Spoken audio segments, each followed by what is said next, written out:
I feel like I'm living in an absurd dream. As I open my eyes, a sallow face stares back at me. Young master, you're awake? A sharp headache strikes me suddenly. Countless memories flood in. I've transmigrated into the body of the youngest son of a poor ancient farming family. My family is so poor that the mere sound of coins is a luxury. My parents tightened their belts just to send me to study.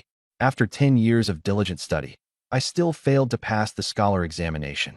Year after year of famine meant the family could no longer support me. The original owner of this body, overwhelmed with anger, coughed up blood and was on the brink of death. My parents, with their last 2 pounds of grain, purchased Wang Sanyang for me. They even fed me a strong stimulant meant for livestock. The original owner couldn't survive it and died. Then I arrived. Before me, the woman sobbed her heart out. Her face was thin and pale, yet delicate and beautiful. The old lady says I'm just a maid, unworthy of the young master. Wang Sanyang's cheeks turned red. I swallowed dryly. Too poor to even pull up our pants. Ding. Marriage and childbirth system activated. I abruptly sat up. Want to be an official? A high-ranking figure. Just keep marrying and having children. This system must be insane. Newbie task. Marry a quality wife. Detected. Host's vital energies dangerously drained. Reward. 1 great vitality pill. Bonus. Imperial exam lottery spin granted. The spin stopped. Reward. 50 pounds of pork, 100 pounds of premium rice. What a scam. Young master, Wang Sanyang called out.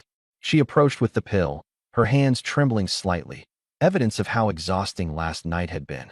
The pill's pungent scent hit me. Warning, detected livestock-grade aphrodisiac. I coughed violently. This was practically attempted murder. I knocked over the bowl. Wang Sanyang turned pale with fright. The doctor has said I wouldn't survive more than 2 days. If she couldn't conceive, she'd have to leave. Her family had already taken the last bit of grain. Tears streamed down her face. I swallowed the great vitality pill. A surge of energy coursed through me, seeing her weeping like pear blossoms in the rain. Thin, but with a good figure beneath it all.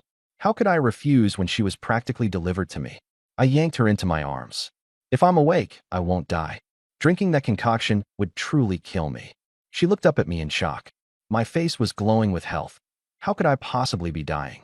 But a child. You want a child? Flipping over, I pinned her beneath me. I'll give you one now. The Lin family was a typical farming household. The main house had 3 rooms, crowded with people. The side rooms were only 2. I shared half a wall with my 3rd sister-in-law. My 3rd brother had passed shortly after his wedding, leaving behind his widow, Lu Tsilian. After a night of chaos, Lu Tsilian had been restless, unable to sleep. Hearing voices next door startled her awake. Could her dying brother-in-law suddenly be flirting? She wanted to check on me. Rising, she saw the scene unfold through a gap. Wang Sanyang was pinned beneath me. I was kissing and fondling her. Her own face burned hot. Wang Sanyang caught sight of her too, her shy expression growing deeper. I noticed the woman beneath me getting distracted. I cupped her face and kissed her. What's wrong? Am I not satisfying you? No, Wang Sanyang tried to explain. Lu Tsilian quietly withdrew, stepping lightly off the bed to make breakfast. Just as the Lin matron awoke, she asked, "How's Zhengin doing?" Recalling the earlier scene, Lu Tsilian stammered, her face flushed. The matron's heart sank, and she stormed into the room. "Mother, wait." Lu Tsilian tried to stop her, but it was too late. I had just gotten off Wang Sanyang. "Son," the matron exclaimed. I hurriedly threw on my clothes. "Mother, you don't knock before entering? I'm busy here." She stared at me, dumbfounded. "You're okay? Is this your final burst of energy before death?" Turning, she scolded Wang Sanyang. "How shameless. I spent 2 pounds of sorghum flour on you to serve my son, not drain his life away." Wang Sanyang was stunned. I clenched my fists. "Mother, I'm fine. I'll live to 80. Really, look at my complexion. I could live to 100. Ecstatic, the matron clapped her hands. "The ancestors have blessed us. My son is a star destined for greatness. How could he die so easily?" The matron left, and Wang Sanyang timidly looked at me. "Young master, are you truly well now?" I grinned meaningfully. "Why don't we test it again? Not in broad daylight. Tonight, I'll serve you properly. So considerate." My survival brought joy to my parents, but disappointment to the 1st and 2nd branches. The family's resources were drained, and they had expected to breathe easier with me gone, but now I was alive again. Breakfast was a pot of thin porridge. My bowl had an extra egg in it. After eating, I headed straight for the back mountain. Mother, an old immortal told me in my dream that treasures await me in the back mountain. The matron lowered her voice. Don't let outsiders find out. The back mountain had an abandoned temple to the mountain god. Behind the temple, I found 5 pounds of rice and 2 pounds of meat. My 2 elder brothers and their wives wished for my death. In truth, they were nothing more than poor wretches. The original owner hadn't succeeded in his studies, only earning the rank of child scholar, a burden to the family. I roasted a piece of meat and started to descend the mountain, running into Huang Linger, the wife of the village tyrant Wang Quan. She was fair-skinned and beautiful, but at the moment, her face was haggard. Ding. High-quality female detected. Host is encouraged to actively pursue marriage and childbirth. Reminder, both parties must consent. My eyes lit up. Huang Linger had been forcibly married by Wang Quan. I had to help her. Sister-in-law, heading to the mountain god temple. Her wrist bore bruises. To pray for a child from the mountain god. Married for a year without conceiving, she was subjected to Wang Quan's beatings. He threatened to sell her to a brothel if she didn't get pregnant soon. Her tears fell like rain. I said solemnly, "It might not be your problem. Perhaps Wang Quan's seed is faulty." Could that be true? I took her hand. Only a good man can plant the seeds of good children. Wang Quan's evil deeds are against the heavens themselves. Trust flickered in Huang Linger's eyes. I have a plan, but I fear you won't accept it. Not all men are like Wang Quan. Her shock showed as she realized my implication. Linger, I know you're suffering. I'm willing to help you. In this desolate mountain, it's just the two of us. She covered her mouth, interrupting. Brother Zhengin, say no more. Her form of address had changed. Her defenses had loosened. I took a step back. It's a hard decision. I'll escort you down the mountain. After sending her home, I returned with the food. The matron was ecstatic at the sight of premium rice and pork. Son, is it really a deity's blessing? Mother, keep this matter secret. I asked her. Wang Sanyang isn't meant to be my wife, is she? Of course not. She doesn't have the background. When you pass the exams and earn a title, you'll marry a proper wife. No harm having a concubine to keep you warm for now. Dinner that evening was particularly hearty. Lu Tsalian sneaked several extra glances my way. Her little brother-in-law had transformed since this morning.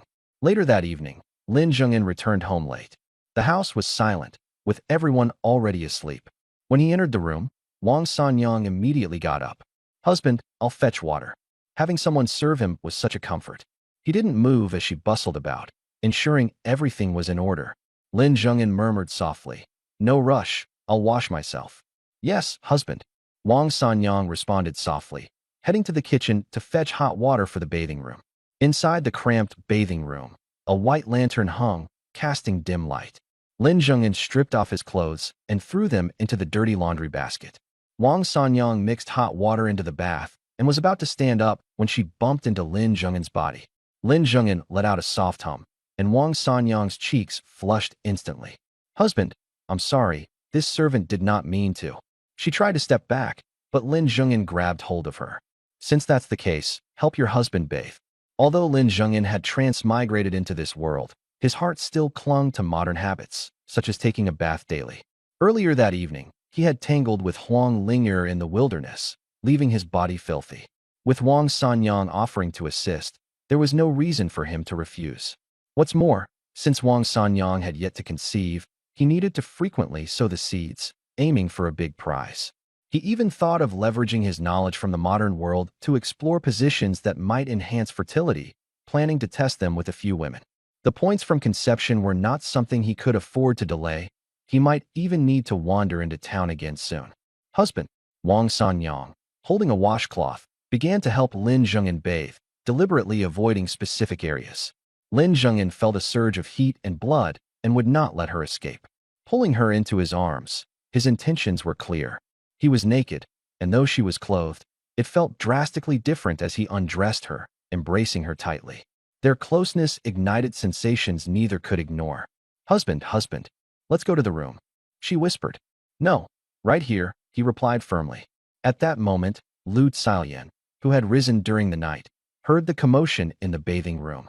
Images of her own intimate moments with Lin Zhengin on the bed flashed through her mind, causing her cheeks to flush. She hurried to the latrine, but on her way back, her peripheral vision couldn't help but catch a glimpse of shadows moving behind the bathing room's lantern. Wang Sanyang's soft, timid voice echoed faintly, stirring ripples of emotion within Lu Xiaoyan's heart. She clenched her teeth and resisted the temptation to linger, sensing trouble if she continued to eavesdrop. Hastily, she retreated to her room. Inside the bathing room, Lin Zhengyan smiled as Wang Sanyang sobbed uncontrollably, her legs trembling and threatening to give out. He steadied her, draped a robe over her shoulders, and together, they returned to their room. As he pushed open the door, unexpectedly, Lu Xiaoyan had lit the oil lamp. Their state upon entering the room was laid bare before her. Lu Xiaoyan's eyes widened. Embarrassed beyond words, Wang Sanyang buried her head in Lin Zhengyan's chest, trembling. "Husband," she managed to utter. "Do not fear. Rest well," Lin Zhengyan reassured her. That night, Lin Zhengyan divided his time between two women, leaving him with no further thoughts for Lu Xiaoyan. His body felt weak. It seemed he still needed to rely on lottery draws for reinforcement. After pulling up a thin blanket, he quickly fell asleep. On the other hand, Lu Xiaoyan, lying nearby, tossed and turned, unable to find peace. Her eyes met mine when I awakened at some point, her gaze locking with mine abruptly. My brother Lin Jinghe and I were twins, our appearances strikingly similar. The difference lay in Zhenghe's frail and wan figure. Lu Xiaoyan's heart tightened at the sight.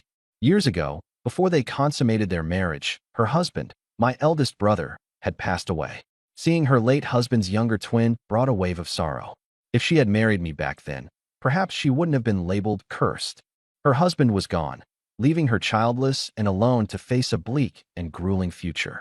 The countryside night had long fallen, and while most villagers were already fast asleep, I had just finished bathing. I urged Wang Sanyang to freshen up while I waited inside the room, now left alone with Lu Xiaoyan. I rarely concerned myself, but this once inquired, "Sister-in-law, forgive the disturbances of the night." Lu Xiaoyan looked taken aback, not quite understanding what I meant. I merely smiled and didn't elaborate further. Once Wang Sanyang returned, I wasted no time. Without ceremony, I pushed her down onto the bed and began unfastening her clothes. "Wife," I teased, "do you not realize how pleasing your husband finds you?" She bit her lip lightly, letting out soft sounds of resistance. Meanwhile, next door, Lu Xiaoyan finally pieced together the situation. She harbored thoughts of sneaking out quietly, but ran into the family matriarch, Lin Laodai. The elder woman smirked knowingly, asking pointedly, "Do you want children?" Lu Xiaoyan froze in place. "But my husband is already gone." She began hesitantly. "Zhengyan is still here. If you want a child, I can arrange for the fourth son to leave you one," Lin Laotai interrupted flatly. "But you can only remain in the Lin family. I won't allow you to remarry." From inside, faint sounds of Wang Sanyang's sobbing filtered through the thin walls, turning Lu Xiaoyan's face paler by the second. Earlier that morning, Lin Laodai had voiced her concern about my health. After I returned with high-quality grains and meat, she no longer doubted me. Perhaps, she thought, I was truly touched by the blessings of heaven, my meridians having miraculously opened after a devastating illness. Just over 10 days had passed since my elder brother's passing, and Lin Laotai was already eager for me to produce an heir for him. If a child closely resembled me, no one would suspect otherwise. "You must understand this, Lu Xiaoyan. The Lin family doesn't support loafers." Her tone grew sharper. "Otherwise, I'll find a matchmaker to marry you off elsewhere. At least that way, I'll get a tael or two of silver in return." Her harsh words shattered any hope of bargaining. Fear replaced resistance in Lu Xiaoyan's expression. "Zhengyan may be a scholar and a proper man. He has ambitions to sit for the imperial exams," the matriarch continued. "Helping you bear a child is merely a courtesy. Don't take it for granted. If you marry elsewhere and the man you wed is cruel, who will protect you?" Her tone carried the final weight, breaking Lu Xiaoyan's last line of defense. Finally, she let out a trembling breath, her decision made.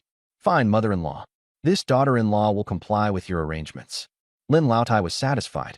"Good, you've come to your senses. My son Zhengyan is a handsome man, and it's truly his loss to lower himself for this cause," she added, her sharp gaze landing on the younger widow.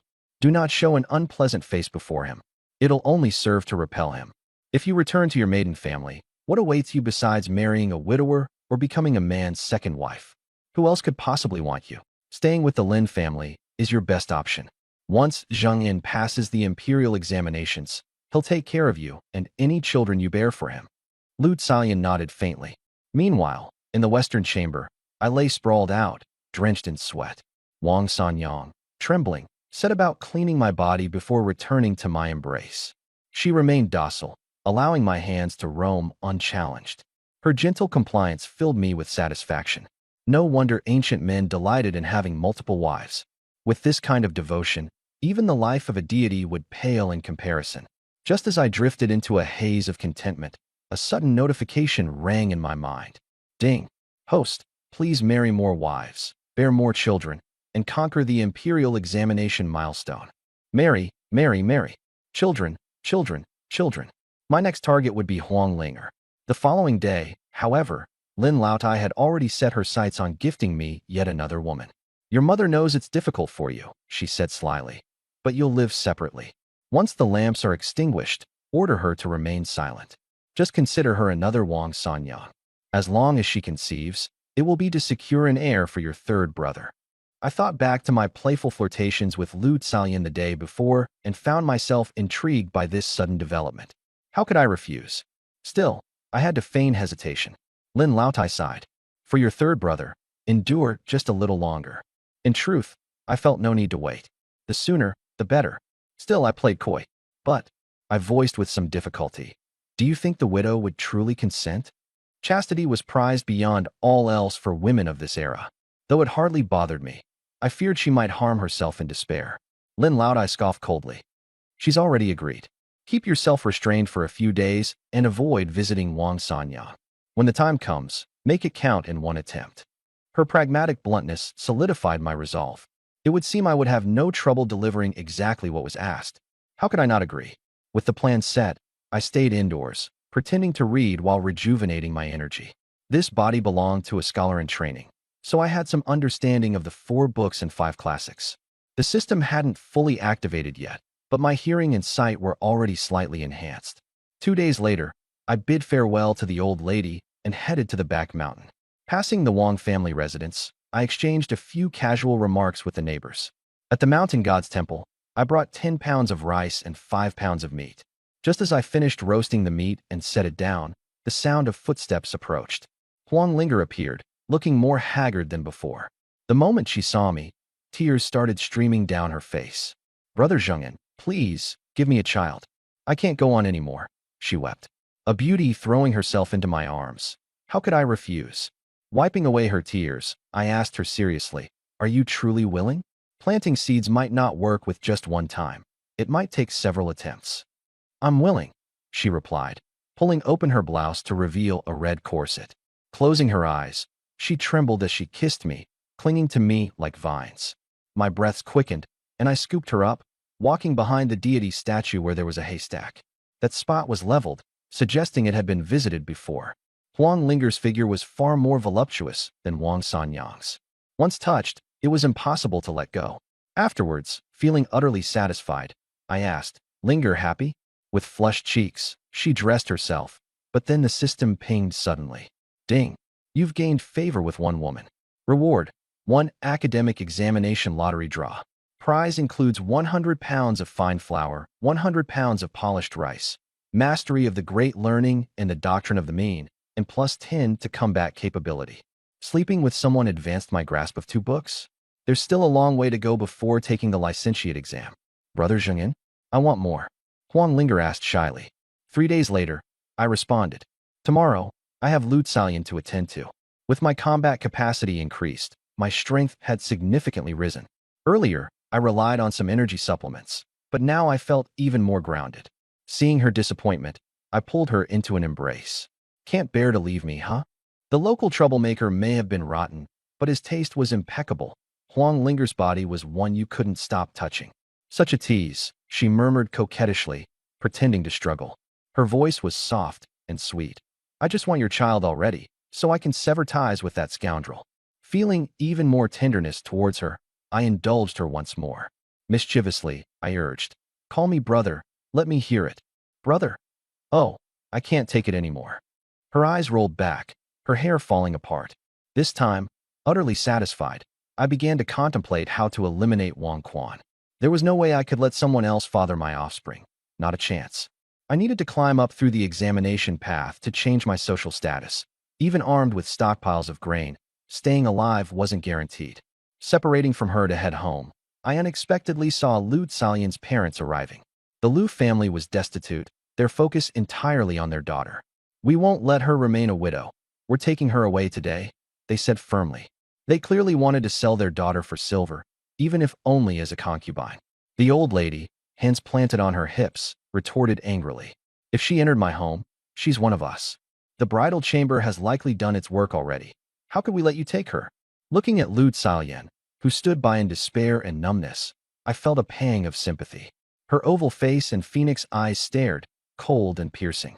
Such eyes made you yearn to conquer her. Sanling was gone, and I had promised to carry on his legacy. How could I let the widow of a brother-in-arms suffer? I snorted coldly. "Mother, why say so much? Call the clan elder of the Lin family over to decide. Our family paid the bride price and signed the wedding contract. Now that Sanling is dead, you want to annul the marriage? Isn't that just blatant fraud?" The Lu family refused to acknowledge this. "Your third brother is dead. Why should my daughter remain a widow? Then return the bride price. If not, I'll report this to the county magistrate." I was the sole scholar in training in Longevity Village. The Lu family knew of my status here and immediately panicked. Lu's mother clung to her daughter. "Zalian, say something." Pale-faced, Zalian spoke coldly, almost barely audible. "Mother, I've missed my monthly cycle. It's possible. I'm carrying Sanling's child. I can't leave." The Lu family was rendered speechless and left begrudgingly. The old lady stood at the door, cursing furiously. Try bullying the Lin family? Dream on. Onlookers murmured and gossiped. They speculated that our family was keeping a widow, either for fostering her or selling her later. Ignoring them, I turned back into the house and pulled out the previous host's books, The Great Learning and The Doctrine of the Mean. The system's integration made the content of the texts crystal clear in my mind, as if I'd memorized them by heart. Who'd have thought, sleeping with a few more women, and I'd be eligible for the provincial exams by June? The imperial examination system was divided into county-level, prefecture-level, and provincial-level tests. Passing the provincial exam officially made one a licentiate. The original host had already passed the prefecture-level exam, sparing me the effort of starting from scratch. The immediate goal was to achieve licentiate status, granting exemption from corvée labor and land taxes, an invaluable benefit for farming households. But ultimately, I'd have to sleep with more women and father more children, or even reaching the rank of Jinshur would be a distant dream. Under the warm sunlight, I studied the text again, deepening my comprehension. Ding! A premium woman has been detected harboring strong desires for childbearing. Host, please marry and procreate to receive an academic grand prize. I chuckled lightly, glancing toward the half-wall on the other side. Someone was eager for me to visit her. These past few days, Lu Zalian looked at me with disdain. But today that was gone. Frightened by her parents, she must have panicked and wanted to get pregnant quickly. Only the few of us in the Lin family knew the truth. Lin Jinghe had died the night of the wedding. If we were to establish her pregnancy claim, I'd need to plant the seed swiftly. But I wasn't in a rush. The urgency wasn't mine to bear. The old lady approached, saying, "Zhengyan, you saw yourself. Your third sister-in-law must get pregnant. If you're feeling ready, tonight you." She sighed. "Sorry to put you through this." In her eyes, I was destined for greatness, a star brought down from the heavens.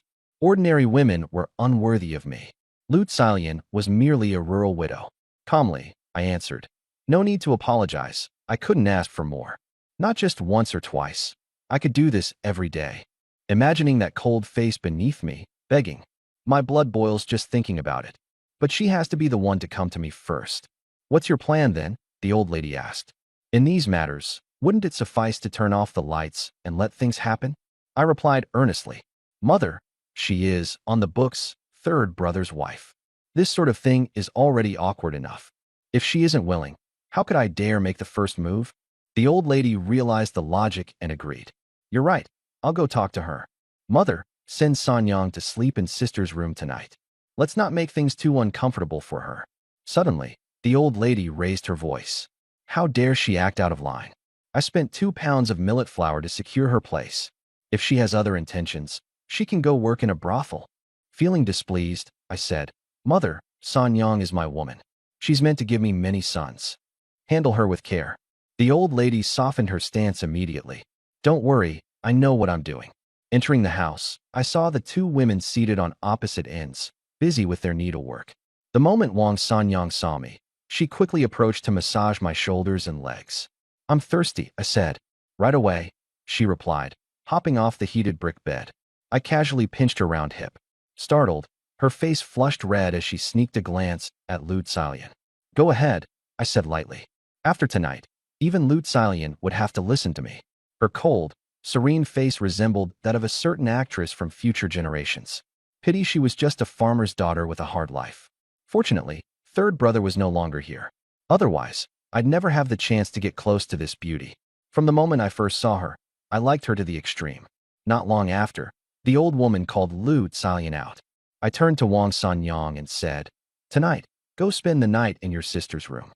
Her face turned pale. "Husband, are you disgusted with me?" Tears streamed down. "Please, don't sell me.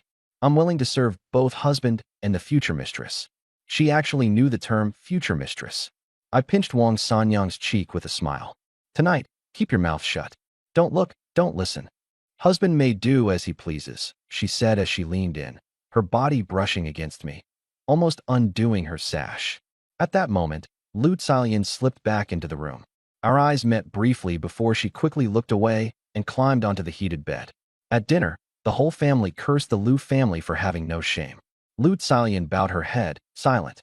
The old woman placed food into her bowl. "Eat more. You're carrying the third son's child." The elder sister-in-law and the second sister-in-law were shocked. "Mother-in-law, how did you know?" "It was divined," the old woman said coldly. "Anyone who spreads nonsense will be sold to the brothel." The room fell silent. At night, after I bathed, I lay down. Soon, Lu Xiaolian also went to wash. Ding. Premium female detected with strong desire for childbirth. In the dead of night, noises came from the next room. "Uncle, there's a bug here. Could you come take a look?" Without hesitation, I got up. I kissed Wang Sanyang before leaving. "Don't look or listen." She nodded, blushing. I stepped into the neighboring room. On the heated bed, someone else was there in the dark. "Sister-in-law, where's the bug?" She lifted the quilt. "Right here. Have you thought it through?" I asked seriously. Naturally, she trembled as she spoke. "All voluntary." She bit her lip. "Uncle, I'm willing." I removed my clothes and drew her into my arms. "Let me search for where this bug might hide." My hands wandered her body. "Is it here?" She softened, clutching me. "Uncle, call me Zhengyan," I said, biting her lips. "Say uncle again, and I might not be able to catch the bug." "Zhengyan, please, go slower. The bug's caught." "Shall Xiaolian check it?" She panicked and tried to pull back her hand. I didn't give her the chance. It was a night of chaos. Biting her lips to suppress her voice, she nudged me. "That's enough." "It's not enough. Prepare for a few more days of this." Afterward, I returned to the other room. Ding. Reward. 100 taels of silver, books, scholarly tools, grains, and meat. Congratulations on obtaining a townhouse estate. The house is far more practical than the supplies. Reminder, the quantity and quality of women and children affect rewards. Quantity and quality? Suddenly, I understood. The rewards are tied to the status of the women. The 3 I slept with were all village women, so the rewards were modest. I thought to myself, I'll start with ordinary ones for basic resources. Come June, once I pass the scholar examination, I'll pursue higher-class women. I need to study and find legitimate work. Might as well become a teacher. The next morning, I flipped through the manual the system had granted. Not only could it strengthen the body, but it could also boost combat abilities. I had to train. Weakness could be dangerous. The old woman saw me practicing strange moves in the courtyard. "Son, what's wrong with you?" "Mother, nothing. Just exercising." She sighed in relief, her gaze shifting toward Lu Xiaolian, who was feeding chickens. "Did you help your sister-in-law last night?" Too blunt. "Mother, such topics are inappropriate for daytime." "Good. Just make sure it's every other day then." The old woman turned to Lu Xiaolian. Blushing, she didn't dare reply. The old woman's tone darkened. "Did you hear me?" "Yes, mother-in-law," she mumbled. "Good. Every other day." After breakfast, I told the old woman, "Mother, I want to tidy up the abandoned building in the village and open a private school." Everyone's eyes lit up. Elder brother and sister-in-law were the first to show support. The second house's couple quickly followed suit. Around noon, I placed grains and pork on the stove. The old woman rushed in and blocked the way. She handed it to Lu Xiaolian. "Make meat pancakes for Zhengyan. Don't steal a bite yourself." Lu Xiaolian brought the pancakes to my room. Uncle, it's lunchtime. Recalling last night, I smiled, asking, does sister-in-law need help catching bugs again today? Her face turned beet red. I pulled her into my arms. Salian, do you want some meat? Her thoughts went astray, and she struggled, whispering, in broad daylight, this isn't right. I meant the pancakes. You're the one overthinking. Ashamed, she ran to the heated bed, sobbing. My heart ached. Salian, don't cry, it's my fault. I buried my head into her neck and kissed her. Don't cry anymore. My heart is breaking. She smiled through her tears. Don't talk like that. I won't let go, I declared firmly. You want to give a child in daylight? She teased as I nibbled her lips. I untied her sash and was greeted with a fragrant scent. While it was silent outside, the room grew lively. I shared the pancakes with Lute Salian. The day's young. Hurry, she urged before running off. I ate the pancakes alone and read, thoughts already drifting to the children I'd be teaching in a few days. In the countryside, there's no need to aim for high-ranking exams. Basic literacy and avoiding scams were enough. Knowing some arithmetic was even better. By evening, my father brought back 6 names of students. Classes would start the day after tomorrow, with desks and meals to be self-prepared. That night, I didn't seek Lute Salian and slept peacefully. The next day, I chose a specific time before heading up the mountain. Mother only needed to hear I was heading to the mountains to believe I was meeting an immortal. Bringing back grains and meat served as proof. At the temple of the mountain deity, it didn't take long for Huang Linger to appear. She looked much better than before. After being with you, seeing Wang Quan makes me nauseous. At night, he still insists on having his way with me. It's unbearable. She had initially hoped to keep her chastity, but as Wang's wife, she had to force herself to smile and comply. I felt more determined to get rid of Wang Quan. Such a person will meet his downfall eventually. Detected obstacle to host reproduction. Wishing function unlocked. Each woman gained earns 1 point. Each child born earns 1 point. Points can be exchanged for wishes. Only 1 point per woman. And there are limitations? Eliminating a village tyrant costs 4 points. I was stunned. Huang Linger had noticed my daze and leaned closer. Brother Zhengyan, am I not to your liking? What if I said I wasn't? It's all up to you, Brother Zhengyan. Do as you wish, she said softly, stopping her sentence midway, but I understood her meaning. Then let's give it a try. As the sun set, she tidied herself and hurried down the mountain. I returned home with grains and flour, catching a knowing look from my mother. Mother, we don't lack these things at home. I see. During dinner, Lute Salian and Wang Sanyang ate better than usual. Mother said it was because the 4th son brought back food, urging everyone to be grateful. Wang Sanyang was touched and swore to take good care of the young master. Lute Salian, however, was emotionally stirred. It happened the day before and the day before that. Would it happen again tonight? She didn't dislike it. On the contrary, she looked forward to it. But thinking about the possibility of pregnancy and the need to end it saddened her. The 1st and 2nd branches of the family had initially harbored complaints. Eldest brother scolded them. The 4th brother has started bringing things back. What good does it do to offend him? The 2nd branch agreed. For once, the family was peaceful. I led Wang Sanyang back to the room. She stole glances at me several times. I pinched her waist. What's the rush? Dear husband, you haven't touched Sanyang for days. Sanyang wants to give her husband a child. I laughed heartily. One is not enough. You need to give me several. She was a twin. Wouldn't that mean a higher chance of twins? Wouldn't that earn more rewards? From a distance, Lute Salian watched us joke around, her heart sour. Mother warned her. Remember, Lu Shi, it's just for borrowing seed. Don't overthink it. I know, Lute Salian replied, trembling. Go now, and take the initiative. Don't make him serve you. Learn to serve a man instead. In the room, father watched mother. Is everything arranged? Naturally. Father sighed. The 4th son is really blessed. Mother scoffed coldly. Old lecher. The one who loses out is my son. In the West Wing, I skipped reading and blew out the light. Next door, Lute Salian still had her light on, working on her sewing. I asked Wang Sanyang, when's your time of the month? A few more days. It's not yet the safe period. Lute Salian listened from next door, unable to continue her sewing. She extinguished the light, burrowed into the quilt, and covered her ears. After what seemed like ages, my lips landed on her chest. Want to eat meat or catch worms? She gradually lost control of herself. Spending the night with 2 women left me feeling great. Though the system gave no rewards, I felt more energetic, my energy core heating up. It made me think the system might not just offer rewards, but also boost cultivation.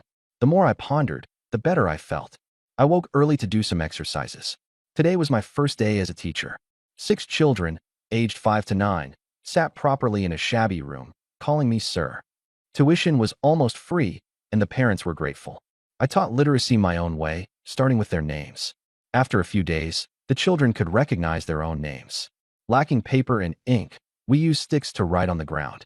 Just as I was engrossed in teaching, a bell rang at the village entrance. A green canopied carriage entered the village.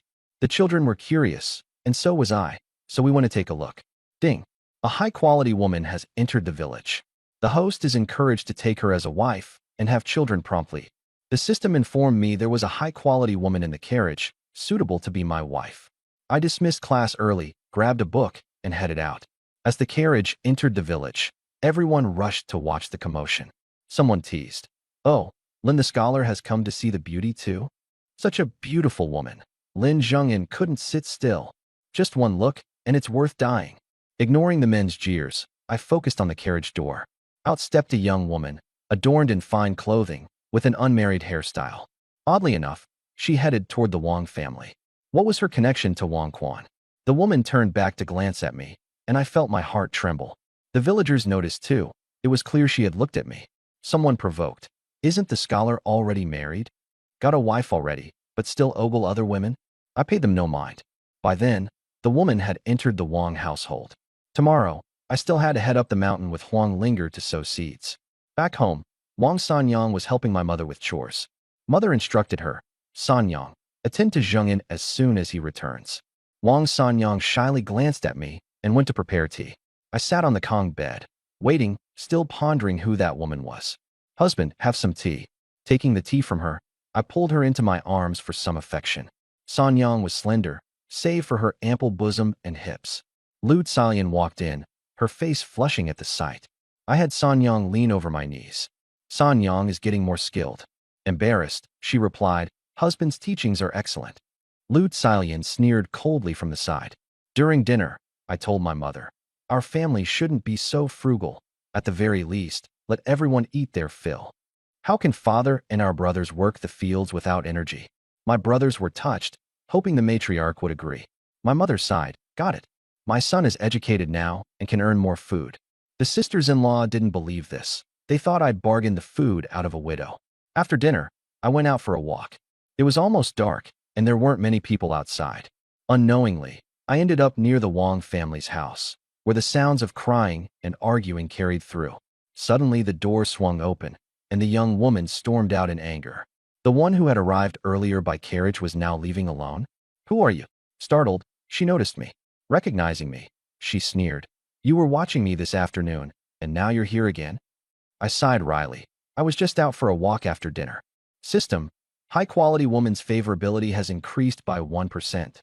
"Miss, it's unsafe to travel at night. The town is more than 10 miles away." Winter Xiang hesitated. "Then what should I do?" "I came to see Linger, but Wang Quan got drunk and went mad. Were it not for Huang Linger's intervention, she would have nearly been violated." Her stomach growled, and she blushed. I was momentarily dazed but kept up the facade of a gentleman. Huang Linger came out, chasing after her. "Winter Xiang, it's my fault you got hurt." Winter Xiang consoled her. "It's not your fault. It's that village bully," I suggested. "Let's find a place for the young lady to stay overnight." Huang Linger offered. "How about I take you to the mountain temple? We can make do for the night." Both of them looked at the darkening night with fear. "Sir Lin, you're a scholar with moral character. Could we trouble you to escort us up the mountain?" "Ah, an opportunity. Just one more woman, and I could leverage the system to deal with Wang Quan." Winter Xiang was attractive and bold, just my type. "I'll return to fetch a lantern," I said. Huang Linger was grateful. "Thank you, Sir Lin." 15 minutes later, I came back with a lantern. We passed by the shabby courtyard where I taught. "Forget the mountain temple. Hide here, it's safe. Just leave early in the morning." Huang Linger was overjoyed. "Thank you, Sir Lin, for your kindness." I unlocked the courtyard gate. Though run down, it was clean enough. The main hall had 2 rooms suitable for occupancy, with a wooden plank bed in one. "This is where I rest during the day. Make do for the night." Winter Xiang gave me a respectful bow. "Thank you, Sir Lin, for taking us in." System: High-quality woman's favorability has risen to 40%. I sighed internally. Rest early. I'll be heading back now. Huang Linger followed me out. Let me see you off, Sir Lin. The night was dark, and the wind howled. We stealthily approached the doorway. I whispered softly, "Why did you come out?" Huang Linger wrapped her arms tightly around my waist, sobbing.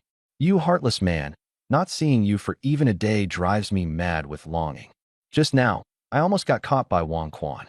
Her figure was voluptuous, a sight of overwhelming allure. As we embraced each other tightly, I could feel her softness pressing against me.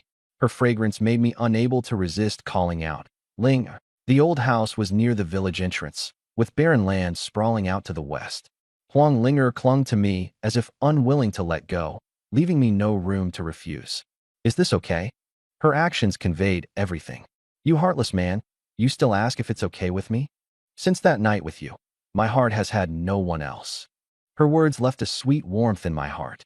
Under the moonlight, we moved toward the western wall. Huang Linger leaned against the wall and said, "I need to console Dong Xiang so that scumbag won't grow suspicious." "All right," I replied, thoughts racing in my mind to gather enough points tonight. Wang Quan was a menace I'd deal with someday. Across the wall, Dong Xiang covered her mouth, her eyes wide with shock. She thought it was trust that brought Huang Linger to me, never expecting. Dong Xiang bit her lip, overwhelmed with guilt and shame. I sneered. "You were eavesdropping, weren't you?" Huang Linger looked worried, but I reassured her softly. "Don't fret. I'll plead with her later. She won't spill a word." When everything was over, Huang Linger said, "I'll go explain. You should return first." I planted a hard kiss on her before leaving. Huang Linger pushed the door open, staring into Dong Xiang's cold gaze. "Linger, how could you? Wang Quan wants me to have his child. But when he's drunk, he's completely useless. If I don't do this, where would the child come from?" She rolled up her sleeves, revealing bruises. "If I don't give him a child by year's end, he'll sell me into the brothel." "Dong Xiang, I'm worse than a brothel girl." Dong Xiang's body trembled. She hugged her tightly, crying in shared pain. "Why don't you redeem yourself and marry Lin Zhengyan?" Huang Linger proposed suddenly. "He's a child scholar, runs a private school, and has a steady income. If he passes the academy exam in June, he'll become a proper scholar." Dong Xiang flushed. "Linger, stop it. I treated you like a sister, and now you're scheming against me?" She turned her back, refusing to engage further. Huang Linger sighed as she walked away. Finding a man with true affection is so hard. And Wang Sanyang, timid and fragile, how could she compare to you? As dawn broke, I slipped under Lu Xiaoyan's quilt. She pretended to be asleep, ignoring me. I kissed the nape of her neck, pulling aside her inner garments. She bit her lip, feigning indifference. "Sister-in-law, what is shame? Don't forget, it was you who begged me for this." She was at a loss for words. After a morning of fervent labor, I coldly remarked to her, "Do you even know how to serve a man properly? You should learn from Wang Sanyang." She gritted her teeth, bringing warm water for me in an attempt to serve me. I snatched the towel from her and threw it back into the basin. "If you're unwilling, it needn't be forced. But I promised to give you a child. I'll wait until you're truly with child." System notification ringing. Last night, I had just been with Lu Xiaoyan. The system suddenly informed me she was now pregnant. She cried quietly, her shoulders trembling. When she had begged me, I thought she was unwilling. "Xiaoyan admits her fault," she whispered, unable even to address me as second uncle. I glanced at the system interface and clicked on the lottery option. "Congratulations. You've received Essentials of the 5 Classics, 200 silver taels, an ox for plowing."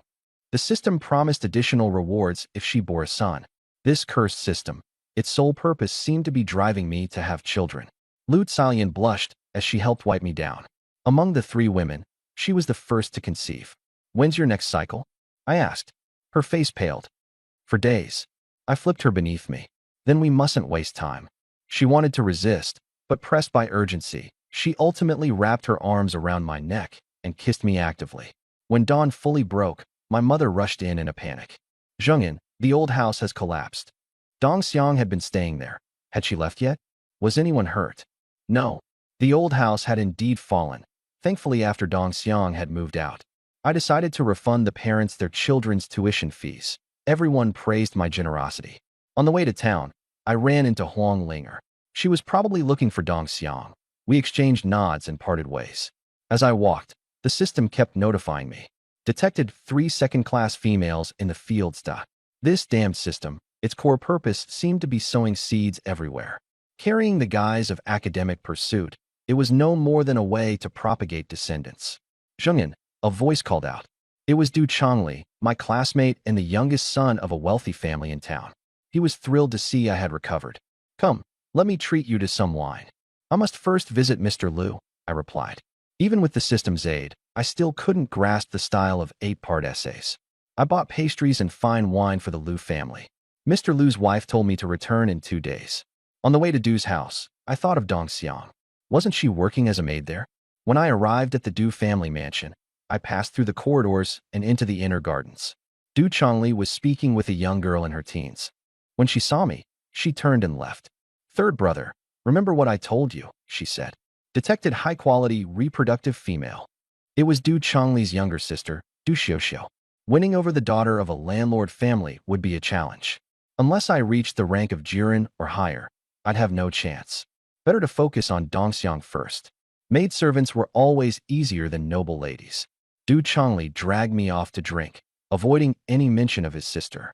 I already have 3 concubines, he bragged softly. Brother Chongli, you live a blessed life. So, when do you plan to marry? I responded resolutely. I won't marry a formal wife before becoming a jinsher. This way, early marriage wouldn't jeopardize my future endeavors. Choosing a formal wife required extreme care, a woman from a prominent family who could manage the household. As for concubines, one could take as many as desired. The primary purpose being, of course, bearing children. Du Chongli was stunned. You're making such vows at 18?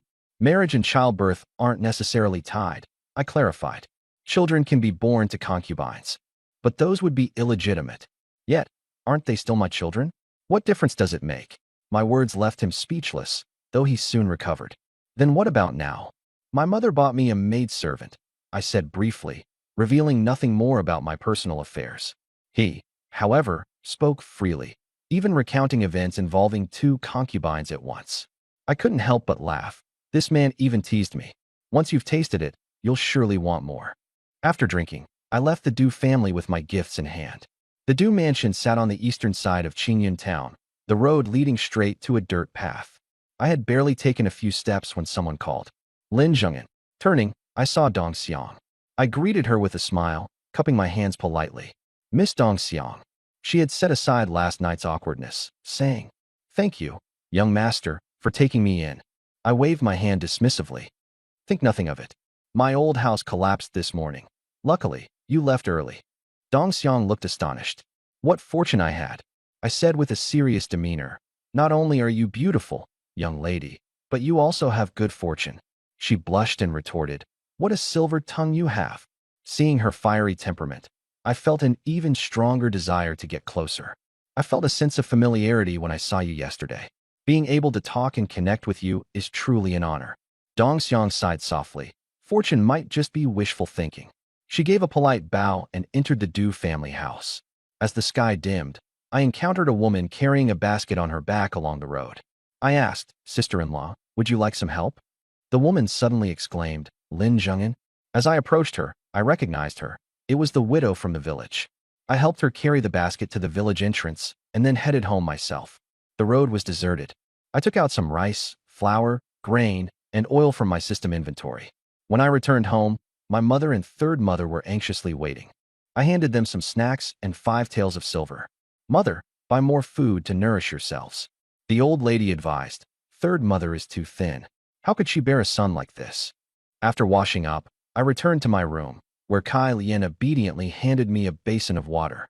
Under the influence of the alcohol, I hugged Kai Lian and buried my face against her chest. You smell so good. She shyly tried to push me away, but her hesitation gave her away. And it was at this moment that third mother walked in. In my drunken haze, I remembered Du Chongli showing off earlier, and I called out, Third mother, come here. Kai Lian struggled and objected. Let go of me. I teased her. It's not like you don't already know.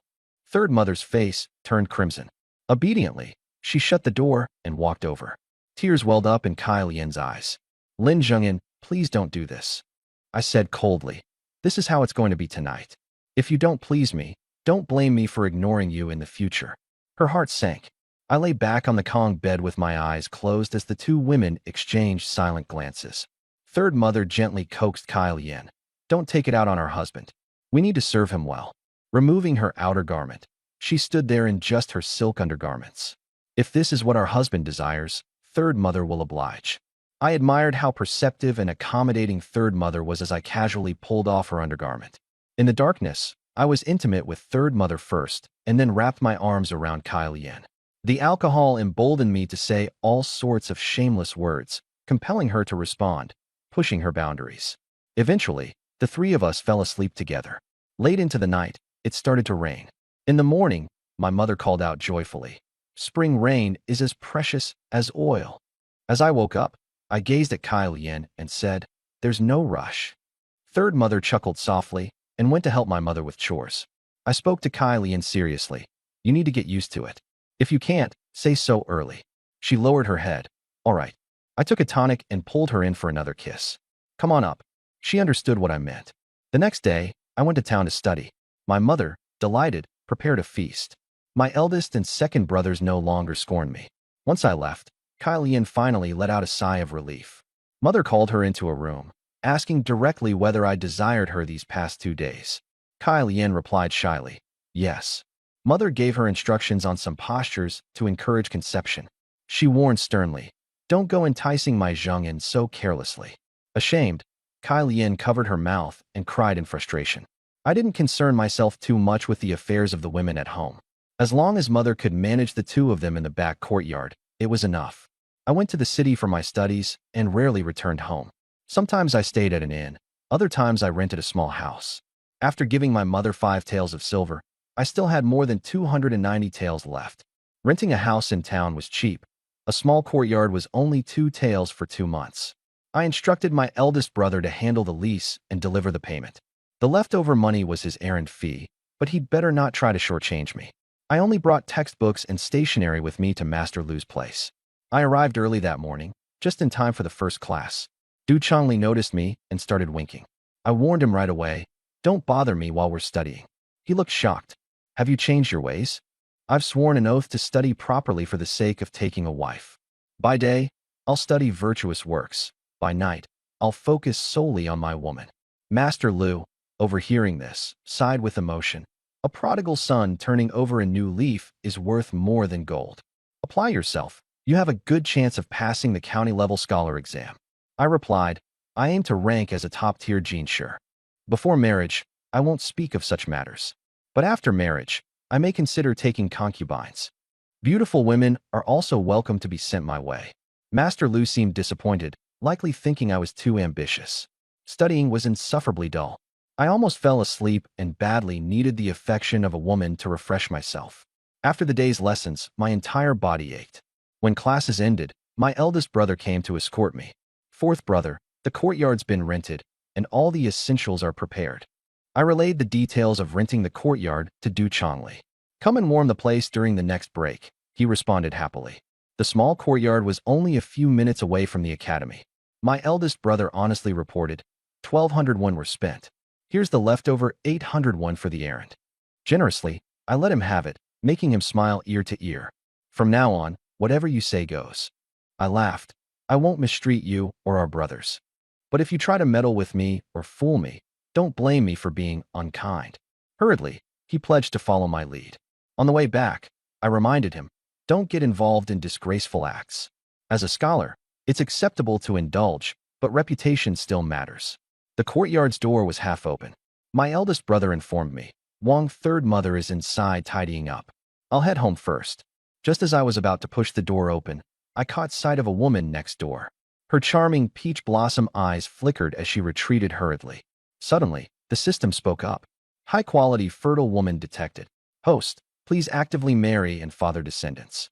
Though I only caught a glimpse, that woman was anything but ordinary. As I considered her, Wang third mother, hearing my arrival, ran to greet me joyfully. While kissing her, I felt someone's gaze. Turning, I caught sight of those peach blossom eyes again. Qingyan town truly harbored hidden gems. Beautiful women seemed aplenty. The system chimed in again. Detected high-quality woman's favorability towards host increasing, 20%, 50%, and climbing. I was stunned. Love at first sight? She's taken a liking to a man who's holding another woman? I released Wang's third mother and walked to the wall. Wang's third mother smiled and called out, Xiaoxi, is that you? Why are you peeking over the wall? The woman on the wall giggled. Xiaoxi wants kisses and cuddles too. I was shocked. The system-rated beauty seemed mentally off. Wang's third mother introduced her. Husband, this is Xiaoxi. She's our neighbor. Her parents are gone, so she lives next door to us. Xiaoxi had already climbed down from the wall. Looking into her peach blossom eyes, I felt a pang of regret. As I was about to enter the house for a meal, Xiaoxi suddenly rushed in. She flung herself into my arms. Xiaoxi wants kisses and cuddles too. Was she pretending to be crazy? Before I could react, she planted a kiss on me. A woman stormed in, scolding Xiaoxi angrily. Is this how you honor your parents' memory? She looked to be in her early 20s, but had the demeanor of someone over 30. Xiaoxi repeated in confusion. Xiaoxi just wants kisses and cuddles. The woman cried even harder. Wang's third mother quickly shut the door and explained to the woman. The woman shook her head. This is all my fault. She pulled Xiaoxi and took her away. I was left speechless. Forget it, let's go eat. Though Xiaoxi's mind didn't seem clear, her appearance was exactly to my liking. Her mix of shyness and boldness gave me an inexplicable sense of manly pride.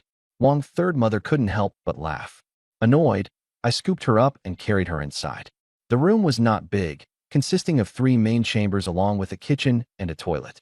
Dinner was set on a small table, with a bed placed nearby. It does feel somewhat like a home, I thought aloud. I held Wang Sanyang in my arms while eating. Blushing, she said softly, Husband, I am here to serve you. I kissed her and smiled. Then serve me when I return. Sounds of quarrels and crying came from next door. It didn't bother us. The next morning, I gave Wang Sanyang 1 tael of silver. Every meal needs to have meat and vegetables. Make sure you have dry food ready as well. She had never seen so much silver before and solemnly agreed. Buy yourself new clothes. It represents my dignity. Though she initially wanted to decline, she obediently accepted after hearing my reasoning. As I left the house, I encountered the neighbor, Madame Ding, and Wang Lizi. Wang Lizi glanced at me briefly before leaving. Madame Ding, however, asked, Have you taken a wife? I replied seriously, Not until I passed the imperial examinations. Madame Ding left, looking disheartened. The little girl, Xiaoxi, followed us out, muttering, kiss and hug. Madame Ding dragged her back home, but Xiaoxi kept staring at me. Wang Sanyang bought new fabric, intending to make clothes herself. I reminded her that we had plenty of silver and not to skimp on herself. The aroma of lunch was tantalizing. What good food has Sanyang made today? I asked. Spare ribs, they're delicious. I bought 2. Noticing her bright, new outfit, I couldn't help but smile. I'll provide the rice and flour. You just get some pastries, chicken, and duck. Understood, husband. I playfully pinched her on the hips. Let's have a child soon. Blushing, she replied. As many as husband wants, I'll bear them all. I laughed heartily. The more, the better. After all, there were rewards for having children. It was a profitable deal. In the afternoon, I went back to the academy. Wang Sanyang sat by the door, sewing. Xiaoxi leaned over the wall, calling out, Sister, kiss and hug. Your husband went to study, Wang Sanyang replied. Xiaoxi, as simple-minded as she seemed, was quite endearing. Come evening, upon returning home, Madame Ding stopped me. Xiaoxi has feelings for you, she said. I don't take wives, I replied firmly. Then let her be a concubine, Madame Ding pleaded, dropping to her knees.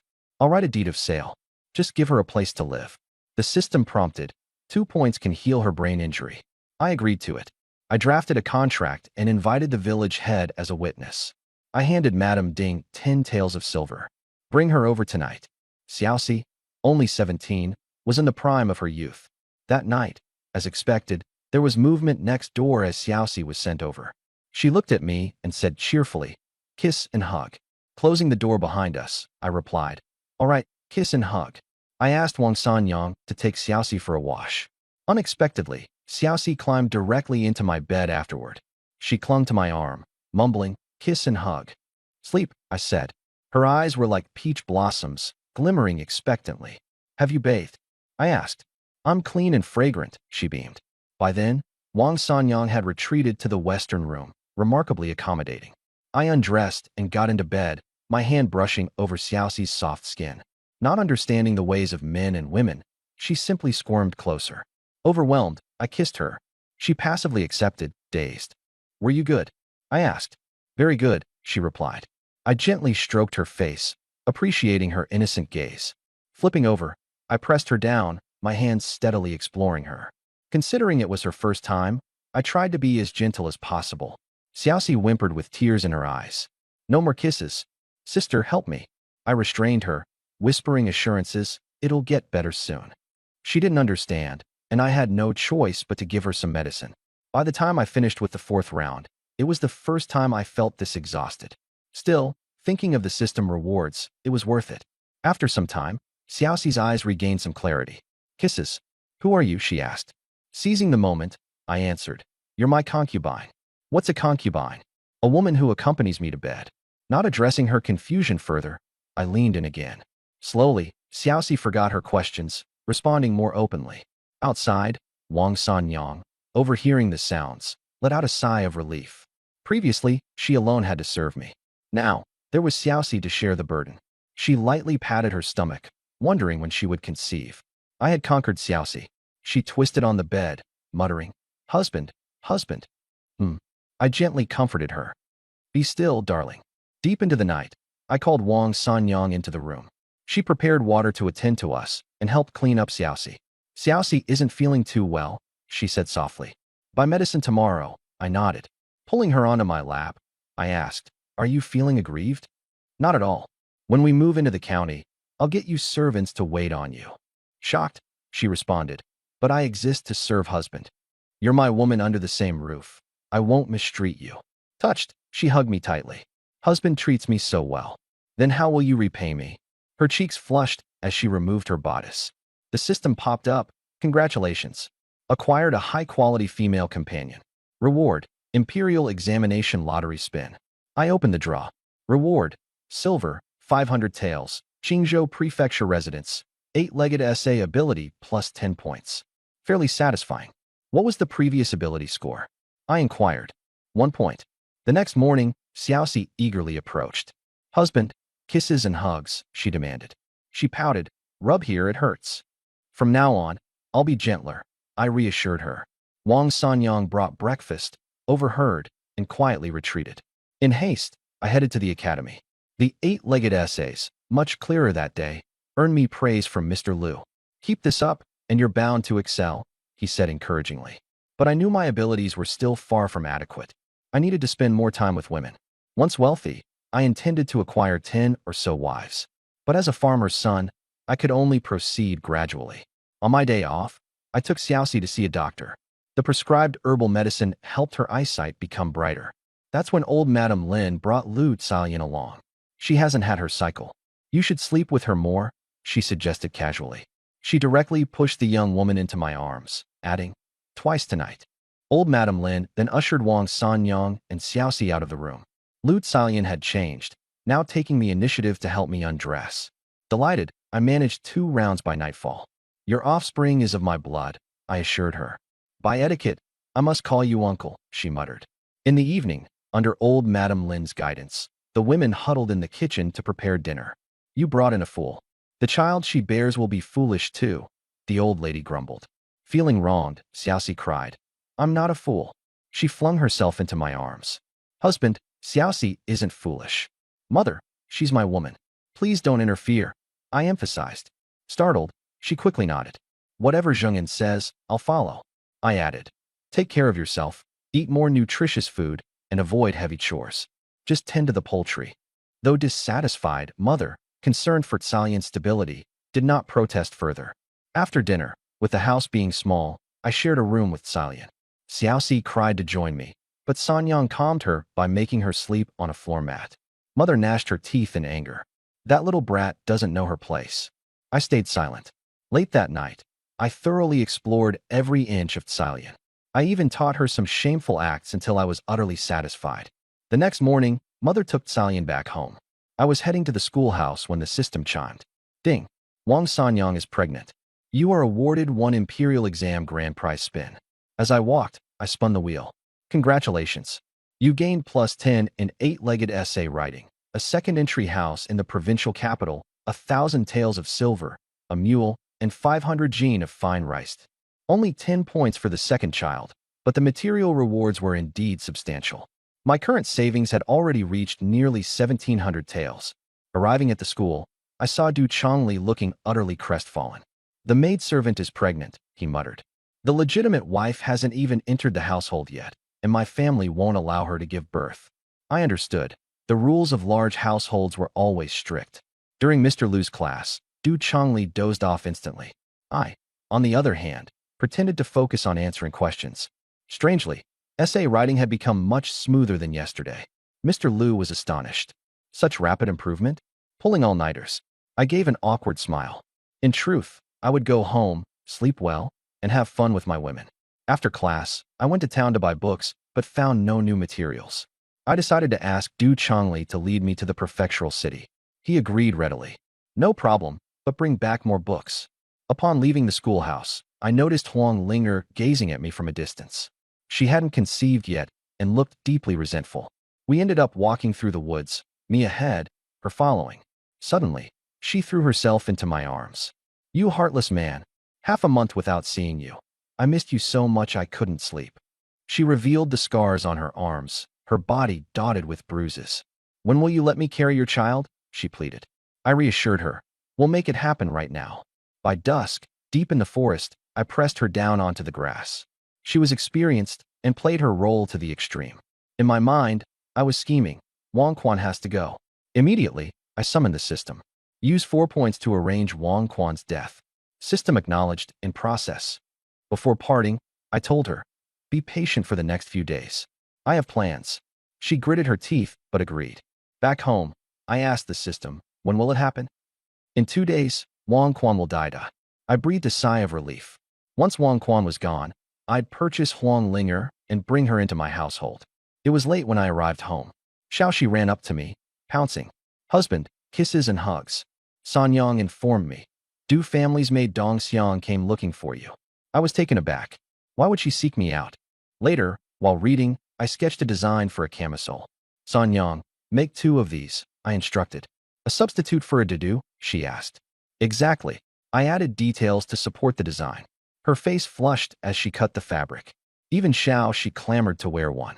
I adjusted the material to make the clothing lightweight and emphasizing curves. When Xiaoxi put it on, she was breathtaking. "You're incredibly beautiful," I said, though my voice carried a hint of melancholy. That night, as I held Xiaoxi, I gave her my all. She even became proactive in seeking intimacy, leaving me laughing and crying internally. The next morning, the system chimed in. "Ding. Wang Quan has died. Task complete." I sat up abruptly, unable to contain my excitement. "Husband?" Sanyang asked gently. "Nothing. Go back to sleep," I whispered. The following day, my mother came, announcing, "Wang Quan drowned last night after drunkenly falling into a ditch." The villagers are so furious. They're ready to destroy the Wang family. She added, "The Huang family has taken Huang Linger back. Several men have already proposed marriage." I frowned. Wang Quan's only been dead for a day, and they're already in a hurry to find her a new match? That's not right. Mother sighed. When Huang Linger first got married, Wang Quan abducted her and defiled her in the wild. Her original fiancé turned around and married her 13-year-old sister. Now the Jiang family's Erlang is saying he wants to take her as a concubine. Asking her to be his sister's concubine? Outrageous. I felt a pang in my chest. I told my mother, "Here's 10 taels of silver. Buy Huang Linger as a maidservant for our household." Mother's eyes widened. "Impossible. You're a scholar, a distinguished man. How can you keep a widow?" I chuckled. "She'll only be a maidservant. I've sworn not to marry until I'm a jinsher. I'm only 18 this year, Mother. Someone needs to look after me." I've met Huang Linger. She's strong and healthy, capable of bearing children. Mother shook her head. She lived with the Wang family for more than a year and never conceived. I replied earnestly, "That's because Wang Quan was evil. Heaven cut off his lineage as punishment. With divine assistance, I'll surely father sons with her. Our family has only one scholar. My success is vital. My elder brother's children likely won't achieve much. For the Lin family to thrive, we must take more concubines and bear more sons. Then, you'll truly be the matriarch of the Lin family." Moved, Mother finally relented. "Will she really bear sons?" "Of course," I whispered. "Many sons." Lowering my voice further, I added, "Mother, I've learned magical arts from an old immortal. Just one look, and I can tell which woman will bear me intelligent sons. Trusting me completely, she said, I'll take care of it today. I handed her 15 taels of silver. 10 for the purchase, 5 for household expenses. Improve your living standard, but don't draw too much attention. Beaming, she left. Prepare to be a father soon. Sanyang then reminded me. Husband, with so many of us, there's not enough room in the house. I frowned. This small courtyard could hold us until May at most. After that, I'd head to the provincial city for exams. I'd have to bring a study boy along. It seemed I needed to return to the village to find someone clever. I bought another bed and set it up in the west room, drawing a curtain for separation. It'd suffice for a month. I had already mastered imperial exam essays. Staying in town felt like a waste of time. No more staying in the town. We're heading straight to the county seat, I announced. The county seat. Everyone was stunned. That's right. The county seat has more books and better access to resources. I started studying furiously that day. I had to impress Mr. Liu to justify moving to the county seat for further studies. Meanwhile, Mother returned to tell Father the news. The old man had no opinion. Zhengyan is destined to be a literary star. Let him decide. A widow without kids is just for warming the bed.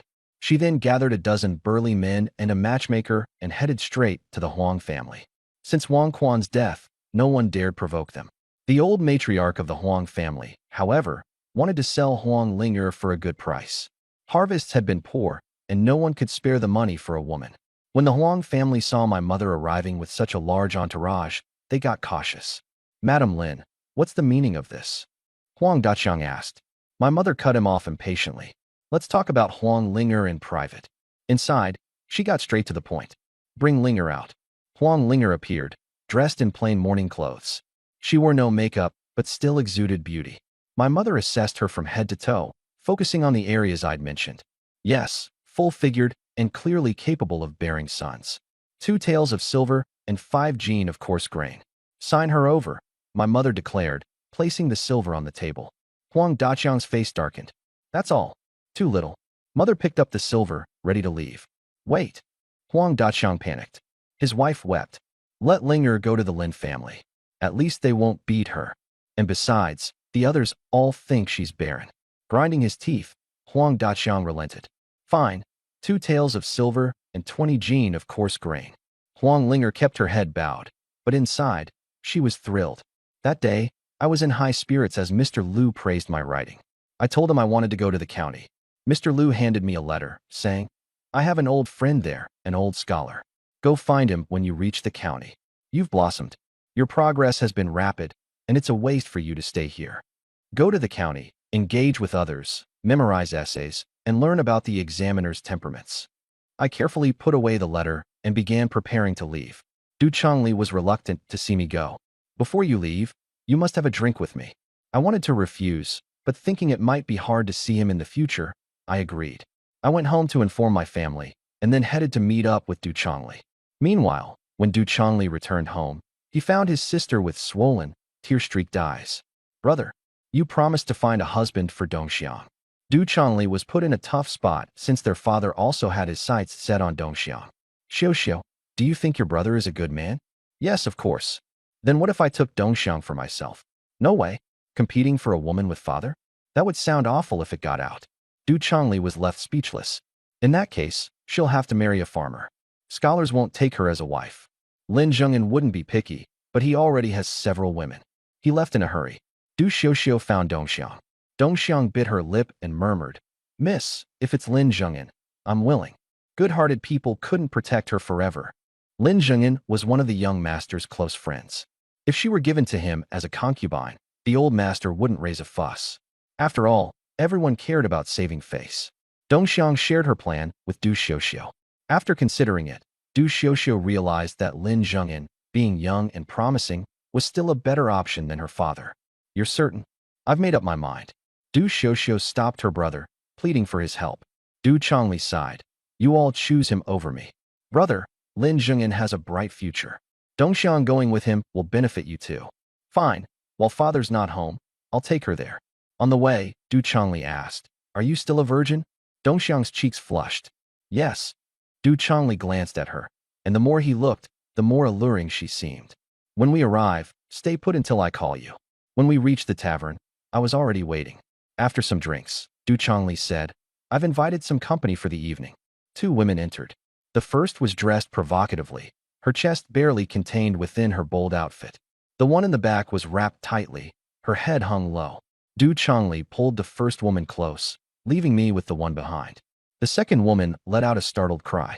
Miss Dongxiang, why was a maid from the Du household here as entertainment? I looked over at Du Chongli, who was still engrossed, his hands wandering freely. Brother Lin, this is a farewell gift, don't decline. Decline? What a joke. Well, then I won't stand on ceremony. Du Chongli pulled open the woman's neckline and planted a soft kiss on her. Watching this made my fingers itch, and I directed my gaze to Dongxiang. Dongxiang, is this voluntary? She bit her lip and didn't answer but tugged at her collar, placing my hand on her chest. Dongxiang is willing to serve young Master Lin. Her fragrant body close against mine left no reason for restraint. Excellent. Seeing that Du Chongli was nearing his limit, I excused myself. As I closed the door behind me, Du Chongli had already started loosening his belt. A servant from the Du family handed me Dongxiang's deed of sale. I accepted it and gave him some copper coins. Get yourself something to eat. Dongxiang watched my actions, and her unease gradually lifted. I led her to my small courtyard, now growing even more crowded. Tomorrow, I would head to the county. I heard Wang Quan is dead, I remarked. Really? Truly. Dongxiang's face lit up with joy. I sent my mother to the Huang household.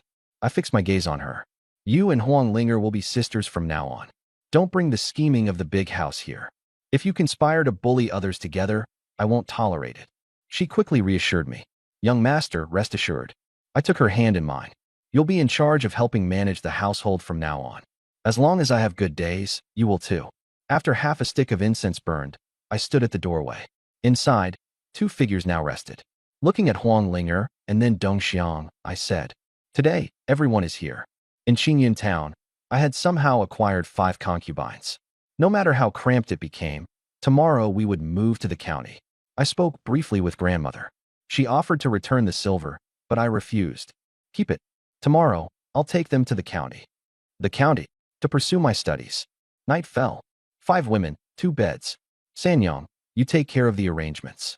I headed to the east room to read. After half an hour, Dongxiang had prepared herself. When I returned, Wang Sanyong waited to help me bathe. Dongxiang was gifted by young master, Du she'll accompany you tonight. Once we move to the county tomorrow, there will be more space. Sanyong replied gently. Whatever husband commands, Sanyong obeys. I patted her on the hip. Good girl. At the county, have a physician take a look at you. Returning to my room, Dongxiang was already lying in bed. Seeing me enter, she got up to serve me. No need to be formal. Call me husband. I lifted her chin. Come on, say it. Her eyes burned with intensity. Husband, do you know how to serve your husband? She nodded and moved closer boldly. Her lips trailed downward. I couldn't resist anymore, pressing her onto the bed. After fully claiming Dongxiang, I finally understood why men favor multiple wives and concubines. No more. No more. She trembled, refusing weakly. I adjusted her legs. How can a wedding night go unfulfilled?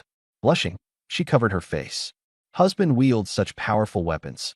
Who dares to disobey? I couldn't help but laugh. In the neighboring room, grandmother snored loudly. But the 3 women lay awake. Sanyong turned to Huang Linger and said, Sister Linger, could you heat some water to serve the master? Huang Linger quickly went to prepare. When she saw me emerge, she ran into my arms. My dear, he's finally dead. As soon as I heard, I sent my mother to rescue you. From now on, you're mine alone. Tears streaking her face, she smiled. I'll help husband bathe. As I felt the ties, I asked, What's this? Husband, my time of the month. Then so be it. We'll think about the next child later. The next morning, grandmother returned to the village. The women began packing, preparing for the move to the county. I noticed Xiaoxi staring blankly toward the neighboring room. Xiaoxi, go say goodbye to your sister. What does goodbye mean? I didn't know how to explain. Wang Sanyong took Xiaoxi over. Dongxiang and Huang Linger finally reunited, sharing a smile. Dongxiang, is husband impressive? Huang Linger teased with a blush. Linger, how can you say such things in broad daylight? It's nothing. Once it's done, it's open for discussion. Enough already. Blushing, Dongxiang turned and retreated indoors. Huang Linger noticed her peculiar gait and understood that I had been relentless last night. Before long, Wang Sanyong returned with Xiaoxi in tow. Lady Wang Sanyang's eyes carried a hint of red, while Xiao Shi showed no changes. I went out and brought back a green mule, a gift from the system, with its identification already registered. Several women gathered around, curious about it. Old Lady Lin came with my two elder brothers to help load items onto the cart. After returning the keys, I urged the mule cart forward toward the county. Qingyan town was 30 li away from the county seat. The mule cart moved at a leisurely pace, taking 2 hours. Relying on my memory, I went straight to the property in the city center with the deed in hand. Standing at the gate, Old Lady Lin's eyes lit up. What a fine house. And indeed it was. A spacious courtyard with a 3-room main house, flanked by side rooms on each side. On both the left and the right were 3-room wings. This will be our temporary home for now. At this moment, Lord Du of the county was returning home drunk. Dong Xiang, come serve the master. He called out several times, but no one responded. A servant reported back, Master, Dong Xiang was given away by the young master. The Du family erupted into chaos. When it was time for a meal, I sent Zheng Ping to summon a banquet from a restaurant. The residence was clean, so no major sweeping was needed. I sat down and was immediately served hot tea, with Xiao Shi massaging my shoulders. When the feast was ready, we ate and drank until sunset before sending everyone away. Take 2 able-bodied male clan members with you, one to run errands and the other as a study aide. Also, find a dependable person to drive the cart. He should also handle the gate duties. A study aide will earn 300 won a month, an errand runner the same, and the cart driver 500. Zheng Ping was excited. Fourth brother, even I can. No, you and big brother have separate plans. Big sister-in-law can come as the cook. When I earn the title of a scholar, all of you can come to the county to open shops. The 2 brothers were thrilled. After everyone left, I began to inventory the rewards from Dong Xiang's lottery draw. As I was sorting through them, Xiao Shi climbed onto me, taking the initiative boldly. Among the women, Xiao Shi was the most innocent and adorable. She wore newly made pinkish clothes. But when I touched her, something felt unusual. Lifting the fabric, I discovered it was modern undergarments I had mentioned to Wang Sanyang a few days ago. Bright red cloth, tailored perfectly to fit. My fingers lightly pinched the material, making Xiao Shi squirm and giggle from the ticklish sensation. Held tightly in my arms, I lowered my head to kiss her. Although Xiao Shi's mind wasn't entirely clear, she understood the game was fun. Outside, Dong Xiang and Huang Linger heard the commotion, their faces turning red. Both turned to look at Wang Sanyang. Wang Sanyang remained composed. Xiao Shi is still taking medicine. Her mind isn't completely clear. Sisters, don't take it to heart. Dong Xiang and Huang Linger quickly replied. Sanyang is our elder sister. We wouldn't dare. Wang Sanyang responded with a faint smile, saying nothing. Inside, I pressed Xiao Shi against the writing desk. Xiao Shi, stay still. Your husband can't hold back much longer. The intelligence of ancient women shouldn't be underestimated. Wang Sanyang's casual remarks had indeed led to the creation of modern-style underwear. Xiao Shi giggled and stuffed food into my mouth. I called Huang Linger in to tidy up. Seeing the mess, her face turned red. Wait until after your period to serve me. You'll be compensated. Thank you, husband. I decided never to address her playfully as an adversary again. I also needed to hire servants. Someone would have to manage tasks like boiling water, chopping wood, washing clothes, and cooking meals. As night fell, I let them pick rooms to rest in. I alone occupied the east room of the main house. Before sleep, Wang Sanyang asked, Husband, will you summon Dong Xiang tonight? No, all of you should rest early. Tomorrow, find an older woman to handle the chores. Once there's enough room, we'll hire more servants. Wang Sanyang was astonished, having never thought she could live with servants attending to her. Husband, Sanyang understands. She stood there without moving, hesitating. Your period is 2 days overdue. Go see a doctor in a few days. Both she and Lu Kailian were already with child. But I hoped Wang Sanyang would bear the eldest son. But my cycle has always been irregular. No need to worry about that. If I say you're pregnant, then you are. Don't you trust me? Of course, I trust you. She knew I had certain peculiar abilities. Wang Sanyang's joy overflowed into tears. I'm so happy, my lord. Dong Xiang laughed playfully and cooperated effortlessly. She understood everything so well that I felt ashamed of myself. If I hadn't known last night was her first time, I would have doubted whether she'd served other men before. Having such an understanding woman saved me a lot of trouble. With her long hair draped over her shoulders and her fiery gaze. Dong Xiang seduced me almost to the point of losing my life. Now this was a truly extraordinary woman. After finishing, I lay down, waiting for her to tidy up. As she wiped me down, her touch brushed against my lower abdomen, and a tickling sensation surged through me. I caught her hand in a swift motion. Dong Xiang let out a surprised cry. "Husband!" My gaze deepened. "You little enchantress." We played around until late that night before finally falling asleep. The next day, I arranged for Wang Sanyang to go shopping. Then I headed to the county town's bookshop. The books I entrusted Du Zhongli to find still needed more time. In the meantime, I planned to look for some fresh material myself. Additionally, I intended to pay a visit to Scholar Chun. The county town had numerous bookshops, and I visited a handful. I purchased a few books containing contemporary essays and exam-style compositions. Their usefulness was mediocre, leaving me a bit disappointed. I wasn't buying them to memorize, but rather to analyze how the compositions were crafted. Just as I was about to leave, several scholars entered the shop, discussing the imperial examinations as they walked. In my past life, I hadn't even managed to pass the National College Entrance Exam's top-tier benchmark. I scraped by into a mediocre university, graduated to a second-rate job, and ended up in a second-rate relationship that left me utterly betrayed. This time, I had resolved to go all out for the imperial examinations. The scholar exam was somewhat equivalent to a middle school exam, while the provincial examination and the Spring Palace exam were the real gateways to an official career. I overheard them mentioning Xiaoyan, this year's top scorer in both the county and the provincial exams. If he could secure the top spot in the academy exam, he would practically have the triple crown secured. His skill was so overwhelming that I could only admire him quietly. After buying snacks and hairpins, I headed home. But suddenly, a horse-drawn carriage came hurtling down the street. The coachman yelled in panic for people to get out of the way. The horse had been spooked. The system abruptly alerted me. Detected a high-quality, fertile female inside the carriage. Host, act now to rescue her and increase her favorability. I grumbled. System, do I have any combat skills? Reward, 20 combat points, ensuring safe action. Before the system could finish explaining, I darted straight toward the runaway carriage. With both hands, I seized the reins tightly, forcing the frenzied horse to a halt with sheer willpower. Inside the carriage, Xiao Qing cried, her voice tearful. "Brother, are we going to die?" Xiaoyan grimaced. "Shut up." Hearing this, Xiao Qing burst into even louder sobs. Through the gap in the curtain, Xiao Qing caught sight of me, a young scholar holding firmly onto the carriage frame, pulling the reins with all his might. Finally, the horse stopped. I cupped my hands respectfully. "This humble one is Lin Zhengyan.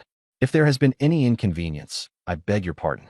Staring at the refined young man, Xiao Qing was momentarily stunned. Xiao Yan lifted the curtain and stepped down from the carriage.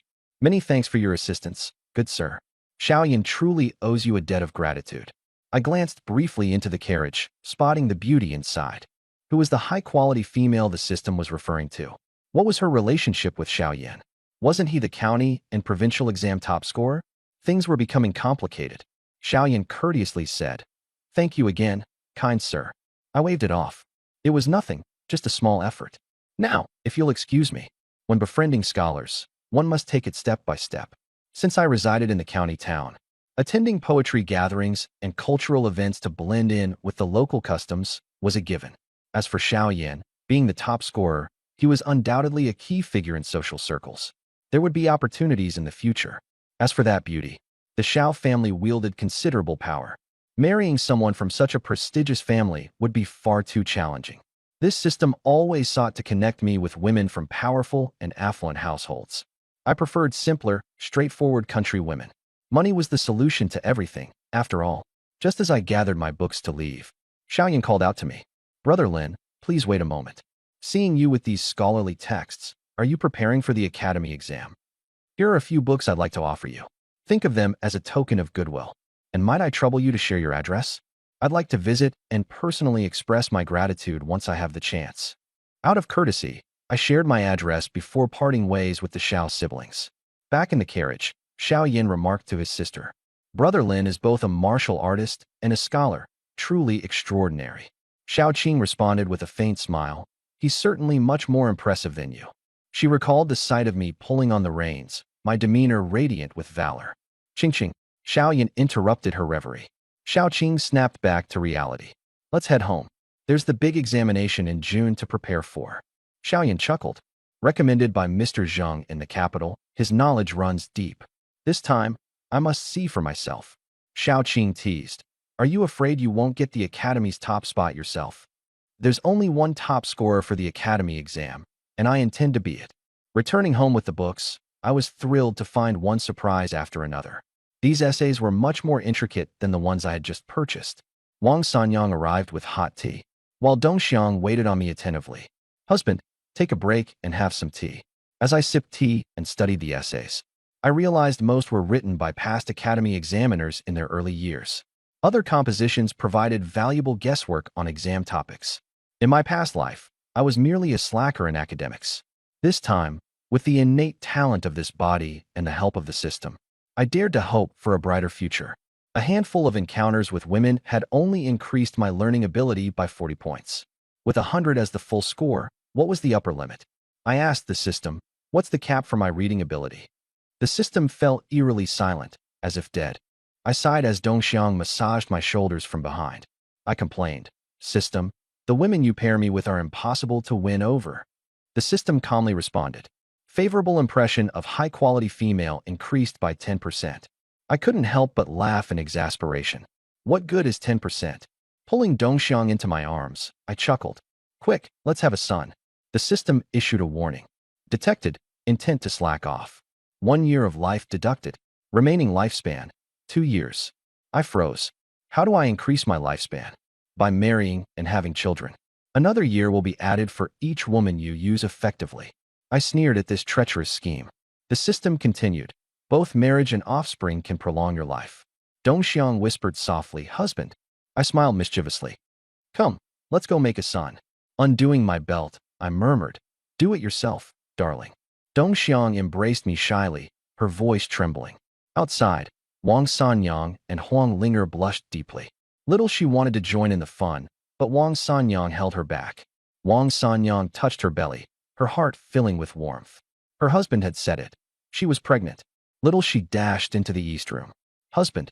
I was in full spirits at the moment. Afterward, bringing wine and writing tools, I paid a visit to Zhao, the past scholar. Meeting Xiao Yin there as well, the atmosphere was unexpectedly cordial. Let me test you both, Zhao said. To my surprise, I could answer swiftly. Zhao was delighted. Excellent. Feel free to come by often for lectures. Xiao Yin glanced at me with growing curiosity. As we departed, Zhao gifted us a few essays. These are from the Education Commissioner. Study them well. During dinner, I grew increasingly self-conscious from the conversation. But Xiao Yin thought I was just overly nervous. After the meal, Xiao Yin asked, Shall I bring my sister to visit this afternoon? Initially, I wanted to decline, but upon hearing that he would be bringing his sister along, I agreed. Returning home, I instructed Dongxiang. They come from a noble family. Treat them with propriety. Dongxiang glanced at Wang Sanyang briefly. I frowned. Sanyang is with child. Take extra care of her. Dongxiang and Huang Linger were green with envy. I added sternly.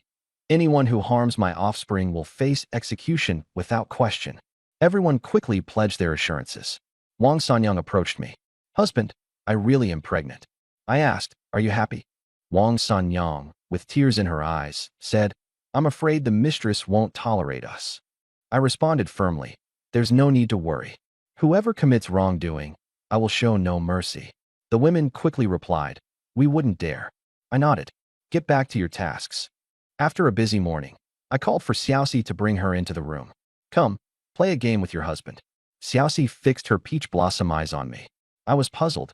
She seemed slightly more sober. Do you still remember who I am? Xiaoxi replied, Husband. Then why don't you come closer? Blushing, Xiaoxi leaned into my arms. I closed the door and turned her around. Hold onto the doorframe. Though shy, Xiaoxi didn't resist, and I wasn't about to stop now. It's only proper to have her conceive and bear children as soon as possible. At noon, I rested for half an hour. In the afternoon, the Xiao siblings arrived. Xiao Yin was shocked, clearly unprepared to see me with so many concubines. Each as beautiful as a flower. Xiao Qing's cheeks flushed slightly, and there was a flicker of disdain in her eyes when she looked at me. I assessed the beauty in front of me. An oval face and clear, bright eyes. She carried the refined aura of a noble lady, though her figure was on the flatter side.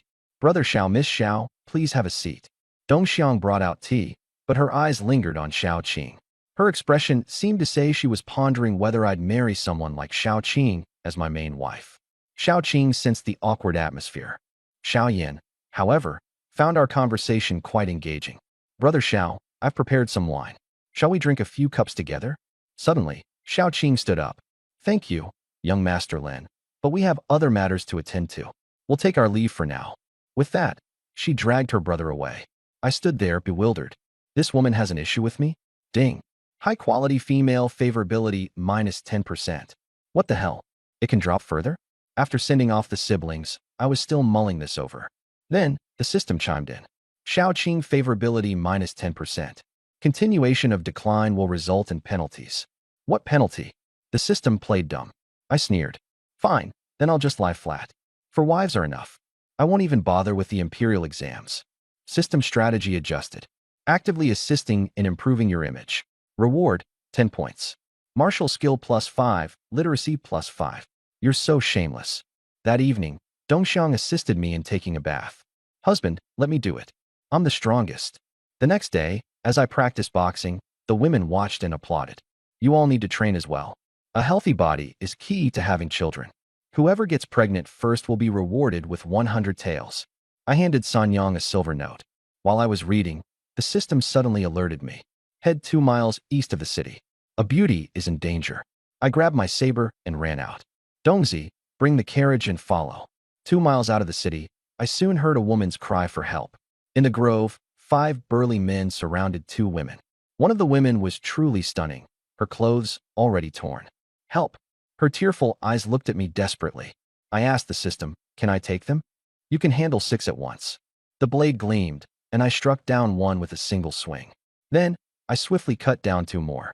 This was my first time killing someone, but unexpectedly, I felt thrilled. The remaining men shouted about revenge. Come on, then. High-quality female favorability plus 50%. Continuing to rise. I told the 2 women, don't be afraid. Favorability reached 70%. My hands shook slightly, but my grip on the saber was firm. The remaining 4 thugs rushed at me, sneering at my scholarly appearance. They underestimated me, only to regret it moments later as I took out 2 more in the blink of an eye. The leader panicked. Brother, let's make a deal. Take these 2 women, and I'll even give you 200 taels. The 2 women's faces turned pale, fearing I would be swayed by money. Yuan Jing was anxious. Young master, if you save us, we will reward you handsomely. I sneered. 200 taels for 2 lives? What do you take me for? The system displayed that these 2 were both high-quality childbearing candidates. Spending a night with them would yield abundant rewards. 200 taels meant nothing. Besides, if I killed these men, wouldn't the money be mine anyway? Yuan Jing was moved to tears. Benevolent one, we will give you 10,000 taels afterward. I glanced at her, then raised my saber and moved in. Using techniques imparted by the system, which appeared normal but were incredibly fierce, I incapacitated all of them before the incense stick burned out. Covered in blood, I knew entering the city like this would draw attention. Kind benefactor, there's a stream up ahead. Shall I lead you there to wash up? Your name is Wanjing? I asked, startled. Yu Wanjing, she confirmed. I'd heard of this beauty before. Yu Wanjing favorability reached 80%. Pointing at her torn clothes, I said, Miss, you should compose yourself first. Embarrassed, I quickly averted my gaze, pretending to be a gentleman, though curiosity burned within me. Yu Wanjing hastily covered her chest. Her maid Mingyue hurried to bring over a set of clothes. Apologies for the disgrace, benefactor, she said shyly, her cheeks flush. Though the clothes concealed her, her curves were still very apparent. Back home, I told Dongxiang, our days will only get better. You must all avoid quarreling, do you understand? Dongxiang, voluptuous and charming but shrewd, nodded. I only wanted to enjoy life and didn't want her stirring up trouble. Wang Sanyang respectfully replied, understood. Dongxiang waited expectantly. She had just joined, so tonight should be her turn, right? But Xiaoxi went in first. Wang Sanyang remarked, husband is reading. Whoever he desires, he will summon on his own. She even had Dongxiang write nameplates to hang by the doors. This way, our husband will know where each of us stays. Dongxiang, watching Wang Sanyang bustling about, felt a tinge of dissatisfaction. It seemed I had entrusted Wang Sanyang with managing the household. Dongxiang had missed her chance. That night, I reviewed the system's rewards. This time, I was granted an estate in Qingzhou Prefecture, a 3-courtyard house. The property deed was stored in my backpack, along with 1,000 taels in silver notes and a shop. If I were to aim for the imperial exams, I couldn't run the business myself. I would have to entrust it to Lin Jinping or the women. Managing a business was difficult. Without fame or connections, I risked attracting undue attention. Dwelling on it gave me a headache. I decided to rest for the time being. As I rose, I noticed the courtyard brightly lit, as though I were an emperor selecting concubines. Wang Sanyang couldn't be touched since she was pregnant. Huang Linger was also expecting, and I had just spent the night with Xiaoxi. After some thought, I went to find Dongxiang. Dongxiang approached me with a warm smile. "Husband," I inquired whether her belongings were still at the Du family estate. "There's no need to retrieve them. We'll start fresh with everything." I nodded. "Tomorrow morning, collect some money from Sanyang to buy new clothes. Make sure you all get along well." Carrying 2 buckets of water, Dongxiang offered, "Let me prepare a bath for you." Surveying the small bathtub, I thought I should get a larger bath. Soaking together with the women sounded thoroughly enjoyable. I pulled Dongxiang into my arms, noting her fine figure. Her bust was full, her skin pale and tender. "It seems you're ready," I murmured. Falling onto the bed, we laughed and indulged. She was almost too skilled. I felt I couldn't measure up. If not for having already lost my virginity the night before. I even suspect she might have served a man before. A knowledgeable woman really saved me a lot of effort. After it was over, she wiped and grazed her lower abdomen. The itch made me grab her in one swift motion. Dongxiang cried out in shock, "Husband!" I stared at her. "You're truly a little enchantress." It was only after much turmoil that we finally went to bed late into the night. The next day, I headed to the county library. I bought a few collections of essays, but was a bit disappointed. Not for memorization, but to analyze their writing techniques. A group of scholars entered, discussing the imperial examinations. In my previous life, I failed to pass the college entrance exam to get into a first-tier university. Barely, I made it to a mediocre one. This time, for the imperial exams, I must give it my all. I overheard them mention Xiaoyan. He had secured the top rank in both the county and provincial level exams. If he also takes the top rank in the academy evaluation, it would make him a triple aces achiever. His capability is overwhelming, leaving me only envious.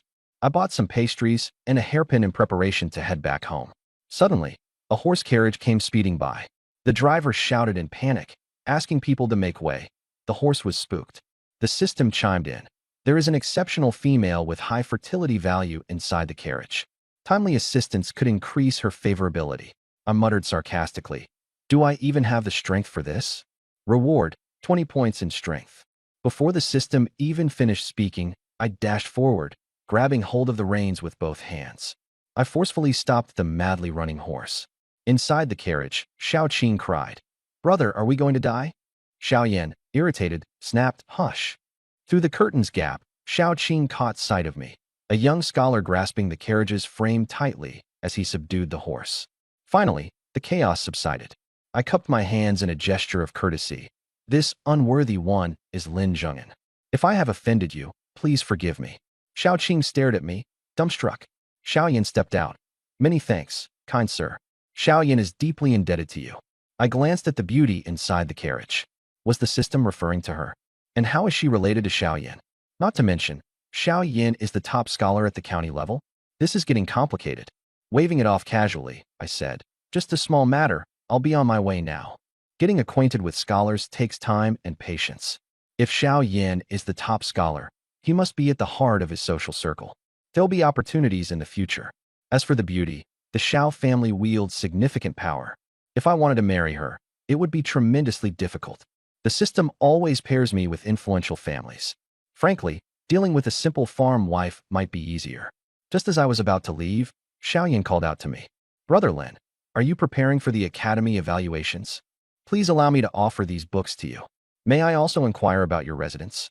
I'd like to visit and formally express my gratitude someday." From the escaping beauty, Yuanqing gasped and hurriedly covered her chest. "Quick, bring the clothes." Mingweb bashfully fetched the luggage. "Forgive us for embarrassing you, benefactor." I gave a slight nod and followed them for about 200 meters. The creek was shallow, barely reaching our calves. "Host, keep it up. Marry many wives and have many children." I removed my blood-stained outer robe, revealing my muscles. Yu Wanqing stole a glance, her face flushing. Benefactor, do you need assistance? No, thank you. The sound of water came from behind as they cleaned their faces and tended to their wounds. Mingyue whispered, Miss, our benefactor doesn't seem like an ordinary man. We're alone in this world. Why not ask for his help? Yu Wanqing hesitated. That might not be appropriate. He looks at you differently. Yu Wanqing's face turned an even deeper shade of red. As I bent over to wash my clothes, my muscular lines were prominent. System, does that maid count? No. Mingyue does not qualify, low fertility chances. Dongzi showed up, managing to evade the bandits. Where are the two ladies headed? I could give you a ride if it's on my way. Suddenly, Yu Wanqing knelt. Benefactor, we're from the capital, exiled to a southwestern penal colony. Our traveling funds are depleted. Please take us in. I was elated at this turn of events. My home is modest. As long as you don't mind, you're welcome to stay. Favorability increased to 90%. On the road, I described the conditions of my home. There are a few maidservants in the house. Mingyue was shocked. You're married? Yu Wanqing tugged at her. Don't ask such things. Her expression was shy, her demeanor elegant and refined. The earlier scene replayed in my mind. I'm unmarried. Just have a few concubine maids is all. I'll be taking the academy evaluations in June, preparing at the county. Yu Wanqing lowered her head. Just a small room for firewood would be enough for us. Don't be so formal. Just call me Brother Lin. Straightforwardly, she called out, Brother Lin. When we returned to the county, Lin Jingping was outside building a canopy. Seeing me return with two women, he was stunned. Third, madam, give Miss Xiaoxi's room to Miss Yu. She's a friend's younger sister. Her family encountered trouble. Wang Sanyang was awestruck by Yu Wanqing's beauty. Mingyue looked worriedly at the household women, concerned about her mistress. Lin Zhengping asked, Fourth brother, where did you get so much silver? Catching my look, he quickly corrected himself. Your elder brother shouldn't have asked. Don't take your brother's words to heart. Relenting slightly, I turned to Changshan and Dongzi. When working under me, remember two rules. Don't pry into personal matters. Don't look where you shouldn't. When you go out, observe a lot, speak less, and act more. If it must be said, say it. If it mustn't, stay silent, even if it kills you. Stick with me, and you won't suffer. Dongzi immediately bowed. Dongzi will follow the boss's lead. Changshan quickly echoed his statement. I handed the deed for the store to Jingping. Bring your wife over to run the shop first. When business stabilizes, move our parents here to help out. We can all live within this compound by then. Jingping was so overwhelmed, he couldn't speak. It grew late, and Zhenghe was preparing to leave with the mule-pulled wagon. I handed him 20 taels of silver. Deliver this to the clan leader. I also handed 50 taels to Dongzi. Buy a horse-drawn carriage tomorrow morning. Make sure it's a good horse. Dongzi was overjoyed. Got it. Dinner was ready. Dongzi and Changshan cooked for themselves and didn't eat with us. I ate with 4 women, this time including Yu Wanqing and Mingyue. Wang Sanyang warmly invited them to sit. After dinner, Wang Sanyang carried blankets to the side room. Yu Wanqing quickly expressed her gratitude. Wang Sanyang smiled. Miss you, from now on, consider us sisters. Call me Sister Wang. She held Yu Wanqing's hand. Shall I arrange for you to share a room with your husband tonight? Yu Wanqing blushed. Sister Wang, you misunderstand. Wang Sanyang smiled knowingly. I understand. Mingyue chimed in.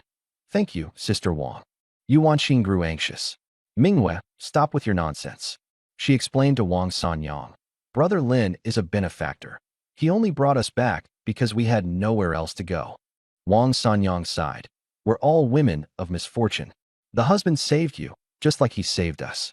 If you truly have nowhere to go, why not just stay? This world is too harsh for a woman alone. Yu Wanqing was left speechless. Wang Sanyang exited with a smile. I'll go heat the water. The moonlight spoke plainly. Girl, you're no longer a noble lady. Young Master Lin saved us. Don't be so picky. Wang Sanyang boiled water and instructed Mingyue. Let Sister Wanqing go to the Lord's room. She came to me to discuss this matter. I was torn between laughing and crying, but admired her attentiveness. I pulled Wang Sanyang onto my lap and kissed her. She blushed and said shyly, My lord, let the new sister serve you. I told her to rest. You and Xiaoxi sleep together. Be careful. After she returned to her room, I heard movement next door. Yu Wanqing hesitated in the courtyard, unwilling to step forward. Mingyue nudged her. Miss, go thank him. With that, Mingyue pushed the door open, shoved Yu Wanqing inside, and left, closing the door behind her. I came out from the inner chamber, startled. Miss Yu, why are you here? She was wearing Wang Sanyang's clothes. Her figure was stunning. System notification, Yu Wanqing's favorability has reached 93%. 7% more to go. I grabbed her hand. Wanqing, I said, cornering her between the door and my arms. Do you believe in love at first sight? I brushed aside her long hair. You smell lovely. She blushed shyly. I embraced her. I admit I have many women, and I can't promise you exclusivity. But as long as we're together, even for a day, I'll treasure you for that day. If you wish to leave, I won't stop you. All right. She held onto me tightly, tears streaming down her face. I grinned and carried her into the room. She clutched my robes nervously, avoiding my gaze. Having been a noble lady, she was once destined to be a virtuous wife and matriarch. But now, had I not saved her, she'd have fallen victim to brigands. Are you scared? I asked, placing her on the bed. My lord, please be gentle, she murmured, her eyelashes trembling. She had fallen for me at first sight. Though she feared she might only ever be a concubine, real affection was enough for her. I pulled aside her garments, my breath catching at the sight of her flawless beauty. Her pale skin, her soft, rosy peaks like blossoming plums, utter perfection. I looked at her like a thief stealing a rare flower, unable to avert my gaze. Roughly tearing off clothing, the sound of fabric ripping filled the room. Wanqing, don't be shy. Let your husband admire you, I said, pinning her down with my legs. By the dim candlelight, she slowly relaxed under my guidance. Ding. Acquired superior level fertile woman.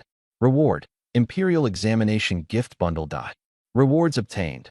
5,000 silver taels, a triple courtyard residence, plus 10 administrative ability, plus 10 martial strength, 10,000 caddies of grain, livestock and horses, and 100 bolts of fabric.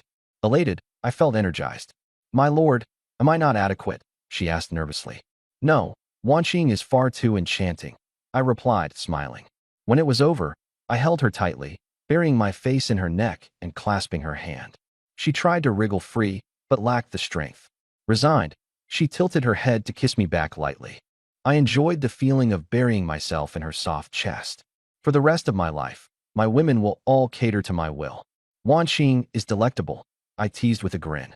My lord, stop speaking such embarrassing things. Her face turned crimson. I softened upon seeing the red stains on the sheets. Preparations were made for water. Outside, Mingyue and the others clearly heard everything. Dongxiang stopped Wang Sanyang. Sanyang, you have maids. Don't trouble yourself. Mingyue wouldn't pass up the opportunity. As a dowry maid, she was well prepared for her future as a chambermaid. Mingyue entered with water, carrying a basin to the bedside. We lay unclothed, holding each other under her gaze. Start by cleaning the lord, Wanqing instructed. Yes, Mingyue replied, blushing red. My lord, allow your humble servant to clean you. Her hands reached for me, her intentions evident. It was truly a luxury to be attended to. I lounged on the bed, letting myself be fully attended to without shame. Though Mingyue had been with men before, she had never encountered a man of my stature. Her eyes darted nervously, yet she couldn't resist sneaking glances. Her hands trembled while washing me. Wanqing seemed unbothered but had a question lingering. What exactly was Mingyue's status? I stared at Mingyue. She wore Xiaoxi's clothes, her chest straining tightly against the fabric. A woman who had seen the world, she was bold enough. Sensing my gaze, she shyly glanced at me, even puffing out her chest slightly. Wanqing frowned slightly. After cleaning up, Mingyue swayed her hips as she left. From behind the screen, Wanqing let out a startled cry. I had pounced again. Outside the door, Mingyue bit her lips, suppressing her discomfort as she retreated. She understood this was not the moment to intervene. My lord, didn't you say we were resting? Wanqing murmured, teary-eyed. I kissed the corner of her eyes. With how your maid handles things, how could I resist? She's a dowry maid. I don't have an issue with her, she admitted, biting her lip. The system indicated that Mingyue wasn't a superior mother candidate, having been with several men before. Forget it, no need to waste effort. I love you, and won't keep her, I declared earnestly. I'll find her a good husband in the future. Wanqing was touched, hugging me tightly and kissing me on her own initiative. With such beauty before me, how could I hold back? By midnight, I called for water again, ignoring Mingyue's eyes filled with silent sorrow. The next day, we woke late. Changshan had bought a new carriage, sturdy and spacious with a roomy interior. The women surrounded it with joy. "If we need more, we'll buy another," I said with a smile. With more people and luggage, one carriage wouldn't suffice. The mule carts were left for the Lin family to transport goods, saving money. Changshan promptly went to purchase a second. I returned to my study to read and write. While books didn't appeal to me much, the wealth hidden in their words couldn't be ignored, especially with Zhao Juren extending his invitation. During the meal, Wang Sanyang called me to eat. I casually asked, "Who's been preparing the meals lately?" "Me and Linger. The others aren't skilled in cooking." I handed her 100 silver taels. "Hire a couple of women to cook and do laundry. Leave the heavy chores to Changshan and Dongzi." "This is too much." "We can manage," she protested. "You're my women. Your primary duty is to care for me and bear children. Menial tasks are beneath you." I kissed her affectionately, pulling her close. "Take care of yourselves and focus on giving birth to my first son. That's your main responsibility." In the afternoon, my eldest brother arrived in the county with my mother and sister-in-law. My mother pulled me aside in excitement. "My son, you're remarkable, right on target." I was at a loss for words. She suggested that if a daughter were born, we should adopt her into the third brother's household to carry on his line. I declared bluntly, "Mother, even after she bears a child, she'll continue serving me." "What?" "As for sealing ties with the sister-in-law, I favor her greatly," I said calmly. Outraged, she lambasted Lu Xilian as a seductive fox. I smirked.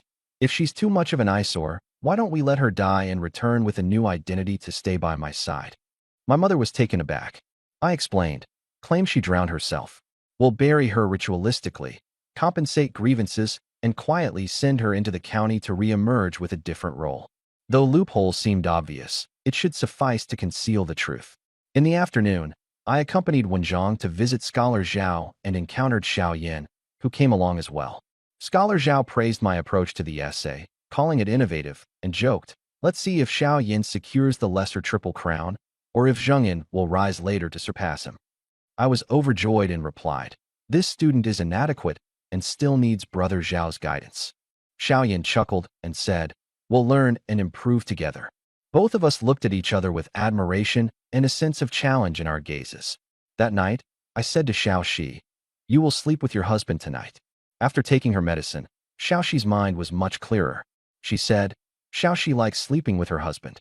She changed the bedsheet and lay under a thin quilt, her delicate curves outlined clearly. I moved closer eagerly. She asked curiously, "Husband, what are you hiding?" I pressed down on her and said, "Guess." She didn't understand what I was insinuating, so I taught her, through actions, what kneading dough and rolling noodles meant. Afterward, holding her, I asked, "Xiaoxi, did you feel comfortable?" "Comfortable, but a little uncomfortable," she replied. "Where does it feel unwell?" I asked. "I don't know," she said. I chuckled lightly and said, "Shall we get rid of that feeling?" "Okay," she agreed. Later that night, Mingyu stayed up to bring us water. Her face looked fatigued, and there was a faint resentment in her eyes as she glanced at me. I asked the system, "Has she contracted any unspeakable disease?" System, "No disease detected." Half a month later, the Lin family moved entirely to the county town. Mother came with Mu Xilian, who remained as coldly beautiful as ever, yet she had grown even more silent. Mother sighed and said, "Zhengyin, your third sister-in-law drowned herself in the river. On the way, we encountered Miss Lien at the city gates. She has nowhere to go, so let her serve as a humble maid here." Everyone understood between the lines. I sighed and said, "Miss Lien must be feeling greatly wronged." Lien Rong offered a slight curtsy and said, "Many thanks for taking me in, young master." Yuan Xing glanced at Lien Rong a few more times, exclaiming at her beauty. However, when she looked at me and saw that I didn't pay much attention to Lien Rong, she appeared somewhat surprised. Later on, Mother said with satisfaction, "The Lu family tried to cause a scene, wanting to recover the bride price. I scared them so much they didn't dare to say a word." I smiled wryly. My mother, truly impressive. The elderly lady declared victoriously, "Nobody found out about it." I said it was unlucky and burned the old clothes. "Your second brother escorted her out of the village. This morning, he even staged a scene at the city gates." I gave her a thumbs up. Mother is truly remarkable. I handed her some silver. "For your trouble." Mother smiled and waved it off. "You're my son. What trouble is there to speak of?" Though she said so, Her hands received the money briskly. I didn't mind. One must learn to be content. Take what you deserve, and don't touch what isn't yours, I said. Mother nodded. Rest assured, I am here to manage the household. Do you still plan to wait when arranging marriages for your sisters? She asked. Yes, I'm still merely a student. Eldest sister will have to settle for an ordinary man for now. Once I pass the imperial examination, there will be more options for them. The second sister was only 12, and the eldest sister was already 15. She's just 15. What's the harm in waiting for 2 more years? I reasoned. Girls from noble families marry at 18. I added, Mother, you have to think about your son's future plans. She looked puzzled for a moment. I said seriously, your son wants to continue the ancestral line. There will not be just one concubine. The younger sisters should both be reserved to marry well. If they marry into good families, it'll be a matter of pride for all of us. Do you want sons of farmers for sons-in-law or officials? I posed the question directly. Mother understood instantly. I'll keep a close watch on them. With that promise, she went to make arrangements next door. Lian Rong was brought in by Wang Sanyang. I sat in silence, watching her. She stood with her head down, her face pale. Come here, I ordered. Biting her lip and holding her belly protectively, she walked over. I pulled her into my embrace. She let out a startled cry as she fell into my arms. Grabbing her chin, I asked, What is it? You're unwilling to serve me. Her gaze was evasive, filled with humiliation. After that night, her spirit seemed dead. Returning home, her mother-in-law suppressed her, fearing she might seduce me. Neither the Liu family nor the Lin family treated her kindly. The hardest thing for her to bear was her connection with me. Being pregnant gave her a mix of relief and sorrow. She hadn't anticipated her mother-in-law's plan for a fake death, which ultimately made her my concubine. She understood that all of this was orchestrated by me. The transition from being a sister-in-law to a concubine was overwhelming. Look at me, I commanded, my tone firm. Tears welled in Lian Rong's eyes as she whispered, If I say I'm unwilling, will you let me leave? I smiled and said, Go then. She froze. Think carefully. Besides me, who else will protect you? I continued, gently brushing her cheek with my fingers. As a young widow, you're bound to cause trouble wherever you go. Stay with me, and I'll shield you. No one else can offer you a good life. Biting her lip, she admitted, I have nowhere to return to. Then live happily with me. I emphasized, the child in your belly is mine and will only call me father. Could you bear to let the child grow up fatherless? Her resolve faltered.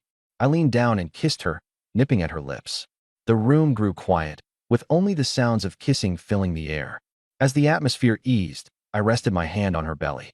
This child will be brilliant, I said. Someday, he'll pass the imperial exams and honor you with a title. With a trembling voice, Lian Rong replied, I only hope he becomes a good person. She understood the child would only be a concubine's son. I began caressing her, noting, You've grown fuller than before. Blushing deeply, Lian Rong countered, I'm pregnant, we can't. I'll be careful, I reassured her. I redeemed a fetal protection pill and placed it in her mouth. What's this? She asked. A pill to protect the fetus, I replied, for the child's safety. I nibbled on her earlobe and added softly, But you'll have to put up with me a little. Recalling the past, Lian Rong's embarrassment deepened. Don't be afraid, I murmured. You're especially captivating. She put her hand over my mouth. Stop saying things like that. Will you, or won't you? I pressed. For the sake of the child, she reluctantly consented. Though it had been a long time, Lian Rong's reserved demeanor pleased me greatly. I instructed her to rest in the west wing for now. Supporting herself against the wall, she exited. Mingyu entered, assuming it was now her turn. Go call Miss, I said. Disheartened, Mingyu left. Yu Wanqing entered, and I immediately pulled her into my arms. After a few moves from her, she surrendered to me. The eastern room was filled with heat and fervor.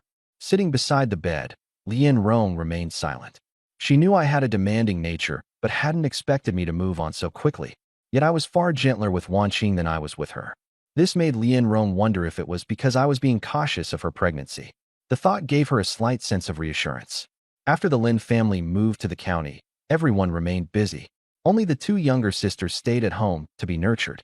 I called for Wanqing and my sisters to join me. Wanqing, teach them the manners of girls from prominent families, I instructed. Rid them of their small-minded ways. Wanqing was surprised, but found it reasonable. The sisters, however, were nervous. Fourth brother, do you think we can manage? Why wouldn't you be able to learn? What you lack is a respectable background and wealth. It's not necessary to master everything perfectly, just enough to be well-mannered and discerning. That way, when you marry, you won't be easily deceived. When the topic of marriage was brought up, the two sisters lowered their heads. In ancient times, marriages were entirely decided by parents, and they had never thought much about it. You may have reached the age of maturity, but there is no rush for marriage. If you wish to marry someone of low status and live a lowly life trampled upon by others, I will not stop you. The choice lies in your hands. Xiao Xiang glanced at her elder sister's expression cautiously. Xiao Yu gritted her teeth and said, "Fourth brother, we will listen to you. If you don't allow us to marry yet, it's no big deal if we wait until we're older. As long as you achieve great things, families of high status will come seeking us for marriage." I smiled. "I'm glad you think that way. Next autumn, there is the provincial exam, and the following year, the metropolitan exam. By then, you'll be 17, just the right age. If you trust me, wait 2 years and focus on learning proper etiquette. If not, then wait until I pass the imperial scholar exam to marry." Xiao Yu resolutely responded, "We'll discuss this again in 2 years." Xiao Xiang said, "I'll follow elder sister's lead. I'll have a thorough talk with father and mother, so don't worry about that. Learn proper rules and manners from Wanqing. Respect your teacher and honor her guidance. Never look down on her just because she is a concubine, understand?" The two sisters agreed and then left. Wanqing leaned against me. "Your sisters have good foundations. I will prepare medicinal prescriptions to help them regulate their health." "You know medicine?" "My grandfather and father were imperial physicians in the palace," she said. "I grew up learning about prescriptions and medicinal ingredients. Though not as skilled as my father, I am still better than most among my sisters." I beamed with joy and lifted her onto my lap. "Husband, it's daytime, not now. There are certain pleasures unique to the day and others unique to the night. The daylight allows me to clearly see the one I love, which has its own charm. Wanqing, after you enter the household, you and third madam are to be sisters. I hope you'll take care of the pregnant sisters too." She smiled. "Even without you saying it, I would have done so. My Wanqing is the most generous and understanding." I couldn't help but press her down onto the desk. "Husband." She knew of my strong desires.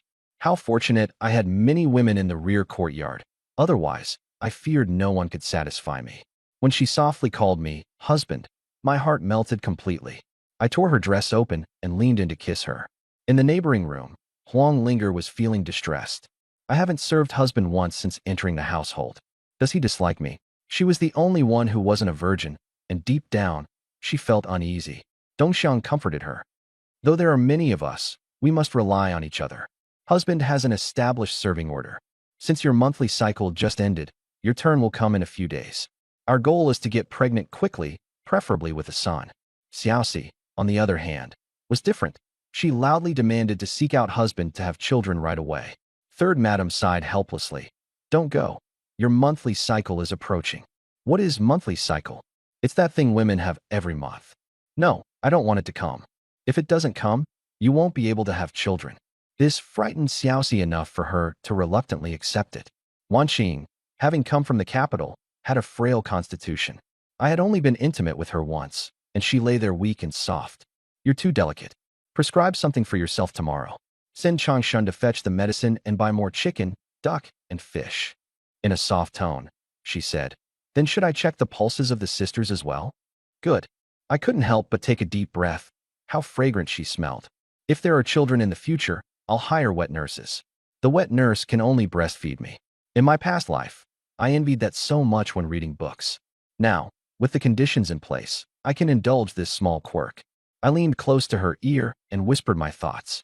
Wanqing's face flushed deep red, avoiding my gaze nervously. At times like this, I regretted not reading more books. I didn't particularly enjoy books, but with the system's guidance, I had no choice but to study hard. When the appointed day arrived, I brought my essay to the Zhao family. Unexpectedly, not only did I encounter Xiao Yan there, but also Xiao Qing. She glanced at me, and the system chimed in. "High-quality maternal candidate, Xiao Qing's favorability plus 10%. I was puzzled. "What just happened?" Xiao Yan laughed. "I didn't invite you, and yet you insisted on coming. Now do you believe in your brother?" Xiao Qing snorted lightly. "He's just SOSO. Extremely high-quality maternal candidate, Xiao Qing's favorability plus 5%. I grew increasingly curious. Handing over the essay, Scholar Zhao read it carefully. His expression grew pleased at the highlights. Both Xiao Yin and Xiao Qing stared in astonishment. Zheng Yan never fails to surprise with each visit, Scholar Zhao praised. Xiao Yin and Xiao Qing exchanged looks before quickly taking the essay to study it themselves. Xiao Qing's favorability plus 5%. Early gifts lead to early children. Xiao Qing's favorability plus 5%. Please keep up the good work. The sound of notifications kept ringing until they eventually stopped. Xiao Qing's favorability reached 45%. Extremely high-quality maternal candidate, renowned talent of the capital. I was stunned. The Xiao family was of noble lineage. Xiao Yan's literary talent was expected, but for a woman like Xiao Qing to also possess such brilliance was extraordinary. With her family background, beauty, and talent, she was the kind of woman not even princes could resist. Her favorability increased every time she read my essay. This talented woman appreciated those with literary skill. Relying on charm alone wouldn't work here. I had to establish myself as a literary figure. Throughout history, many scholars were known for their amorous nature. Concubines were common in intelligent households. I needed to attend more literary gatherings and build my reputation. Xiao Yin remarked, "Brother Lin, your essays have become increasingly refined. In just a few short days, your progress has been remarkable. I fear you'll be a tough opponent in next year's provincial exams." Xiao Qing looked conflicted, stealing another glance at me. Extremely high-quality maternal candidate, Xiao Qing's favorability plus 2%. Her favorability was frustratingly difficult to increase. In the past, I would have given up and moved on to other women. But the system placed such importance on Xiao Qing. She alone could surpass multiple other ordinary candidates together. My competitive spirit burned fiercely. Once I return, I must review and write another essay, I said.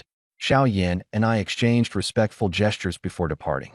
Scholar Zhao rarely had leisure time, so we promptly concluded our business. As Xiao Yin led his sister into the carriage, he exhaled deeply. "So, are you convinced now?" Xiao Qing huffed coldly. Xiao Yin grinned. "I know you're talented, but Lin Zheng's progress is astounding. By next year's provincial exams, he might truly be a formidable opponent. Brother, you're the best." Feeling aggrieved, Xiao Qing's nose wrinkled like she was about to cry. Xiao Yin quickly offered comfort. "All right, don't cry." Though she was renowned as a talented young woman outside, at home, she was prone to tears. Xiao Qing wiped her tears. "It's all Lin Zheng's fault. I hate him so much," Xiao Yin teased. "They say love runs deep when hate burns bright." He stopped mid-sentence and changed the subject. "When you grow older, you'll understand not to judge people on the surface." Ding. Xiao Qing's favorability toward the host dropped to 10%. I pinched the bridge of my nose, utterly baffled. Never mind. There was still plenty of time. With more women to sleep with and children to bear, writing those 8-legged essays would naturally become easier. One day, she would beg me for mercy. I pushed open the door to my house, and Changshan handed me a bundle. "Master Du sent this. He left as soon as he heard you were at the Zhao house." I said, "It seems the task I entrusted him with has made progress." Opening the bundle, it was filled with model essays and official examination scripts from high-ranking scholars and provincial governors' early works. What a treasure trove! I immediately engrossed myself in studying them. Understanding the personality and perspectives of the chief examiners. This was crucial. I didn't even notice nightfall. Huang Linger entered with a cup of tea. "Husband, take a break." I looked up, and under the lamplight, her beauty seemed even more captivating. She wore a thin gauze dress that hinted at her soft curves underneath. "Husband," she slipped off the gauze dress. I braced myself on the desk. "Keep going." Huang Linger giggled as she tugged aside her blouse, revealing a red undergarment. My throat tightened. "Continue. Should we blow out the lamp? How will I clearly see you if we do?" She bit her lip, untied her delicate strings, and bent over to remove the inner pants. "Come here." My voice was hoarse. With a pull, she tumbled into my arms. I leaned down to taste her, and she shyly leaned back, tossing her onto the bed. "Husband, slow down. Who told you to tempt me?" The bed creaked softly. Yuan Xing spoke to Mingyue in the moonlight. "I know what you're thinking, but now is not the time." Mingyue lowered her head. "This servant dares not. I'll go fetch water." Mingyue quickly hurried away. Dong Xiang listened to the noises, her hand brushing across her stomach. She had to seize the moment while there weren't many other women to get pregnant quickly. Huang Linger looked as if she had been dredged from the water. "Husband, You're becoming more and more incredible. I asked the system, what is the strength of my body? You can rival 6 robust men in combat or face 3 soldiers solo. What about my fertility abilities? The stronger your physique, the more potent your fertility. So that's how it was. No wonder, in over a month, only 2 of them had conceived. Rest assured, host, you won't be drained to exhaustion or death. I teased. And if I do die? Host will not die? Absolutely won't die. The system sounded nervous. How amusing. Huang Linger noticed my distraction and took the initiative to climb up and serve me. I pinned her down once more. Later, Mingyue came in with water to help clean up. Huang Linger said, I'll do it myself, and left. I asked, how much is a box of contraceptives in points? 1 point can exchange for 100 units. Exchange them. Suggestion, replace less favorable women with higher quality ones. Dong Xiang has a strong desire for children. It's advised to include her in your plans. I ignored the system entirely. Mingyue fluttered around me frequently, but if she wasn't high quality, then she wouldn't get pregnant no matter how much she lingered. Watching Mingyue tidy the bedding, I asked, have you shared a bed with someone before? Terrified, Mingyue knelt sharply. This servant doesn't understand. I smiled, lifting her chin, not telling the truth. Tears welled in Mingyue's eyes. This servant grew up at the side of the young lady of the house. Madam thought I looked decent and started teaching me seduction techniques at 12. The eldest young master locked me in his room. When the second young master returned, he also. Tears trickled down her face. I frowned. Both of you family's sons have taken you. Mingyue bowed her head. When they came back, they always sought me out. She cried, tears falling like raindrops on blossoms. Enough crying. Come here and serve. Mingyue raised her head in astonishment. Let me see what you've learned. She climbed onto the bed with joy, sitting on my lap and wriggling, her gaze alluring. Her skills were indeed exceptional. Wait. I took out a small raincoat. Do it yourself. Mingyue complied. Are you satisfied, master? I nodded, though I thought her chest wasn't quite big enough. Clean up and then leave. A few days later, I was in a good mood. Yu Wanqing came to report on the backyard affairs. Lian Rong is also pregnant. I asked whose child is it. She replied candidly, originally mine. Then take good care of her. I pulled her into my embrace. Don't rush to leave. Husband. The next day, I took Dongzi to the county's largest restaurant. I was only a child scholar at the time, but had a good relationship with Xiaoyan. Many people wanted to use me to connect with Xiaoyan. In front of the restaurant, I was exchanging pleasantries. Xiao, the top scorer, has arrived. The crowd immediately flocked to Xiaoyan. Xiao Qing walked toward me. Did you write an article this time? I pulled out a few sheets of paper. Please offer your guidance. Ding. Xiao Qing's favorability has risen to 45%. After reading, she said, I think you're impressive. Favorability increased to 60%. What do you think of me? She asked. Miss Xiao is the most outstanding woman I've ever met. Favorability increased to 75%. She bit her lip. Do you think I'm fit to be your wife? Of course. Favorability increased to 80%. Then marry me and dismiss your backyard. Internally, I groaned. The system wants me to marry and produce offspring to sustain my life. How could I give up my backyard? Marriages are decided by parents. The Xiao family is of such high status that even if I wanted to, it would be nearly impossible. Favorability decreased by 10%. She was disappointed. You don't dare to fight for it. Give me time. Once I make the imperial examination's golden roll, I will personally visit and propose marriage. She looked dejected. I'm afraid I can't wait that long. Xiaoyan came over. Brother Lin, let's go. Xiao Qing boarded her carriage and left. Inside the restaurant, everyone surrounded Xiaoyan, none sparing me a glance. Someone asked, didn't you bring any writings? I just showed them to Miss Xiao. Xiaoyan looked apologetic. Should I fetch them back for you? No need. Once the provincial examinations are over, everyone will know. Xiaoyan remained composed, but he silently resolved to return home and persuade his sister. Unfortunately, my status was low, and the disparity with the Xiao family was vast. If not for the gap, we would truly be a match of talent and beauty. Inside the restaurant, many people were writing poems and essays. Someone asked me to write something. I shook my head. I dare not embarrass myself. Outside, Xiao Qing's carriage suddenly stopped. She lifted the curtain, and our gazes met. I smiled faintly, and she glared before dropping the curtain and leaving. Ding. Xiao Qing's favorability increased to 73%. I chuckled helplessly. The food was served, and I was placed at a separate table. My table was filled with individuals of mediocre talent. Quite the difference. After the meal, Xiao Yin was drunk. I told a servant, help him onto my carriage. At the Xiao residence, Xiao Qing came over. Is my brother drunk again? There were many toasting him. It's hard to avoid. Why didn't you drink? None toasted me. I bid farewell and returned home. Yuan Qing brought me a sober-up soup. I held her hand. My treasure, Wan Qing. She blushed and said it was her duty. That night, Xiao Shi came to share my bed. She said, I miss my sister. Send someone to fetch her tomorrow. The next day, Chang Shun returned to report. She hanged herself. Xiao Shi's face turned pale. Why? It turned out the man had squandered all her money and pawned her off. Refusing, she hung herself in despair. June was approaching, and I was preparing to head to the provincial city. Zhao Jiren said Xiao Yin had left early. I felt a sense of unease. At night, the system suddenly issued notifications.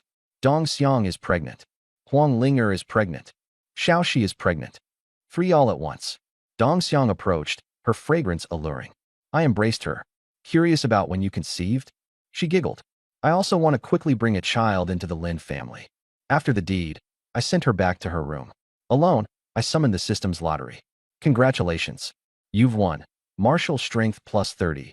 Exam writing skill plus 30. 5 supreme supplement pills. 10 pregnancy safeguard pills. 200 warhorses. 10,000 ounces of silver.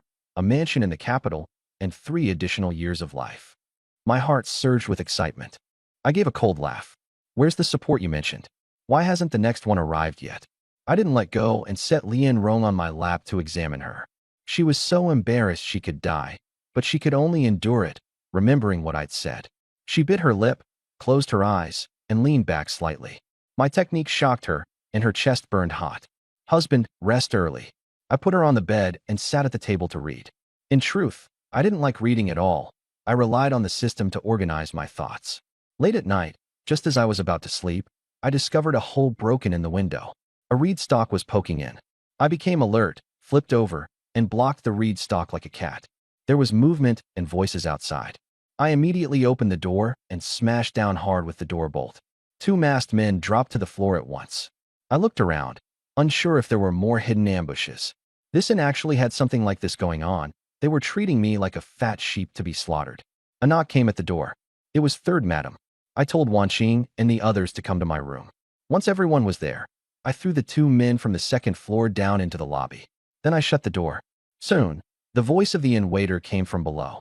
I opened the door, and the waiter asked with a smile whether we had heard anything. He looked tense, but his eyes didn't wander. We went to bed early and didn't hear anything. The waiter saw 5 or 6 women in the room and flashed an ambiguous expression. Then, relieved, he left. After closing the door, third madam and the others asked what had happened. I briefly explained, and everyone panicked. Especially Wan Qing, who was already exhausted. She was even more frightened. Tonight, we'll sleep on the floor. Tomorrow morning, we'll rent a carriage and continue on our way. After laying out the bedding, everyone slept fitfully. Wan Qing tossed and turned, unable to sleep. I felt sorry for her, so I lay down beside her. Husband, she froze. The room was very quiet, and she didn't dare make a sound. I pulled her into my arms. Don't be afraid. I'm here. Wan Qing cried, and her fear faded away. She turned around and kissed me once. Thank you, husband. It was the first time she had taken the initiative, and I almost couldn't take it. I suspected the system had drugged me. There were 8 people in the room, and I was afraid they'd hear us. Wan Qing wanted to escape, but I held her tightly. Wan Qing, give yourself to me. I feel awful. But, husband, I saw how frightened you were. I just want to comfort you. Besides, I couldn't resist your charm. I parted her dress and carefully felt my way around. Her whole body trembled as she tried to stop me. A soft laugh sounded in my ear, and her face turned red with embarrassment. She was so teased by me that her heart was all in disarray. If her sisters heard us, she'd have no face left to show them. I gave her no chance to refuse and simply carried on. The room was deathly quiet, with only faint breathing sounds. Wan Qing covered her mouth tightly, not daring to make a sound. The rustle of clothes sounded especially loud in the night. The other concubines woke up and knew what I was doing. Their feelings were complicated, ashamed, yet envious of Wan Qing's favor. I didn't care about any of that. This was perfectly normal. Since they were my women, they had to be prepared. I would give them what should be given, and absolutely not let them touch what shouldn't be. The timing wasn't right, so I only came to Wanqing once. After a brief tidy-up, I held her and fell asleep. Wanqing looked at the hand I used to write with, long and strong. At times it was gentle, and she couldn't resist it. If her parents knew that all she could think about now was this, they would surely scold her for being shameless. Being with me, she was no longer like the pampered young lady she used to be. The next morning, Dongzi and Changshun only then learned what had happened last night. Go rent a carriage and see if there are any students heading to Qingzhou for the exam together. Yes. Dongzi went to rent the carriage, and Changshun carried the bedding.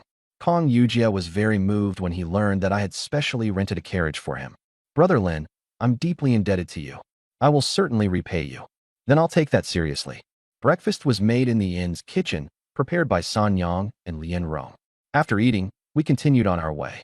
Kong Yujia and 2 other scholars rode in the carriage I had rented. It was early June, and the weather was getting hotter by the day. In my carriage were Xiaoxi and San Yang.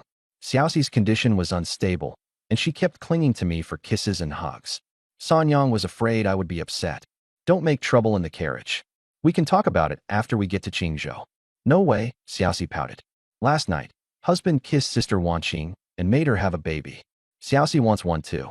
San Yang awkwardly pulled her back. Don't talk nonsense. I smiled and asked, Xiaoxi wants to be a mother too? I want to bear husband as son. She straightened her chest proudly. I was helpless. 6 concubines, and 5 were already pregnant. Only San Yang and Lian Rong knew. Xiaoxi had poor health and irregular periods, so even if she were pregnant, she wouldn't know it. I pointed to her belly. There's already my child in here. You're lying. She lowered her head to look. I'm not lying. There really is. San Yang coaxed her. If husband says there is, then there is. But my belly is still small. That's because the baby is still small. Finally, she was soothed, and I let out a breath of relief. The first 3 months were the most critical.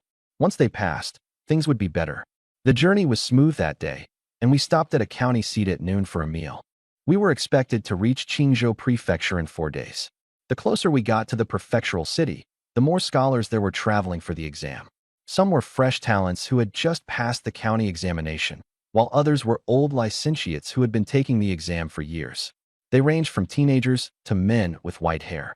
The licentiate and the Xiuzai were a hurdle. Once you got past it, you entered the proper path of the imperial examinations and could be exempt from labor service and taxes. Even if you did not become a jiren, you could still open a private school and teach. If you were only a licentiate, you could only teach a few children their basics. I understood that, but I did not encourage old men to sit for the exam. I only wanted to change my social standing through the imperial examinations. On the afternoon of the 4th day of the 6th month, we reached the city gate of Qingzhou. The scholars were traveling either alone or in groups. Someone like me, bringing 6 concubines to take the exam, was truly rare. The city guards looked at us with ambiguous expressions. I slipped him 1 tael of silver, and he beamed. Sir, you're blessed. Study hard for the exam. He lifted the curtain and saw the stunning concubines inside, and was stunned. Once the silver was in hand, he didn't bother with a thorough inspection and let us through. The history of the Great Zhou was completely different from what I knew. There was no Tang, Song, Yuan, Ming, or Qing, and there were few historical figures. Qingzhou City had once been the provincial capital of Shandong, but later was replaced by Jinan. After entering the city, the streets were bustling beyond measure. Xiaoxi curiously lifted the curtain to look outside. People came and went, and vendors called out their wares. San Yang had grown up in the countryside, and seeing the busy city made her a little flustered. Xiaoxi, don't do that. It's fine. She's just looking at the excitement, I said. Xiaoxi obediently lowered the curtain. I'll listen to Sister San Yang. I felt that Xiaoxi was like she had a second personality. The medicine should have taken effect by now. She ought to have recovered. Yet if she was still like this, then it could only mean she had split personalities. I took out the deed to the house and showed Dongzi. We stopped the carriage in an open area, and the 3 of them came over to thank us and say goodbye. Kong Yujia hesitated. Brother Kong, if you don't have anywhere to stay, come live at my place.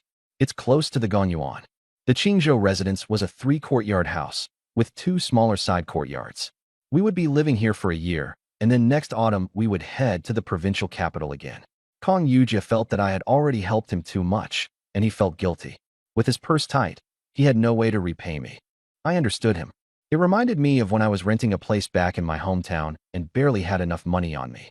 Back then, I was always afraid I'd have no confidence at gatherings. Helping others is helping oneself. I feel an instant connection with Brother Kong, so there's no need to be formal. My 3-courtyard residence has the front courtyard available for Brother Kong to stay in. How about we study together during the day? To tell the truth, I failed the prefectural level exam last year, and I've been a bit uneasy about it. Brother Kong, your studies are solid. It would be best if you could help me. Kong Yujia quickly said. Then I'll be troubling you. Changshan had already asked for directions. Master, the residence is a 15-minute walk from the park. I was very satisfied. Then hurry over. It was my first time in Qingzhou Prefecture, and I had asked for directions several times. By evening, we finally arrived at the 3-courtyard residence. This was the best house I had ever lived in. A system-produced item was naturally dependable. A 3-courtyard manor, with east and west side courtyards. The front courtyard had 3 rooms. The main house in the inner courtyard had 5 large rooms, and there were rear chambers in the back courtyard. The stable was in the front courtyard, the kitchen in the back courtyard, and there was even a well. A side gate led to a lively commercial district, quiet amid the bustle. I took the 6 women around for a look and was thoroughly satisfied. The bedding and furnishings in the rooms are all complete. The previous owner must have been someone of no ordinary status, Yuan Qing said, touching the fabric of the bedding with a slight frown. Wang Sanyang said softly, Sister Wan Qing, husband is protected by immortals. Immortals? No, she pointed upward. This must be kept secret. Yuan Qing gave a light laugh, finding it absurd.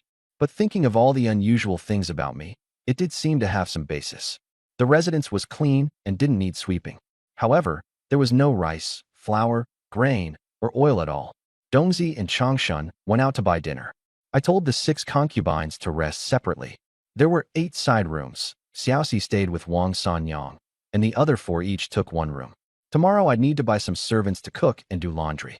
As for serving the women, that could wait. I stayed in the east bedroom of the main house. Yuan Qing had studied since childhood, so she came to help me organize my books. When she picked up the drafts, she became captivated by them. I embraced her from behind and reached forward with both hands. Wan Qing, your husband has been without any pleasures for several days. The undershirt was convenient for women, but not for men. It didn't feel as good as a doo-doo. Seeing her reaction, I picked her up and carried her toward the bed. At this time, at the Xiao family residence in Qingzhou Prefecture, Xiao Yan said to his younger sister, during this period, how many astonishing and outstanding articles do you think Lin Zhongyan has written? Noticing his sister zoning out, he asked, Qing? Xiao Qing came back to herself, her face red. Last night, she had dreamed of Lin Zhongyan, and the scene was indecent.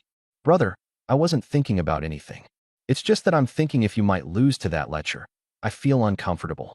Xiao Yan said with both amusement and exasperation. Qing, you don't have to like him, but don't make baseless accusations. He does indeed have a few more concubines, so he's considered promiscuous, but not a lecher. Xiao Qing lowered her head and murmured in response, secretly relieved. Thinking about Lin Zhongyan so much lately was not good. After I had my fun with Yuan Qing, I felt refreshed and cheerful. I called Mingyue in to clean up. Mingyue's eyes went wide. Yuan Qing tugged at her clothes and glanced at me, both shocked and frightened. Master, this servant will go see about dinner. Supporting her aching, weak body, she fled. I lifted Mingyue's chin. Master-in-law, she knelt and moved forward. Master-in-law, I'm willing to serve you. So eager. Mingyue's eyes were burning hot. This servant is eager for master-in-law. My mouth went dry. Hearing movement outside, I let her go. Wash yourself properly tonight. This servant understands. Mingyue was beautiful, a fine companion. It was a pity she couldn't bear me children. Dinner was spread across 10 dishes. 1 table in the inner courtyard, 1 in the outer courtyard. For the first meal, I accompanied Kong Yujia. After the meal, I had him wash up and rest. Kong Yujia said gratefully, thanks to Brother Lin spending so much. I shook my head. It was only 2 extra dishes. Nothing much. I returned to the table where the women were in the back courtyard. Wang Sanyang asked, Husband, why are you especially different toward young Master Kong? I looked at Yuan Qing and let her answer.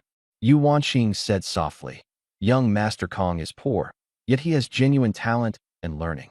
It's easy to add flowers to brocade, but hard to offer charcoal in snowy weather. Husband helping him only costs a small amount now, but in the future he may become an asset in the examination hall. Husband has no family backing, so he can only build his own network. Never look down on a young man because he is poor. Make more good connections. Some of the other concubines understood a little.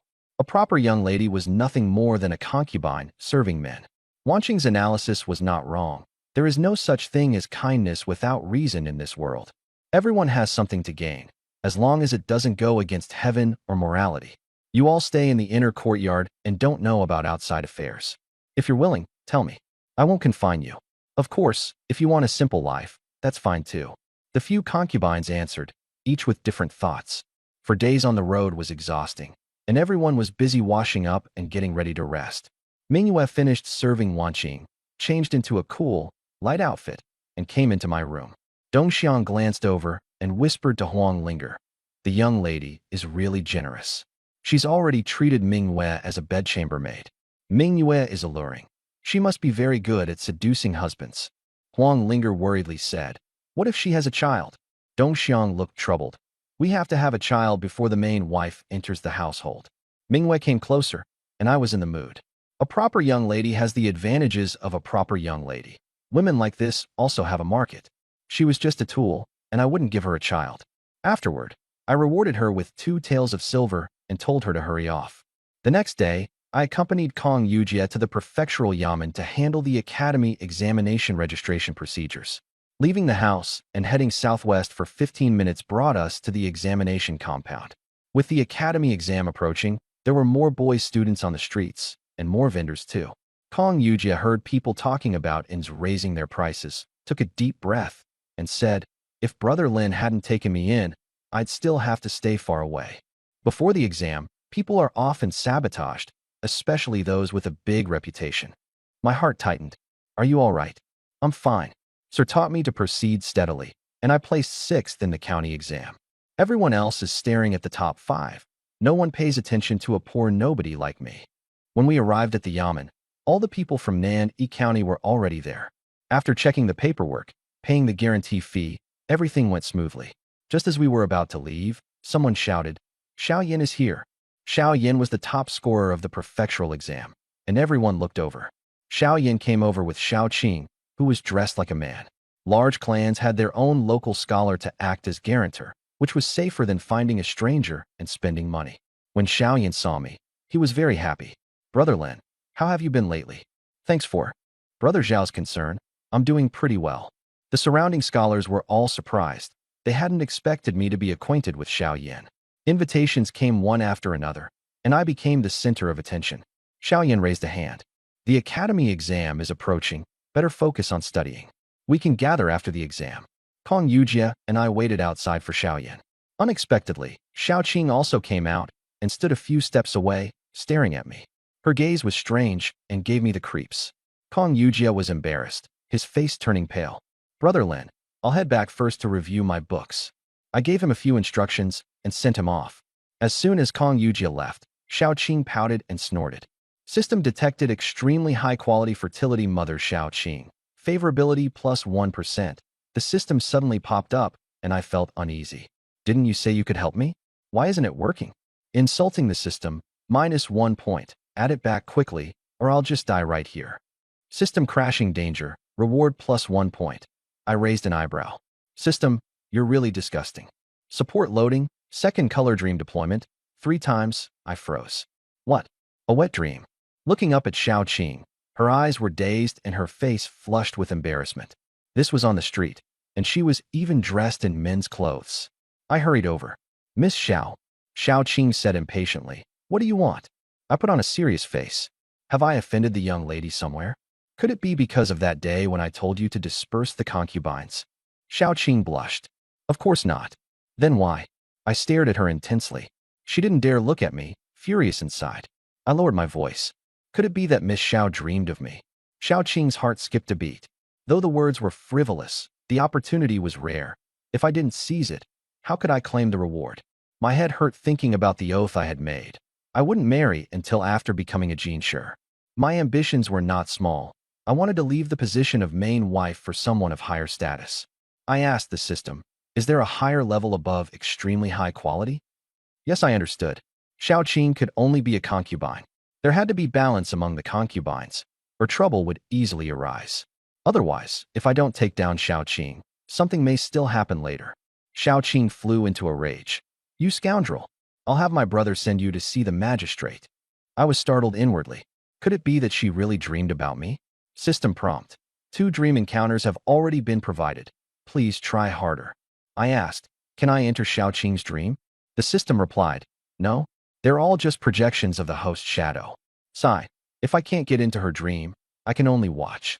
Xiao Qing turned and left in tears. At that moment, Xiao Yin came out of the yamen and said to the scholars, let's gather again after the exam. I'm heading back first. Seeing his younger sister crying, he asked, Qing, what's wrong? I hurriedly apologized. If I've offended Miss Xiao, please forgive me. Xiao Yin thought it was because of marriage troubles. Maybe she's in a bad mood because the family is discussing her marriage. Brother Lin, please don't mind it. My heart jolted. So Xiao Qing had been forced into marriage and didn't want to marry, which was why she said I looked pleasing to the eye. But I already had many concubines, and I would never allow her to marry someone else. This woman had to stay by my side. I'd need to find help from the system, otherwise it'd be hard for the two of us to ever meet in person. Xiao Qing shot me a glare, ran to the carriage, and urged the coachman to hurry. Xiao Yin apologized helplessly and got on after her. I smiled and said, Brother Xiao, you're busy. Let's meet again another day. The carriage pulled away. Xiao Yin said to his sister, you were rude just now. Luckily, your relationship with Brother Lin is good.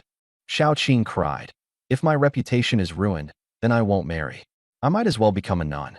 Xiao Yin frowned. Mother said it was only an introduction, not an engagement. Don't be willful. Xiao Qing softened, called for the carriage to stop, and said, I want to get down and walk around. Xiao Yin reminded her, take someone with you, and don't go far. Come back in an hour. She jumped off the carriage and walked back with her maidservant. The yamen was already empty, with no one there. Why did I come here? She muttered to herself.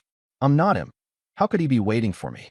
The maidservant asked, Miss, who are you talking about? No one. Let's go back. I went home fuming. System, you're completely useless. The system said, detection, insulting the system. Please conduct yourself properly. I laughed. You want me to be a righteous gentleman? Isn't it just sleeping with women every day to spread branches and leaves? The system didn't take the bait. I requested, help me screen for high-quality breeding mothers in Qingzhou City. I have 6 concubines and 5 pregnancies. Only 1 remains. The later supply is insufficient. The system began a strong scan. The screen flashed and marked 5 high-quality women. One of them was labeled as a half-step top-quality breeding mother. I felt the system's grading was kind of idiotic. Use stars or in SAPT scale. The interface changed instantly. The half-step top-quality one became grade A, and the others became grade B. This system really was too random. I asked the system to extract the detailed information of the grade A mother. The system returned, Yin Qianqian, a resident of Qingzhou Prefecture. Her father was a gambler. Because of gambling debts, he sold her to a brothel. Tonight was exactly the day of her first opening with a customer. A brothel girl? My mouth twitched. Buying her freedom would already be hard, let alone paying the high price to spend the night with her. Since the system had given me the information, I'd sleep with her once first, draw the jackpot, and then think about buying her freedom. I changed into good clothes, stuffed plenty of silver notes into my robes, and headed out. Wang Sanyang asked why I wasn't eating at home. I said I had something to do and wouldn't be back tonight, and told her to keep an eye on everyone. I went straight to Chunfeng Tower and took my seat. Qianqian's reputation had long spread, and every table was full. Dongzi nervously asked who I was looking for. I answered, Miss Qianqian. 2 taels of silver per table, and nearly 20 guests were all there for Qianqian. When the time came, Qianqian still didn't come out. The madam said she was ill and wouldn't be receiving guests today. The men were dissatisfied, and curses broke out everywhere. The pretty sisters immediately pounced on me. One called Yuan Yuan sat directly on my lap, wrapped her arms around my neck, and rubbed against me. The price for accompanying wine was 1 amount. Accompanying sleep cost extra. I didn't refuse, tipped generously, and went upstairs to Yuan Yuan's room. She poured the wine. There was probably an aphrodisiac in it. I asked about Qianqian's illness. She said softly, Qianqian really is sick, and she's embarrassed to see anyone. I chuckled. Oh, sick? Others might think she's deliberately putting on airs. Yuan Yuan sighed. She really is sick. I asked, what illness? She came close to me, her hand slipping into my clothes. Something suddenly appeared on my face. It was fine this morning, but by noon it popped up all at once. I've seen several doctors, but none could do anything. My heart stirred. Fine in the morning, flaring up at noon. That was exactly when I had the system screen her at noon. Could it be the system causing trouble? It was me. The system, the voice carried a hint of smugness. I asked, how long until the medicine's effects were off? Half a month. There were still 8 days until the county exam, and during that time no one dared touch Qian. I said gently. I originally wanted to exchange pointers with Miss Qian, but I didn't expect such an unfortunate mishap. Yuan was moved.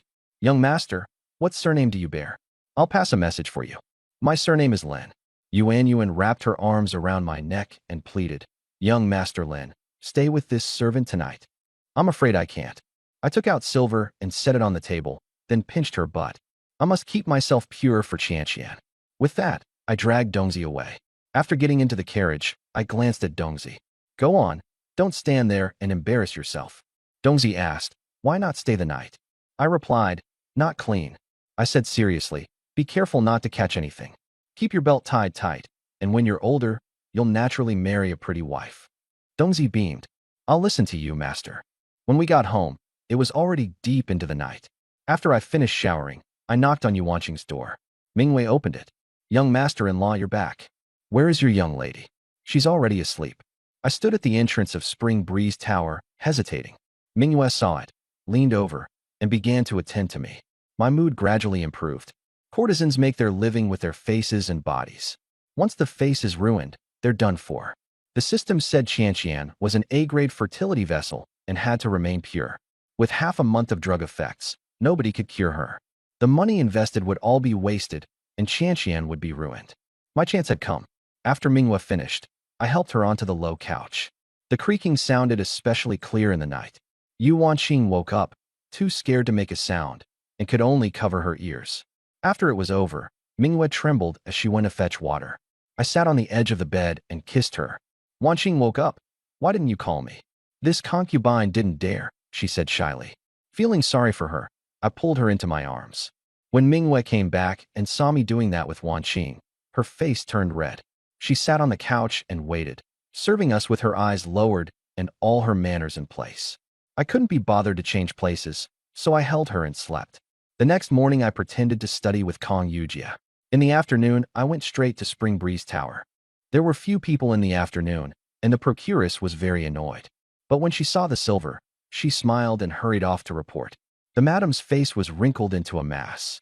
Qian had cost 20 taels to buy, and more than 200 taels had been poured into her afterward. Now the boils had broken out. The boils stank terribly, and she couldn't stop scratching. No matter how many doctors were called, it was useless. The madam flatly refused to see any guests. I wasn't surprised. If it were me, I wouldn't let anyone see her either. Qian's face was badly ruined. In the future, I'd have to make it up to her properly. Let her bear a few more sons. The next day I went again, and still couldn't see her. On the third day, I went once more. The procuress advised the madam, let him see her. Cover her face and use more incense. He probably won't be able to smell anything. Qian is good at music and dance, so she can still earn a little by singing and dancing. The madam agreed. When she saw Qian, she frowned. The smell is even stronger.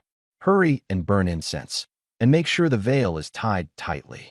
Qian sat there like a puppet. Her eyes were empty. Mother, is something the matter? On the day she had her cherry broken, her face had already rotted, and strangely enough, she felt relieved. After 2 years of being treated like an object, now that her face was ruined, she no longer had to accompany men. The madam said coldly, at this point, you can't earn back what was spent on you. There are guests who want to see you. Serve them with your face covered, understand? Qian gasped. No, if people see, never let them see. The madam stared at her darkly. Sing, dance, and sleep with them. You must make money, or your end will be miserable. I waited for a long time. A little maid led me upstairs. Qian lived in the large room at the innermost side. The room was thick with incense, and the light was dim. Behind a screen sat a masked woman, her figure hazy and indistinct. Wine and dishes were laid out on the table. I sat down and said, I heard that Miss Qian was ill, so I came to visit. Are you feeling any better? Not yet. Thank you for your concern, sir. That's sweet. cutesy, sing-song voice was enough to make anyone tingle all over. Once that voice came out, no man in bed could resist it. I stood up and walked to the screen. I truly wish this pain could be transferred onto me. Qianqian thought to herself. I thought it would be that pot-bellied one, but it turned out to be a young gentleman. Why has the stench disappeared? She stepped out from behind the screen. Her figure was well-proportioned, slim where it should be slim, and full where it should be full. Her face was covered tightly, revealing only a pair of eyes. I was stunned. Those eyes were like stars, making my soul tremble. She was even more beautiful than that Hong Kong actress from back in the day. The system rated courtesans as A-class, and I had long been curious. Qianqian's background was even lower than Lian Rong's, yet she was A-class. Her looks and bearing must be extraordinary. I quickly said, I could tell from afar that you had the grace of a heavenly being. Seeing you up close is even more dazzling. She bowed and said, Thank you for the compliment, sir. Please have a seat. I extended my hand. She placed her hand on mine and sat down to pour wine. Qianqian offers you a cup, sir. Brothel wine is not clean, but it's no trouble for me. I swept my sleeve over it and drank it down. Sir, are you here to take the prefectural exam? She asked. Of course. I moved my stool closer. She panicked, fearing I might see the sores on her face. I took her hand. Qianqian, don't be afraid. I know you have an illness on your face. She froze, tears glimmering in her eyes. If you know that, why did you still come? I stood tall and righteous. Because I like you. When there is affection, what does appearance matter? True liking will not grow distant because of looks. I tightened my grip on both her hands. See? In my eyes, there is only you. Qianqian was moved. The sores were incurable, and everyone in the brothel insulted her. This young Master Lin not only looked handsome, but his words were also heartwarming. Young Master Lin's feelings, Qianqian understands, don't say that. My eyes were full of indulgence. My heart can be witnessed by heaven and earth. If there were any falsehood in it, may I be struck by lightning. Her pale, tender hand covered my mouth. A sweet fragrance of cleanliness wafted from her body, with not the slightest trace of stench. This stench was also made by the system. The system said proudly, as long as you have enough points, anything can be done. Marry more wives, have more children, and the points will roll in. I asked, how many points to kill the emperor? The system, 9,999 points. Excuse me. Qianqian's eyes turned red with envy as tears welled up. Young Master Lin, I truly don't know how to repay you. I replied gently, liking is one-sided, loving is mutual. I only ask for your heart. She cried again. The madam outside the door was eavesdropping, thinking she could make quite a bit of money. I glanced at the doorway and stood up. It's late, I'll head back first. I'll come again tomorrow. Qianqian was surprised. You're leaving so soon? I took out a 50-tael banknote. Take this as a little token. Have your mother hire a good doctor. The madam tried her best to keep me there. I firmly refused and fled in a panic. I'm not that kind of person who's so casual. Qianqian looked at my departing figure. It was hard to find true affection in this world. Had she found it too? After getting into the carriage, I said to Dongzi, go home. Dongzi was puzzled. If I went to bed with her from the start, she'd think I was just lustful. I want her sincerity. Of course, I also have to let Chunfeng Tower get a little taste of the sweetness. After returning home, the women all looked puzzled. I didn't explain anything and slept alone. I did this for several days in a row. During the day I went out, at night I studied, and at night I slept alone. I didn't even summon Minghua. Wang Sanyang comforted them, don't worry. The important thing is to take care of your body and have a child. Dongxiang frowned. My monthly period seems to be 2 days late. Huang Linger said happily. Could it be you're pregnant? Wang Sanyang smiled. Wait until sunset comes back and ask your husband. Dongxiang was surprised. Husband can tell? Wang Sanyang lowered her voice. Husband is protected by an old immortal. By then I had already paid and gone up to the second floor. The procuress looked at me with a complicated expression, unable to understand why I had taken a liking to a prostitute with a face full of sores. After entering the room, I gently closed the door. Only a pair of clear eyes was visible on Qianqian's face. Young Master Lin. Qianqian, don't be so formal. I helped her sit down, unable to bear letting go. The foul smell in the room was completely gone. She secretly thought I must have some special method. The itching and pain of the sores on her face had also eased. Young Master Lin, the county exam is almost here, and you still came to see me. I tightened my grip on her hand. If I don't see you, I can't focus on studying. She noticed that the itching had lessened. When she leaned closer to me, the itching became even milder. Sir, these sores on my face itch unbearably every night. I thought to myself, this system is truly vicious. Zhengyan wishes he could suffer it in your place. She leaned in slightly, her face flushing red. When I'm a little closer to you, my face feels much better. Usually the smell on my body is awful and hard to endure. Yet only when you enter the room does the stench disappear. I lowered my voice. Don't tell anyone about this. She nodded. I wouldn't dare tell anyone. Don't let your mother know either, or it may cause trouble. I only hope you won't abandon me, young master. I took her hand and kissed it lightly. Then I kissed her eyes. Yin Qianqian was shocked. It doesn't itch anymore. I opened my arms, and she fell into my embrace. A knock at the door interrupted us. It was time to leave. The next day, I did not come. The madam was so anxious she was jumping up and down. In truth, I had deliberately stayed away. I couldn't let Chunfeng Tower raise its expectations too high. Tomorrow was the county exam. Today I had to rest. The women at home were all careful and restrained. I stared at the classical Chinese text until my head felt as big as a bucket. As a science student in my previous life, I had relied entirely on the system. After dinner at night, everyone went to rest separately. I called out, Mingyue, have your young lady come in. Mingyue hesitated. I urged her, hurry up. These past few days I had been thinking hard about Qianqian's matter. Yuanqing needed to recuperate. The others were all less than 3 months pregnant, so it wasn't convenient to be intimate with them. Yuanqing came in. Husband, you should rest for tomorrow's exam. Check my pulse for me. After a moment, her face turned red.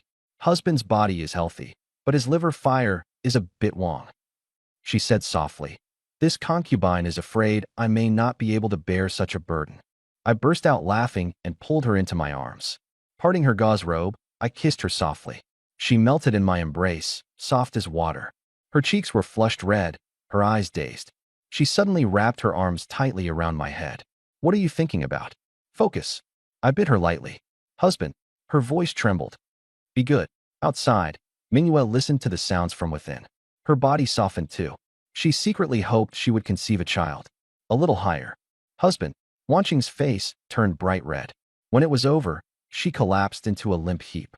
She called Mingyue in to clean up. I held Wanqing and fell into a deep sleep. In the middle of the night, Wang Sanyang came to wake me. After taking the tonic pill, I felt much more energetic.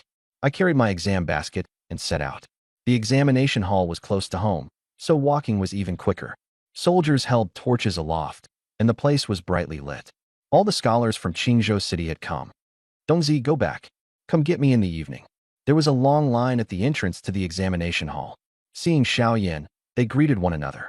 When the time came, names were called and bodies inspected.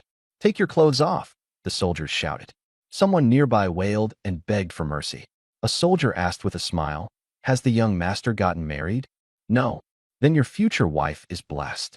Someone next door shouted, this is insulting the learned. Even the scholars had lost all dignity. Inside the examination cubicles, it was narrow and filthy.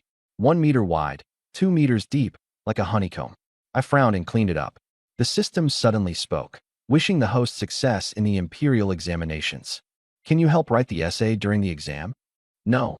Then what use are you? I can cheer you on. Useless. The drums sounded, and the questions were handed out. Questions on the 4 books, regulated poems, and memorized passages from the classics. The 8-part essay was the most important, a 500-character piece of classical Chinese. Looking up, the sun was already high.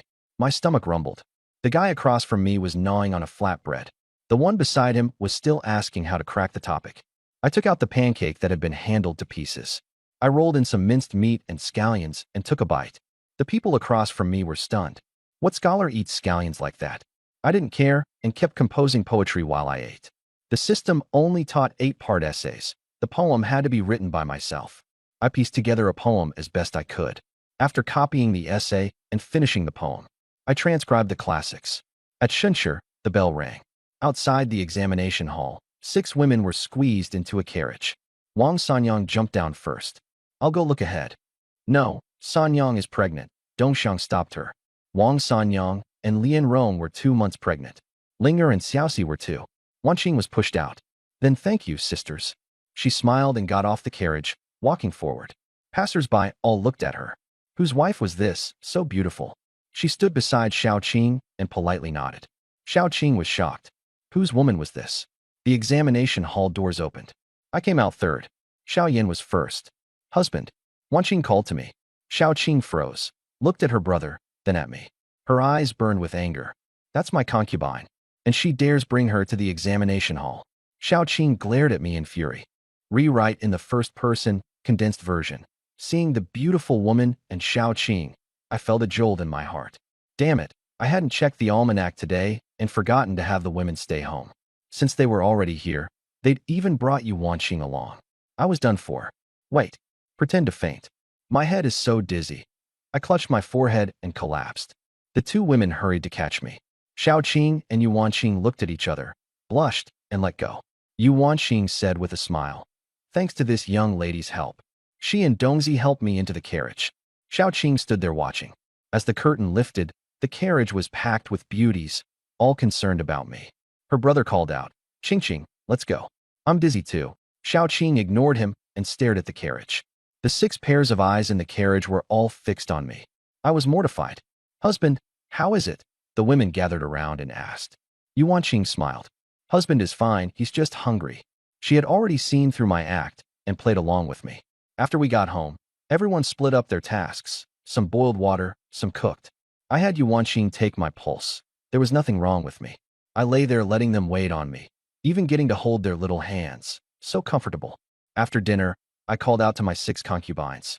"Wait, who's sleeping with me tonight?" Wang Sanyang said, "Dong Xiang, Linger, and Xiaoxi are all pregnant. Then Wan Qing stays." Wan Qing blushed and said, "Could Minghua take my place?" I'm swollen. Remembering how fierce I'd been last night, I gave her a pill for promoting blood circulation. She gasped, "Husband, this medicine." "Shoo, it was given by an immortal. Don't tell anyone." Late at night, Wan Qing was asleep. I called Minghua to clean up, but she wanted to stay, and I pushed her away. "Go rest. You're tired." In truth, I wasn't tired. I was saving my strength to rescue Yin Xianxian. On Xiao Qing's side, she couldn't sleep. Thinking of my women, each with such extraordinary bearing, she wondered, "I'm just a poor scholar. How could I have concubines like that?" She shook her head and laughed at herself. What did it have to do with her? But in her dreams, she was entangled with me, and it was so embarrassing. After the prefectural exam, I went to a poetry gathering with Xiao Yan. Bao Zhenhua and Kong Song mocked me. Xiao Yan wanted to stand up for me, but I stopped him. "Not worth it." Kong Yujia rushed over and said, "Brother Lin has real talent. How dare you two act so arrogantly?" This brother was truly loyal. On the outskirts of Qingzhou, we recited poems and composed verses. The madam of the Spring Breeze Pavilion stared at Yin Xianxian. "Who would want you except young Master Lin? And he's not even coming anymore." Yin Xianxian smelled terrible, and the guests all despised her. "Please, madam, young Master Lin won't abandon me." The madam softened and said, "I'll go find him tonight." When I got home that night, Dongzi said the madam had come. I smiled. "Tell her to wait in the front courtyard." Wang Sanyang asked, "What does she want with you?" I pinched her chin. "To send me a sister." Rewrite in the first person, condensed version. Seeing the beautiful woman and Xiao Qing, I felt a jolt in my heart. Damn it, I hadn't checked the almanac today and forgotten to have the women stay home. Since they were already here, they'd even brought Yuan Qing along. I was done for. Wait, pretend to faint. My head is so dizzy. I clutched my forehead and collapsed. The two women hurried to catch me. Xiao Qing and Yuan Qing looked at each other, blushed, and let go. Yuan Qing said with a smile, "Thanks to this young lady's help. She and Dongzi helped me into the carriage." Xiao Qing stood there watching. As the curtain lifted, the carriage was packed with beauties, all concerned about me. Her brother called out, "Qing Qing, let's go." I'm dizzy too. Xiao Qing ignored him and stared at the carriage. The 6 pairs of eyes in the carriage were all fixed on me. I was mortified. "Husband, how is it?" The women gathered around and asked. Yuan Qing smiled. "Husband is fine, he's just hungry." She had already seen through my act and played along with me. After we got home, everyone split up their tasks. Some boiled water, some cooked. I had Yuan Qing take my pulse. There was nothing wrong with me. I lay there letting them wait on me, even getting to hold their little hands. So comfortable. After dinner, I called out to my 6 concubines. "Wait, who's sleeping with me tonight?" Wang Sanyang said, "Dong Xiang, Linger, and Xiaoxi are all pregnant. Then Wanqing stays. Wanqing blushed and said, "Could Minghua take my place?" I'm swollen. Remembering how fierce I'd been last night, I gave her a pill for promoting blood circulation. She gasped, "Husband, this medicine." Shoo, it was given by an immortal. Don't tell anyone. Late at night, Wanqing was asleep. I called Minghua to clean up, but she wanted to stay, and I pushed her away. Go rest. You're tired.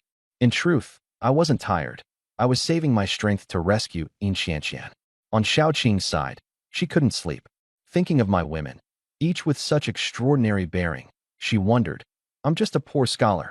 How could I have concubines like that? She shook her head and laughed at herself. What did it have to do with her? But in her dreams, she was entangled with me, and it was so embarrassing. After the prefectural exam, I went to a poetry gathering with Xiao Yan. Bao Zhenhua and Kong Song mocked me. Xiao Yan wanted to stand up for me, but I stopped him. Not worth it. Kong Yujia rushed over and said, Brother Lin has real talent. How dare you two act so arrogantly? This brother was truly loyal. On the outskirts of Qingzhou, we recited poems and composed verses. The madam of the Spring Breeze Pavilion stared at Yin Xianxian. Who would want you except young Master Lin? And he's not even coming anymore. Yin Xianxian smelled terrible, and the guests all despised her. Please, madam, young Master Lin won't abandon me. The madam softened and said, I'll go find him tonight. When I got home that night, Dongzi said the madam had come. I smiled. Tell her to wait in the front courtyard. Wang Sanyang asked, What does she want with you? I pinched her chin. To send me a sister. I headed straight for the front courtyard. The madam smiled brightly. Master Lin, you really have deep pockets. You flatter me, madam. I'm just from an ordinary family. After the tea was served, I asked directly, What's the reason for your visit? The madam said cautiously, You haven't been to the brothel these past few days, and Xianxian has lost a whole lot of weight. The district exam is over. Can I go see her? I frowned. Xianxian has some sort of facial ailment, and she smells too. The madam's heart skipped a beat. Even incense couldn't cover it up. Sure enough, she'd been despised. I really do like her. But this appearance and this smell, I really can't stand it. I'm afraid I'll have to let her down. The madam panicked. If even you dislike her, then the brothel can only deal with her. After all, we've kept her for 2 years. I pretended to be troubled. We spent money keeping her for 2 years. Letting her die in peace would be merciful. I fell silent for a moment. How about I redeem her? Keep her in the countryside, and let her live a steady life. The madam's eyes lit up. Really? 200 taels. She was blatantly overcharging. I frowned. There's a famine now. In the countryside, 2 taels of silver can buy a wife. Then how much do you think? 150 taels. I shook my head. 100 taels. Still shaking my head. 80 taels. The madam got angry. 50 taels, and I'll take her. I said flatly, Madam, think it over. If you won't do it, forget it. Let her end it herself. That'll even save food. The madam's expression changed drastically. She had wanted to squeeze out the last bit of value, but she hadn't expected me to see through her. 50 taels was too much of a loss. Clenching her teeth, she said, Then I'll head back. Xianxian has a miserable fate. She turned to leave. Take care.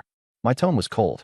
The madam grew even angrier and had reached the doorway when I suddenly called after her. Think it over again. After today, it might be even less. She glared at me and stormed off in fury. Dongzi closed the door. Young master, you really don't want her anymore?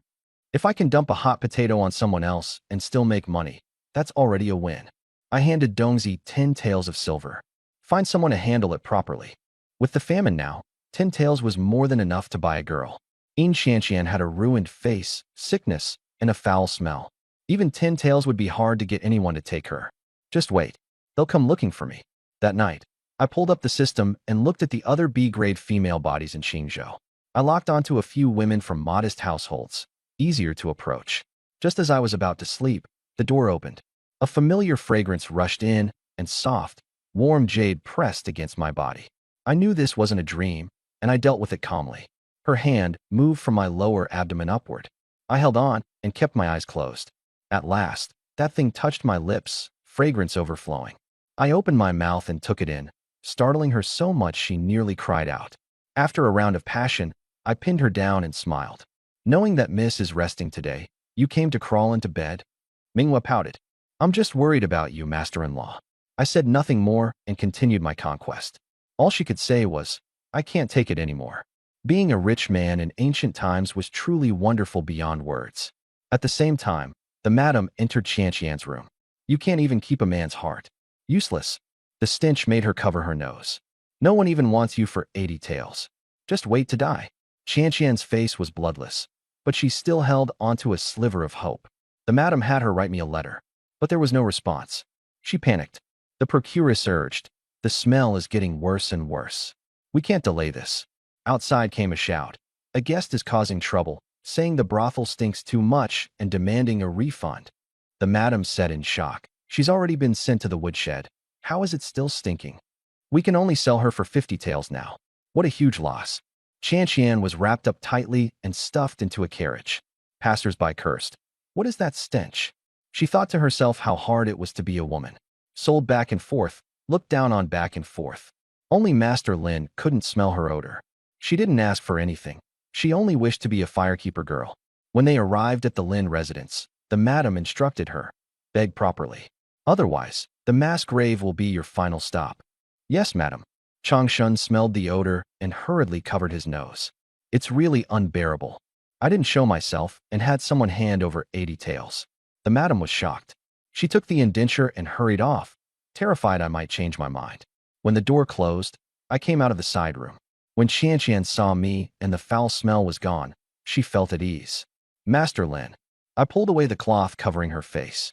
Under the sheer veil, her graceful figure was like a ripe peach. "Wait a moment." I handed the deed of sale to Dongzi. "Go to the Yamen and cancel it." Dongzi was shocked. If it was canceled, she would become a free woman. I love her. How could I bear to make her a slave? When Yin Qianqian heard that, she was so moved that she hugged me and cried. Her face being close to me was fine, but sharing a bed was just too much for her. I lifted her chin. "Qianqian, do you know why there's no stench when you get close to me?" She shook her head. "As for my concubine, she knows medicine. Let her take a look at you. Maybe she can cure your face." "Really?" she said in shock. "Of course." I sat down and pulled her into my arms. Her body was really soft, as if she were an immortal maiden. Dongzi came back and said the Yamen matter had been settled. Yin Qianqian was free. Crying, she hugged me again. I took her to the back courtyard to find Yuan Qing. I handed her the detox pill exchanged from the system. "Have her take it 3 times over 3 days. She'll be fine for sure." Yuan Qing had never met Yin Qianqian before, but seeing how much I valued her, she agreed. I teased her, "Come to my room tonight. The other sisters are all pregnant now." Her face reddened, and she nodded before running off. Women are soft-hearted.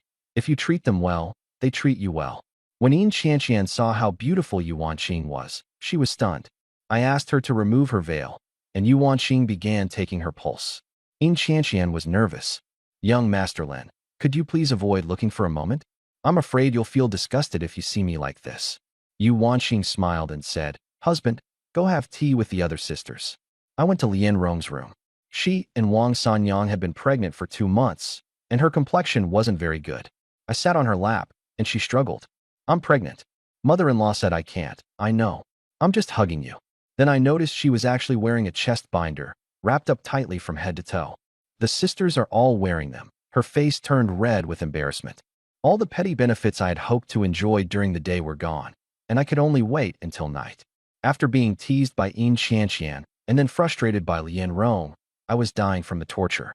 "Why not go find Minghua?" Lian Rong suggested. I nodded. "You rest first. Come again after 3 months."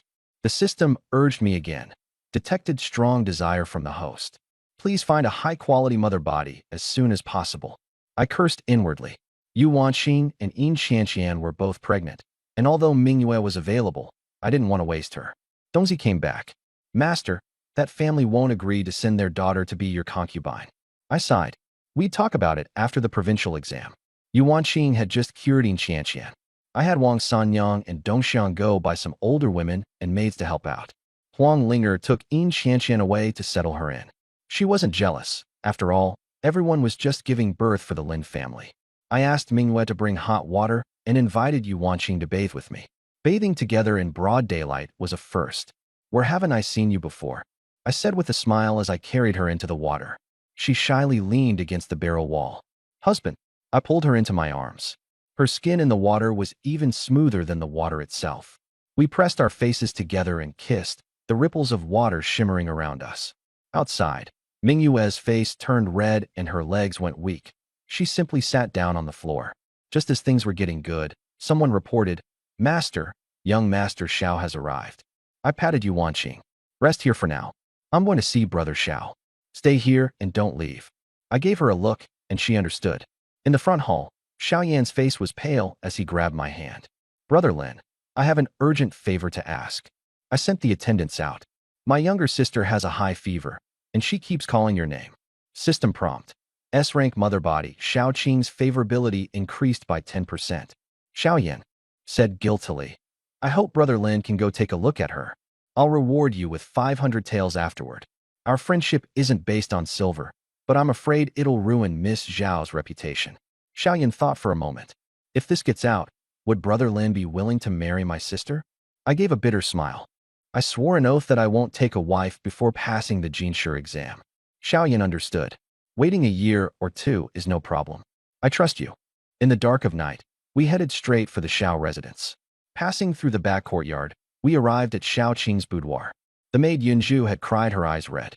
"Miss is burning up badly, and she can't get the medicine down." Behind the screen, Xiao Qing lay on the bed. The thin blanket couldn't conceal her graceful figure, and her face was flushed red. Xiao Yan fed her medicine, but she kept her lips shut. Vaguely, she was still calling Zhengyan. Xiao Yan stood and saluted me. "Please save my little sister, Brother Lin." He even called Yunju to leave with him, then closed the door. "I'm a thug, but I won't take advantage of someone when they're down." I gently shook Xiao Qing. "Wake up." No response. The system teased ambiguously. Mouth-to-mouth medicine, physical intimacy. I had no choice but to hold a mouthful of medicine and lean down to kiss her. Her lips were burning hot. I slipped my tongue in to pry open her teeth and deliver the medicine. I softly stroked her chest to urge her to swallow. After feeding her the bitter medicine mouthful by mouthful, I urgently needed some return. There was hard candy on the small table, so I chewed one to drive away the bitterness. Looking at the color of her lips, I wanted to get closer to her. "To save you, I've got to get something back." Holding candy in my mouth, I kissed her again so she could taste sweetness. Xiao Qing gradually woke up and let me feed her the medicine. The taste of candy warmed her heart. My tongue-kissing skills were quite practiced. Our lips and teeth tangled together, making smacking sounds. She gradually sank into it, and I carefully pleased her. After a long while, I raised my head. Our eyes met. She wanted to pull away, but I held her hand down and kept kissing her. Perhaps because of her fever and weakness, she had no strength to resist. Gradually, she began to respond to my passion. Outside, Xiao Yan asked, "How is Brother Lin?" I reluctantly let go. "Don't speak. You're still sick." I pointed to my chest. "Keep it a secret, but you should know, I've got you here." Then I turned and left. She unconsciously touched her lips and smiled. Thinking of my love history, her mood became complicated. After I closed the door, I cupped my hands to Xiao Yan. "I've done my best. Miss Xiao is asleep." Xiao Yan breathed a sigh of relief and asked Yunju to attend to her. Xiao Yan stopped me. "Stay the night. I'm afraid Qingqing may burn up again at night." I sighed. "All right." When Yunju saw Xiao Qing's swollen lips, she was shocked and uneasy. My lips were actually swollen too. Luckily, the darkness hid it. In daylight, I would surely be laughed at as a lecher. In the middle of the night, Xiao Yan came calling again. Her fever had come back. I put on my clothes and hurried over. Xiao Yan looked apologetic. "Sorry to trouble you again," I said solemnly. "Why be polite among friends?" A future brother-in-law couldn't be offended. When I rushed to the room, she was feverish and dazed again. Xiao Yan went outside first, and I still fed her the medicine mouth to mouth. She slowly opened her eyes, her gaze confused. It looked as if she was asking why I wasn't kissing her anymore. I smiled. "Want me to kiss you?" she said with difficulty. "Shameless. I have even more shameless things, I just haven't used them on you." I lifted the blanket, revealing her delicate body. In summer, the night clothes were thin, making it all the more alluring. She tried to pull up the blanket, but I held her down. "Don't be afraid. When you've got a fever, covering yourself too tightly only makes it harder to cool down." My eyes swept over her. "You shouldn't be wearing so many clothes either." I used a handkerchief to wipe her neck and underarms. She looked at me shyly. "Don't be shy. Only the two of us know. I'll leave at daybreak, and there won't be another chance." She stopped struggling and just watched me wipe her down. The handkerchief slid to the base of her thighs, and she tried to bend her knees. I held her down. Don't move. I taught her how to wipe the areas that needed cooling. Suppressing my urge, I straightened her night clothes. By accident, I touched her, and she stiffened. I savored it inwardly and felt it wasn't bad at all. If I needed her a few more times in the future, maybe she'd become even more ample. Just as I was preparing to leave, she called me back. Affection plus 5%, she bit her lip. You looked at me and touched me. Can you take responsibility? Weak and frail, her eyes brimmed with tears. Before her words even finished, the tears fell like broken strings of pearls. Her parents called her a crybaby. She had never cried like this in front of outsiders before. I felt sorry for her. She was my future wife, a top-tier motherly body for childbirth. I couldn't let her cry herself sick. I stepped forward and wiped her tears. Don't cry. Your brother will misunderstand and think I'm bullying you. She cried even harder. You are bullying me. All right, I bullied you. But you agreed to it. My gaze was fervent. Can you really say you felt nothing? She snapped. You. I took her hand and rubbed it. Kissing you is to save you, and also because I like you. If you hate it, I'd never dare be rude. She said nothing, just cried silently. Such a little crybaby. As I wiped away her tears, I laughed softly. I understand your unease. I'm even more uneasy. You asked whether I can take responsibility, so let me ask you this. Can I just say I want to take responsibility, and that makes it so? I once vowed that I wouldn't marry until I passed the imperial examinations and made the honor roll. I come from humble origins. If I go to propose marriage now, I'm afraid I'd be driven out the door. Her heart ached.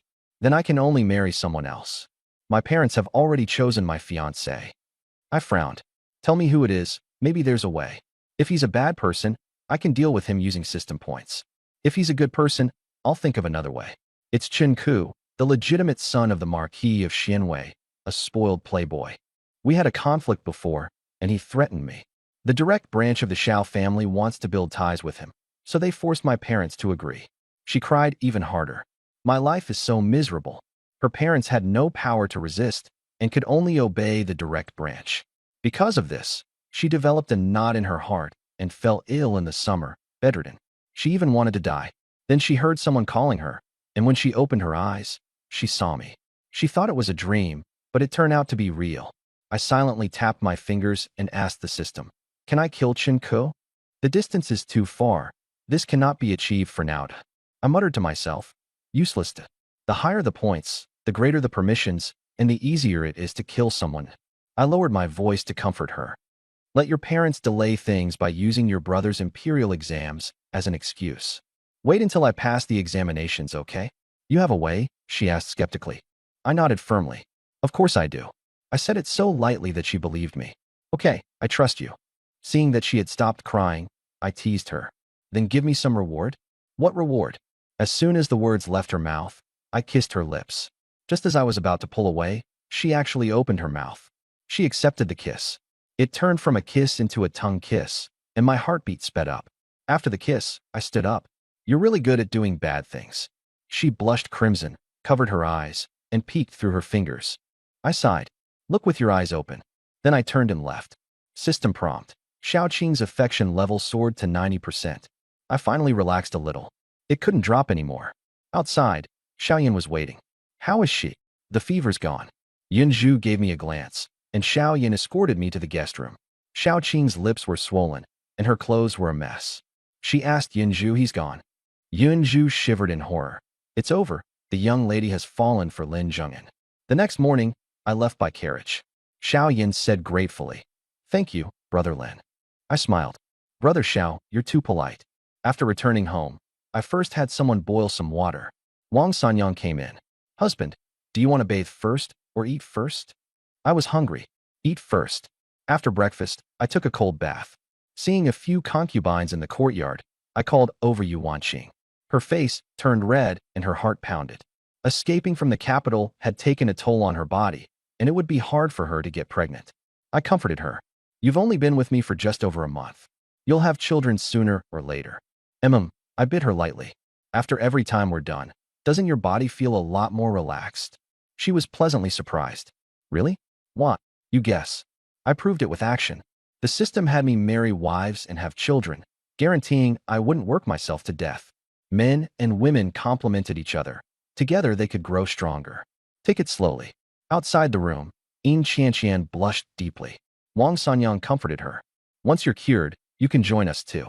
Yin Qianqian was startled. I can also serve husband? You have to call him husband. Qianqian felt inferior. But I'm afraid my face won't get better. Sanyang said firmly. If husband says he can cure it, then he definitely can. 3 days later, Yin Qianqian finished her medicine. Carefully, she removed her veil. In the mirror was a familiar face. Her skin was fair and smooth, her eyes bright. Her nose was high and straight, and her lips were full and red. This was exactly her original face. Tears burst out of her eyes. If it hadn't been for Lin Zhongyan, she would probably have been too ashamed to live. Outside, Wang Sanyang and I heard the crying. Sanyang worried. Could it be that it didn't heal? Impossible. I knew what I was doing. Since it's healed, go bathe. You'll serve tonight. I couldn't wait to draw the grand prize. A grade B draw was already tempting enough. Grade A was even more exciting. Wang Sanyang went in to check on Qianqian. As soon as she turned her head, she froze at that beautiful face. It was too exquisite. Qianqian, you're pure and flawless. Even immortals would be captivated by you. Qianqian blushed. Sister, don't tease me. Sanyang touched her own belly. Take a good bath. Tonight, serve husband. I didn't wait long before Yin Qianqian knocked and came in. After waiting half a month, I had finally waited for this day. Through the screen, only a delicate silhouette could be seen.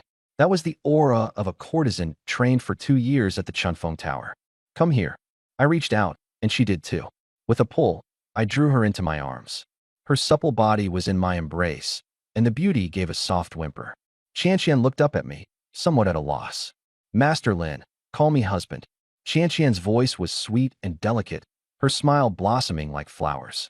A shallow dimple, gentle and honey-sweet. A fair neck, black hair draped over her shoulders. Her whole being radiated a lively charm. My heart stirred, and I lowered my head to kiss her gently. Qianqian panicked and clutched at my lapel. I picked her up, and she buried her face in my chest. Husband, Qianqian. I looked at her tenderly and lowered my head to kiss her. She wrapped her arms around my neck, her heartbeat quickening.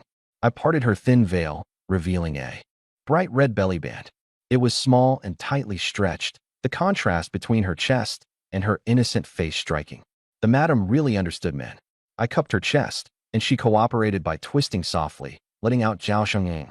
After removing her clothes, I sucked in a breath. Beautiful beyond words, an A-grade fertility body, her skin like a porcelain doll. I bent down and attacked fiercely. The room was filled with gasps, and Qianqian's face flushed bright red. My movements were fierce, and she couldn't hold back her voice. One round wasn't enough, so I turned her onto her side, pulled up her long legs, and continued. In Qianqian's eyes, there was only the patch of red in the middle of the bed. She was mine now. I kissed her and had someone prepare water. I carried her into the bathtub. When she woke and saw how intimate the two of us were, she shyly covered her face. I chuckled and leaned closer.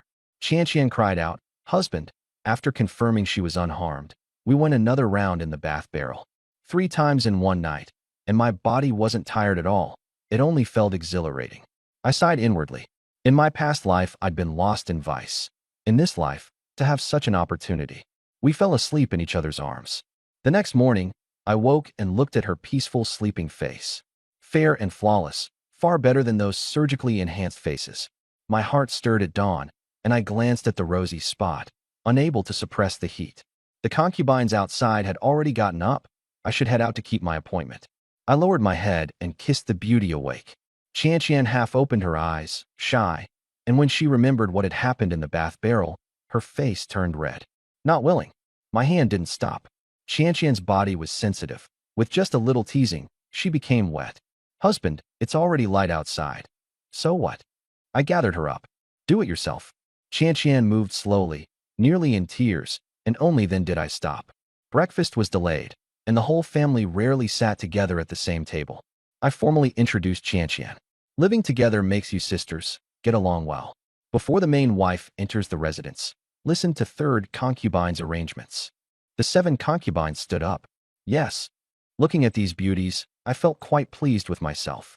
After the meal, the system reminded me for the 3rd time. Congratulations on obtaining an A-rank fertility body. Drawing reward. I calmly pressed the button. The system's rewards were obviously predetermined. Reward. 30 points of martial strength, 20 points of 8-legged essay, 10 healing pills, 1 9 reversal soul returning pill, 2 Everyouth pills, 10 pregnancy protecting pills, 200 war horses, 200 sets of armor, 20,000 head of cattle and sheep, 50,000 taels of silver, a 3-courtyard residence, 20,000 gene of grain, 1,200 bolts of fabric, lifespan extended by 2 years. The A rank reward was far more generous than the B rank one. Qianqian was not only beautiful, she had other advantages too. Even Rong and Yu Wanqing were B rank, yet she was actually A rank. The system said I'd have to develop her myself. With so many women, what was there to develop? I changed clothes, took Dongzi, and went out. Tomorrow the county examination results would be posted. Today we'd attend a literary gathering to gather information. Kong Yujie complained that the gathering was boring. I smiled. We have to socialize. It'll make it easier to build connections later. Xiaoyan didn't come, saying there was something going on at home. Could Xiao Qing's illness still not be cured? Thinking of her, my heart grew anxious. After the gathering ended, we went to the Xiao residence. A servant said Xiao Yan was entertaining guests from the capital. I thought of the youngest son of Marquis Xianwei and figured it was probably a forced marriage proposal. Brother, please go ahead. We'll wait a bit. In the courtyard, Xiao Qing angrily shouted, Brother, drive them away. I'm not marrying. Xiaoyan sighed. Don't rush. I'll write to father and mother. He quietly asked, Did you fall for Lin Zhengyan? Xiao Qing blushed and said nothing. Xiaoyan said, His household already has 7 concubines. 7? Xiao Qing was shocked. Xiaoyan said the newest one was the courtesan flower queen from Chunfeng Tower. Xiao Qing's face went deathly pale. Xiaoyan said, 5 of the women in his inner quarters are pregnant. If you marry over there, you'd have to be the legitimate mother. Among noble families, it was taboo for concubines to get pregnant first. Xiao Qing's eyes turned red. Brother, maybe that night you shouldn't have let him save me. That life-saving favor had moved her heart. Help me.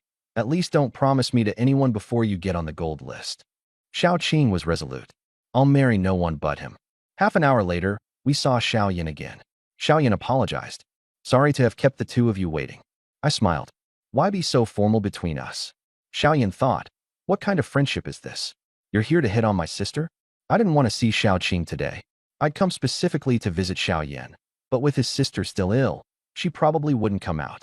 Brother Xiao, many people asked us to come greet you. I handed over a small box. This is a tonic, don't be polite. Xiaoyan stared at the box, then at me. He was probably wondering if I was trying to chase after his sister. In the end, he still accepted it. Thank you. Kong Yujie chatted about scholarship nearby, while I used going to the restroom as an excuse to slip away. As soon as I stepped outside, I saw Xiao Qing standing in the distance. Sigh, with her alone at home, it wasn't convenient for her to meet unrelated men. When I came out of the latrine, Xiao Qing was blocking the doorway. Crying, she said, You took a concubine, and you seem to be living quite happily. Qingqing, I have my reasons. What reasons? I'll tell you later. She cried even harder. Stop crying. If you're sad, go have your courtesan massage you. I didn't know whether to laugh or cry. Who could compare to you? You're S rank. She sniffled, really? Of course. It was getting late. I looked at her deeply. Remember our promise. I love you. We went back to drinking. Xiaoyan suggested staying the night. Then we can check the rankings together tomorrow. Everyone was drinking hard, passing around essays to read. When they saw my 8-legged essay, they were all stunned. This essay is incredible. Xiaoyan said, the top spot is definitely yours. I said humbly, we'll know tomorrow. After drinking too much, I needed to urinate. When I stepped outside, I saw Xiao Qing again. Why are you still here? I heard you hadn't left, so I wanted to come take a look. Fueled by alcohol, I pulled her into a dark corner. From afar came crude jokes from the servants, and Xiao Qing blushed. She touched something on me and asked in surprise, What are you hiding? I whispered in her ear, Why don't you check yourself? I held her hand and didn't let go. Qingqing, I miss you. Ding. S-level mother's favorability +1, current favorability, 93%. I asked affectionately. Do you know how much I love you? Favorability, 95%. I kissed her. Qingqing, favorability, 99%. This is the Xiao family. We're not even married yet. She pushed me away. I know. I just want to hold you. In the thin summer shirt, our skin pressed together, and she blushed red. I lowered my head and kissed her, domineering and lingering. Someone called to her from afar. She jolted awake, pushed me away, and ran off. I touched the corner of my mouth and smiled. If I could kiss her lips today, I'd definitely be able to win over even more later. Back inside, we kept drinking, and Xiao Yan ended up drunk. Kong Yujia really could hold his liquor. By the time I was drunk, he was still clear-headed. Let's go home. After returning to the mansion, I called Yin Xianqian over. Seeing her walking a little strangely, I asked, "What's wrong?" She blushed, a little uncomfortable. I understood and took out a healing pill. "Come here." After feeding it to her, warmth surged through her body. "Still feeling bad?" She shook her head. "Let me check." She tried to avoid me, but I grabbed her. "I'll only feel at ease after looking." An A-level mother couldn't be hurt. That was excellent genes. Yin Xianqian obediently sat down and closed her eyes, letting me examine her. "Not bad. You've recovered very well." The system was smug. "This pill can heal chest-piercing wounds. What's a minor injury worth mentioning?" The moonlight was just right. After a round of passionate lovemaking, I held her and slept. Outside the door, Mingyue waited for a long time. Since I didn't call for her, she left sadly and returned to her room. The next day, the results of the county examination were posted. I had made plans to check the rankings with Xiao Yin and the others. In front of the Imperial Exam Hall, there was a sea of people, but the rankings still hadn't been posted. Kong Song and Bao Jinhua came to cause trouble again. We'll see who has real skill in a moment. Let's see who's the real deal. I was too lazy to pay them any mind. Kong Yujia asked, not angry. Getting angry can make you sick, and no one can take that for you. Xiaoyan was still hungover and looked at me resentfully. What happened with Xiao Qing last night absolutely could not let him find out. I asked with concern, Brother Xiao, what's wrong? My heart feels blocked. Thinking about women? He rolled his eyes. I'm not even engaged yet. Kong Song sneered, shameless. Bao Jinhua echoed, a bootlicker. The gate of the Imperial Exam Hall opened, and the officials came out carrying the list. As soon as the list was posted, the entire crowd erupted in shock. Who is Lin Zhengyan? How is he first? Kong Song and Bao Jinhua were dumbfounded. Last year he barely passed the prefectural exam, and now he's the top scholar? Everyone was discussing it, saying I was relying on Xiaoyan. Xiaoyan got anxious. Brother Lin has real talent and learning. Although he was unhappy that I'd been pursuing his younger sister, he still recognized my ability. After all, I was just a peasant's son, with no background and no resources. Getting to where I was today had been entirely by my own efforts.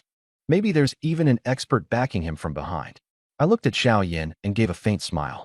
Brother Xiao, don't be angry. I won't take those words to heart. Talent and real skill will be seen on the exam field. Besides, you really did help me. The more calm I was, the more ashamed Xiao Yin became. Brother Lin is generous. I have nothing to say. You're too kind, Brother Xiao. Dongzi ran over and shouted, Master, you're really the chief scholar. First place. I was in a good mood. That's right, first place. Kong Song and Bao Jinhua came over with ugly expressions. Oomph, without Brother Xiao helping you, you wouldn't have gotten first place. I laughed lightly. Since Brother Xiao can help me get first place, why don't you two go ask him for help too? Maybe you'll make it as well. The meaning was very clear. You two just aren't good enough. The two of them blushed and, anger on their faces, turned around to curry favor with Xiao Yan. Brother Xiao, don't be discouraged. The top triple crown is waiting for you. Xiao Yan sneered. Who said I'm discouraged? You're the ones babbling over there. Everyone looked at one another. Brother Lin, let's go. Xiao Yan pulled me toward the carriage. He dragged me along anxiously. They're all a bunch of people who look down on others. You know that and still get angry? I poured him some water. Drink some. Calm down. That won't calm me down. Then I'll keep you company for drinks. He remembered the hangover from before and shook his head. Come on, I'll treat you to a feast. Getting first place was a happy occasion, so I called a few friends and went to a restaurant. Inside the private room, there was fine wine and delicious food, and everyone happily celebrated. After drinking a couple of cups, Xiao Yan's anger cooled. Then he dragged me into drinking games, insisting on settling a winner.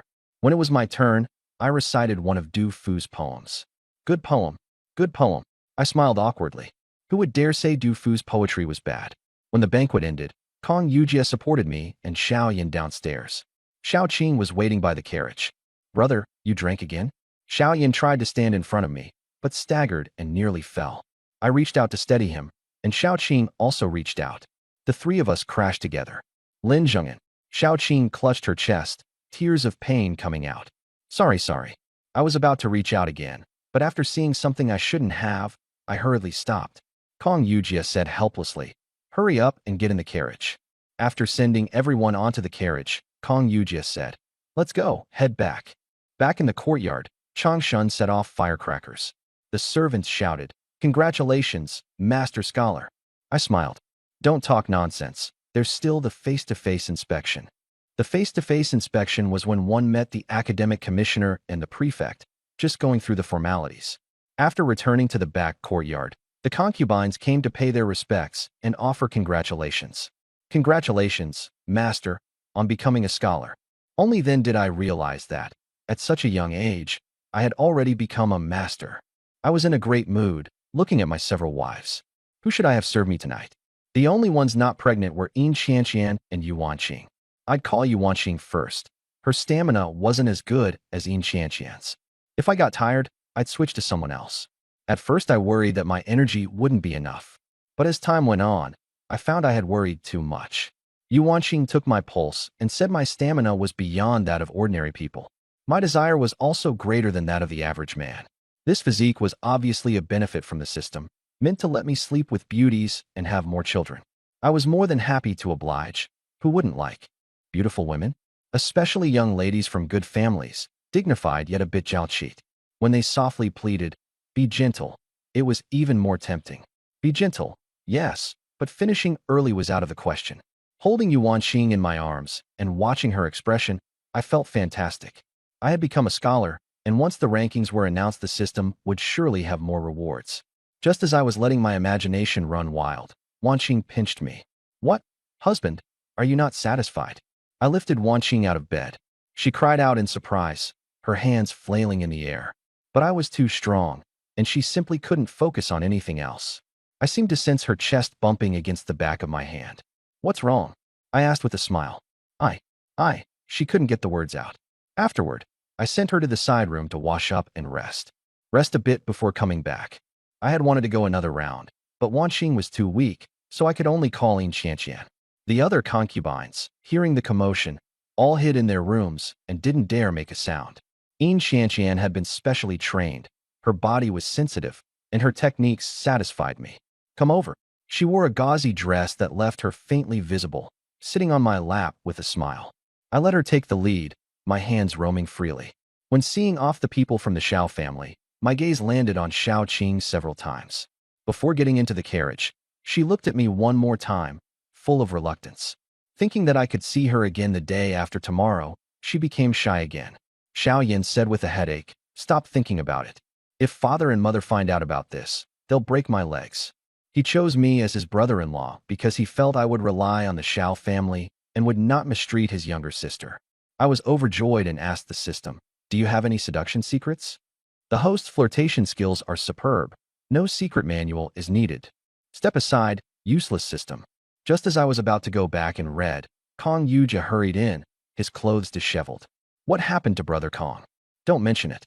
What bad luck. He drank tea in one gulp. Someone invited me to an appointment. It was all proper at first, but later they actually called in prostitutes. And then, I held back a laugh. The prostitute pressed close to me and even slipped her hand into my clothes. And after that, I ran. Kong Yujia went off angrily to bathe. This guy was probably a virgin, humiliated after being teased. I went back to the inner courtyard to study, then remembered that I still hadn't told my family about becoming a Shiotsai. I wrote a letter for Dongzi to ride back to Nanyi County to deliver the news. Take good care of the family, and mind your words and actions. I planned to bring my second brother and his wife, along with my younger sisters, to Qingzhou Prefecture. I would have my second brother and second sister-in-law learn business, and my younger sisters learn how to be refined young ladies from good families. After Dongzi left, there were fewer usable people left in the residence. I called for Yuan Qing. Have you ever been involved in purchases for the household? I've followed my mother to buy things before, so I know what to pay attention to, she nodded. I became more and more satisfied with Yuan Qing. Born into a major family, she handled these matters with ease. Sen Yang comes from a humble background, and there are many things she can't manage. I'll leave the purchasing to you. When my second brother, second sister-in-law, and younger sisters arrive, I'll trouble you to look after them as well. Yuan Qing was both grateful and proud. For a concubine to gain her husband's trust and be entrusted with important responsibilities was very significant. I will certainly do my utmost to carry out my husband's arrangements. I stroked her hand and pulled her into my lap. Wanqing is thoughtful and sensible, so don't be anxious. If we don't conceive this month, we'll just work harder next month. Tears glistened in Wanqing's eyes. You're so good to me, husband. I'll never forget it. That night, I also had her come into the main room to sleep with me. On the morning 2 days later, I took some wine and dishes and drove out of the city. At the 10-mile pavilion, the wildflowers were quiet and still. I strolled leisurely along the narrow path, gazing into the distant mountains. This scene fell into Xiaoqing's eyes. She stared blankly at her brother. Brother, Lin Zhengyan will surely achieve great things in the future. If I miss him, I'll regret it for the rest of my life. Xiaoyan was shocked. His younger sister had the ability to see into people's hearts and the future. This was the Xiao family's secret. Every time she used it, it harmed her body. Their parents had strictly forbidden her from using it. Qingqing, have you forgotten what father and mother said? Xiaoqing smiled lightly. I haven't. But if I don't use a little strategy, how can I persuade father and mother to let me marry him? What's wrong with me doing a little more for the person I like? Lin Zhengyan's future is very blurry. All I know is that he will be extraordinary in the years to come. By then, let alone a legitimate wife, even a concubine may be hard to secure. Xiaoyan's heart trembled. Xiaoqing continued. He vomited blood and collapsed in early April, yet that very night, he miraculously recovered. From that time on, the Lin family's days improved. For someone like him, I'm afraid he must have encountered some great opportunity. If you think he's just a poor family's son and easy to suppress, I'm afraid that won't work. Interactions should be like those between gentlemen. There must be no ulterior motives or an attitude of looking down on him. Xiaoyan broke out in a cold sweat all over. He realized he had underestimated Lin Zhengyan. I was wrong. Xiaoqing let out a breath of relief. Brother, tell father and mother that I must marry Lin Zhengyan. Xiaoyan sighed. I'll do my best to persuade them. I stared blankly at the scenery. The system prompt sounded. S-class fertility mother body favorability, 99.99%. A sound of hoofbeats came from afar, and I came back to my senses. Though I didn't know why, this was a good thing. After Xiaoyan left, I would have more chances to invite Qingqing over as a guest. Once we became familiar with each other, a relationship would naturally fall into place. The carriage stopped, and Xiaoyan got out to help Qingqing down.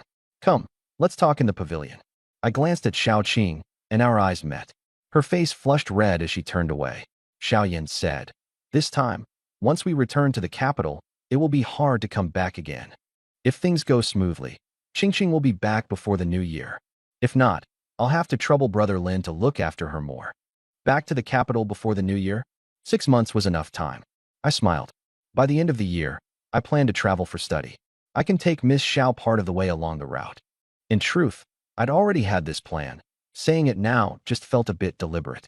Xiaoyan was taken aback, then started praising the benefits of studying while traveling. He even said he would write me a letter of recommendation.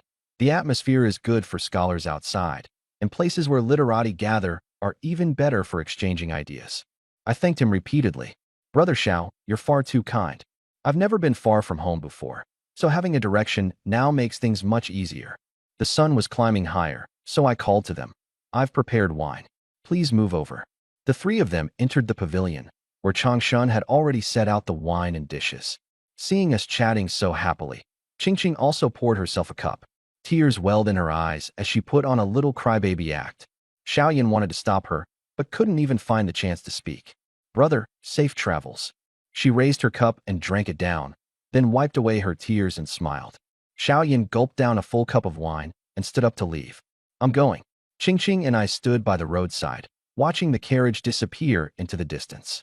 A faint sense of melancholy rose in my heart. Xiaoyan was the first true friend I'd made after transmigrating. What a pity. I'd taken a liking to his younger sister.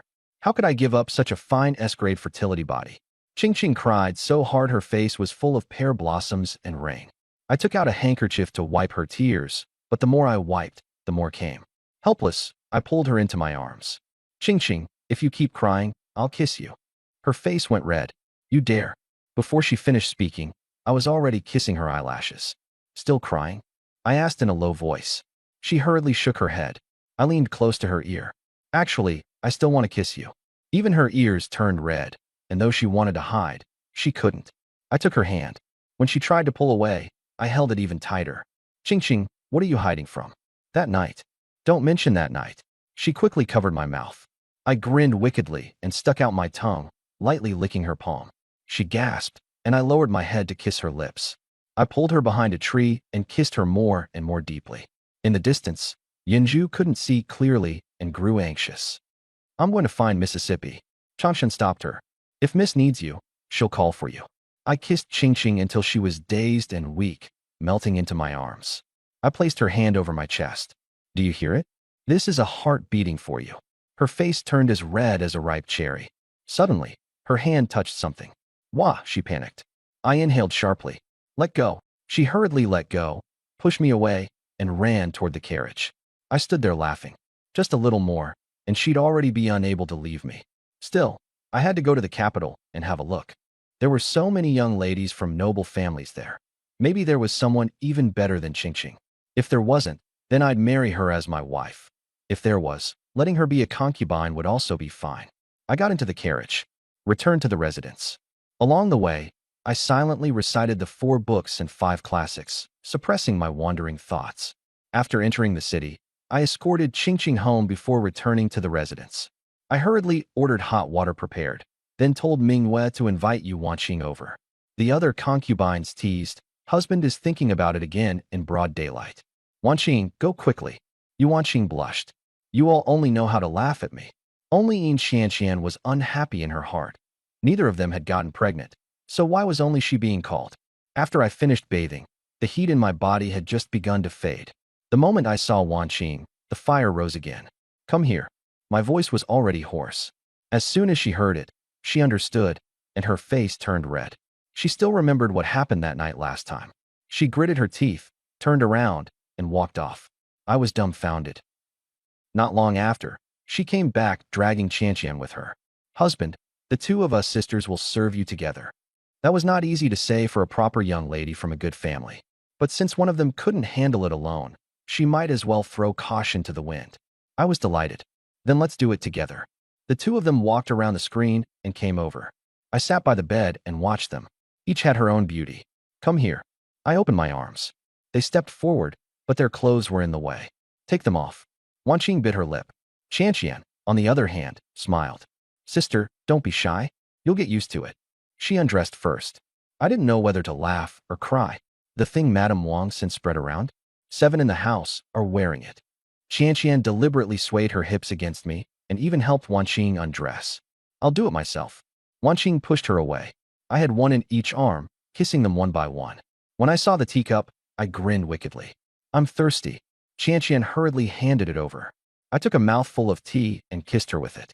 Wanqing watched from the side, her body heating up. I kissed her too. The 3 of us tumbled into a heap. Soft gasps never ceased. Outside the courtyard, the concubines were doing needlework. Every so often they would hear something, and everyone would exchange embarrassed looks. Now that the household had money, I gave out monthly allowances. Though we could have hired people, after getting pregnant and having nothing to do, they all gathered together to make clothes for the children. Dong Xiang said bluntly, Sisters, isn't Master getting more and more capable? Xiaoxi had become much quieter after getting pregnant, keeping her head down as she knitted a sweater. Wang Xinyang smiled. Master being healthy is our blessing. Lianrong glanced at her, thinking of that night in the countryside. What's wrong? Wang Xinyang asked with concern. Nothing. Lianrong shook her head. She calculated the days. It had been almost 3 months. Lin Zhengyan had said that after 3 months, she could serve him in bed. She wondered whether he still remembered. Inside the room, I was thoroughly satisfied. After Mingwei finished tidying up, I held the 2 of them and slept again. 2 days later, Dongzi brought my second brother, second sister-in-law, and 2 younger sisters into the residence. The 4 of them were dumbfounded. This is old Fourth's house? It's this big. How long would it take to walk around it? Dongzi smiled. This is 4th Master's property. 2nd Master and his wife will stay in the east side courtyard, and the 2 young ladies in the west side courtyard. Let's settle them in and wash up first, then go see 4th Master. I had arranged everything long ago. My second brother and second sister-in-law followed along nervously. Before leaving, the old matriarch had instructed them not to put on airs and to listen to old 4th. These past few days, they had also come to understand that I was no simple person. Though they didn't know where the money came from, if they listened, there would be money. That night, a banquet was held, and I only brought Wanqing with me. Everything that needed to be said on the way had already been said, and she accepted it all. Husband, should the two younger sisters have their names changed? I paused, then smiled. I understand. At the family banquet, eldest brother and eldest sister-in-law spoke rather cautiously. The environment made it unavoidable. It would have to be taught slowly.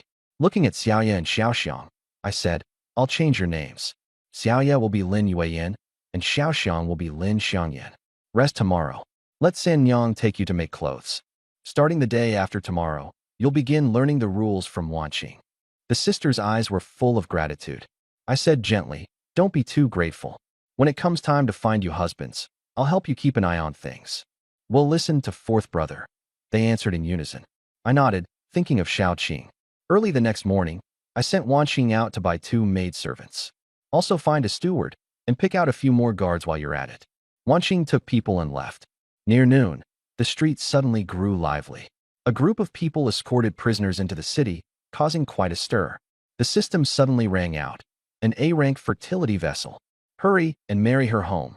I looked over and saw a woman in the procession dressed in rags. Though disheveled, she was indeed A-rank. I called Dongzi over. Go tell Wanqing to come take a look. Though Dongzi was surprised, he still went. The scholars arrived one after another, and Kong Song also came. Brother Lin.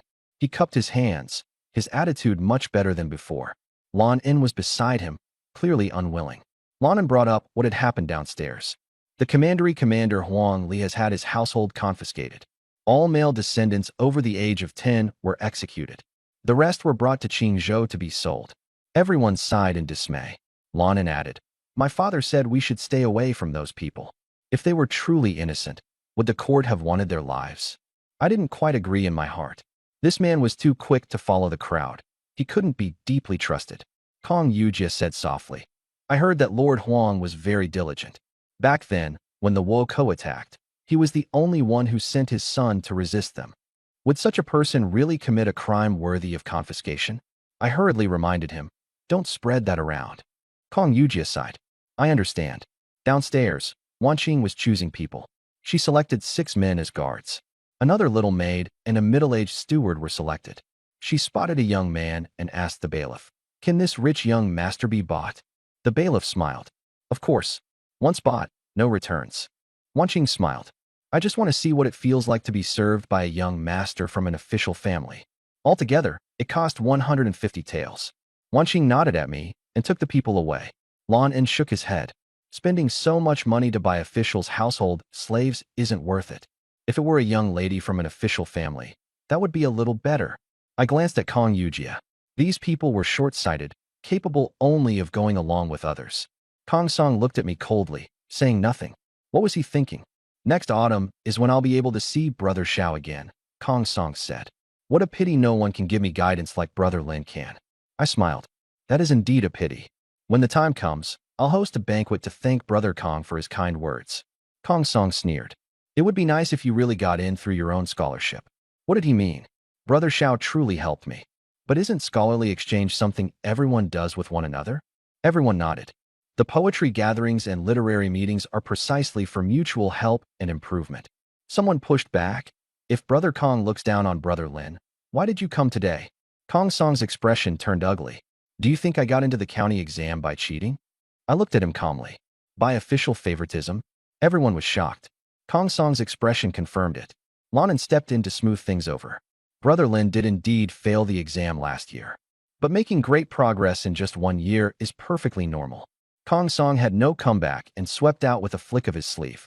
The others dispersed as well. He'd offended me, the top scholar of the academy. Had he gone mad? After the banquet ended, I got into the carriage. Quick, let's go home. The Lin residence was tense and on edge. Yuanqing looked at Huang Qianrou with a headache. I won't be a concubine. Huang Qianrou's voice was hoarse. You were also a young lady from a prominent family, and yet you're willing to be a concubine? Yuanqing's heart felt like it was being cut by a knife. Without Lin Zhongyan, she would have died long ago. I'm not the principal wife, so why do you have such hostility toward me? Why didn't you object at the market? Huang Qianrou tried to explain. You should have been made a military prostitute, but you were switched into the brothel group. You didn't dare make a scene. Huang Qianrou was shocked. Who told her about this? Miss Huang, I was once a young lady in a boudoir too, Yu Wanqing sighed. My family was exiled to the southwest. I once wanted to reunite with them, but I ran into bandits on the way. Fortunately, my husband happened to pass by, and he preserved my innocence. Though he didn't make me his official wife, he respects me. One has to stay alive first. She looked at Huang Qianruo's younger brother. Don't think only of yourself. Think of your younger brother too. Only by living can you take revenge. So what if you're a concubine? Once you leave this house, you might be sold straight into a brothel. Huang Qianruo no longer struggled. When I returned home, Huang Qianruo was already resting. Ming Yue said in a low voice, Miss, this vixen is far too seductive. Yu Wanqing frowned. This was your husband's instruction. I'm not the only one, and I'm not pregnant. I can only listen to him. I came in. Yu Wanqing straightened her clothes. Husband, I'm here to report to you. Huang Qianruo saw me through the crack in the door. The man from downstairs at the wine shop turned out to be Lin Zhengyan. The former young lady had become his concubine. Absurd. There's still an empty room in the main house. Let her stay there, I instructed. Dongzi, go ask around about the nearby courtyards. If anyone wants to sell, buy at a high price. Yu Wanqing finished reporting on the day's events. Should Miss Huang come serve you tonight? Let her rest for a few days first. I shook my head. She's been jolted around the whole way. She needs to recover. Yu Wanqing was about to leave when I pulled her back. Why the hurry? Don't you want to think about your husband? She sat into my lap. You're dressed so beautifully. Afraid I won't let you go? She blushed. There was movement behind the screen. Huang Qianruo thought I was beating a woman. She turned around to save her, only to be stunned. There really was beating on the bed, but not with hands. The two of them were naked, tangled together. Her face flushed and her heart raced. She didn't know where to look. I turned and saw her. On purpose. Miss Huang want to join us. She cursed me for being shameless and ran off. Remember to close the door? I shouted. Yin Qianqian said softly. Husband, you scared the new sister. I smiled and grabbed her. You were making such a racket, and now you're worried? No way, she said, hooking herself around me and refusing to let go. The morning was too hot and sticky, and I didn't want to say any more. At breakfast, Huang Qianruo kept snorting coldly at me and glaring. Yu Wanqing and the others were all puzzled. She'd only stayed one night, so why was she like this already? I couldn't be bothered to explain. Given enough time, she'd naturally accept it. After the meal, I went to see Uncle Zhong and the 6 guards. From their build, they should have been from the army. The weather's nice today. How about we spar a bit? The guards looked at one another, not expecting a scholar to challenge them. The leader smiled. What if we accidentally hurt you, sir? I changed into my short training clothes. My body hasn't fully recovered yet, so I'll allow 2 of you to come at once. No need. Just don't blame us if we don't hold back. The concubines all ran over to watch the excitement. The shortest guard stepped forward. I'll go. Though short, he was extremely sturdy. I sent a flying kick. The wind whooshed. He didn't dodge and was sent flying 3 meters away. Xiao Lu got back up, and his expression changed. Not bad. About world number 3 level. The other guards no longer dared to underestimate me. 3 of you come at once. I don't have time to take you one by one. Duh, Xiao San and Xiao Si stepped forward. Forgive us. Huang Qianruo peeked through the gap. Her heart wavered a little. This man didn't seem simple. The fight began. I charged out like a leopard. My movements were as fast as lightning. Within the time it takes a stick of incense to burn, all 3 were lying on the ground. Da and the others knelt in unison. We swear to follow young master to the death. I helped Day up. Get up. From now on, we're family. Dongzi brought over 6 money pouches. 2 taels of silver each. Keep it safe. From now on, guard the Lin family properly. The 6 were so moved they could hardly speak. I asked them their names. Da, Xiao Er, Xiao San, all the way to Xiao Lu. That naming was way too casual. How about changing them to Linda, Lin Er? We'll do as young master says. After everything was arranged, I turned around and saw all 7 concubines there. Huang Qianruo's expression was very complicated, and she kept avoiding my gaze. Strange, why didn't the system prompt her favorability? I checked. It was only 20%. Probably 10% was gratitude for buying her freedom, and 10% was from the shock just now. This girl was the daughter of a military officer. She had a hard bone and a simple mind. Xiaoxi said, I came to watch husband spar. Husband is amazing. I patted her head. Want to go to the study and grind ink for me? Nope. Xiaoxi has a baby now. I smiled and didn't force her. Back in the study, I pretended to read, but I was actually annoyed. I still had to go to the prefectural school every day. What a hassle. There was a knock at the door. Lord Lin, may I come in? Huang Qianrou had come. Come in. She gave a martial world salute. Thank you, young master, for your kindness to my siblings and me. Don't say those empty things. I don't believe them. She blushed, not expecting me to be so direct. Come here. What for? She hugged her chest warily. That figure was impossible to hide no matter how she tried. I want to talk to you about how your younger brother will be arranged. You don't have to listen if you don't want to. She clenched her teeth and walked over. How do you plan to arrange my younger brother? I pointed at my face with a wicked grin. Kiss me once, and I'll tell you. Huang Qianrou glared at me angrily. What had happened this morning was still fresh in her mind. She thought I was nothing but a lecher. She stood there, caught in a dilemma. I deliberately said, then I'll kiss you first. With a look of total abandon, she rushed over and quickly kissed me on the cheek. Just as she was about to run, I grabbed her. I turned and kissed her on the cheek in return. Her eyes widened. Consider that interest. Fair enough, right? In her heart, Huang Qianrou cursed my ancestors for 18 generations. I was in a great mood. Your younger brother wants to learn martial arts. Should the guards teach him, or should I? Of course it should be you. She trailed off, sounding deflated again. I'll give him pointers occasionally, and let the guards teach him for now. Is that okay? Really? Her face lit up with delight. That's a favor. Remember it. I know. She awkwardly took a few steps back. If there's nothing else, I'll head out first. Go call Yin Qianqian in. As soon as Huang Qianrou stepped out, she saw Yin Qianqian coming in wearing revealing, lightweight clothes. Remembering what had happened that morning, she hurriedly covered her ears. In the evening, Lanin came to invite me to admire the moon. At a lotus pond outside the city, the setting sun was sinking in the west. The whole pond of lotus blossoms had been gilded by the sunset. 6 people came, all of them among the top scorers from the county exam. Qian Lian had brought 8 women with him. One of them is a virgin. Whoever guesses right gets her. I asked the system, which one is it? The 4th from the left. I walked straight over. Her. Everyone chose for themselves, and no one paid any attention. Let's write a poem on the theme of the lotus, someone suggested. Hong Yue ground the ink for me. She was wearing a sheer gauze dress over a doo-doo, and her figure was alluring. I picked up the brush and wrote at once. Lanin followed suit and began writing, brimming with confidence. He leaned over to look at my poem, and sweat broke out on his forehead. Cui Ming read it out directly. Lotus leaves 5 inches wide, lotus blossoms delicate. Resting on the water, they do not hinder painted boats from swaying. Once the scented breeze arrives in the 5th or 6th month, they can still conceal a beauty's waist. The whole place fell silent. What a poem! Truly a marvelous poem. Hong Yue pressed close to me, her eyes full of admiration. She rubbed her chest against my arm. Master Lin's literary talent is truly exceptional. She became even more attentive to me. I smiled lightly, and Lan En felt displeased, but still forced a smile, and said, Brother Lin is truly full of talent. I quickly waved my hand. I'm far from deserving such praise. This poem wasn't written by me. It was by Shi Tao of the Qing dynasty. I just revised it a little. Everyone continued to savor the poems and compete, but mine was still the most widely praised. When night fell, the manor by the lotus pond had already prepared a banquet. Lanin said, Come on, let's go drink. Qian Xiucai suggested, The moonlight tonight is great.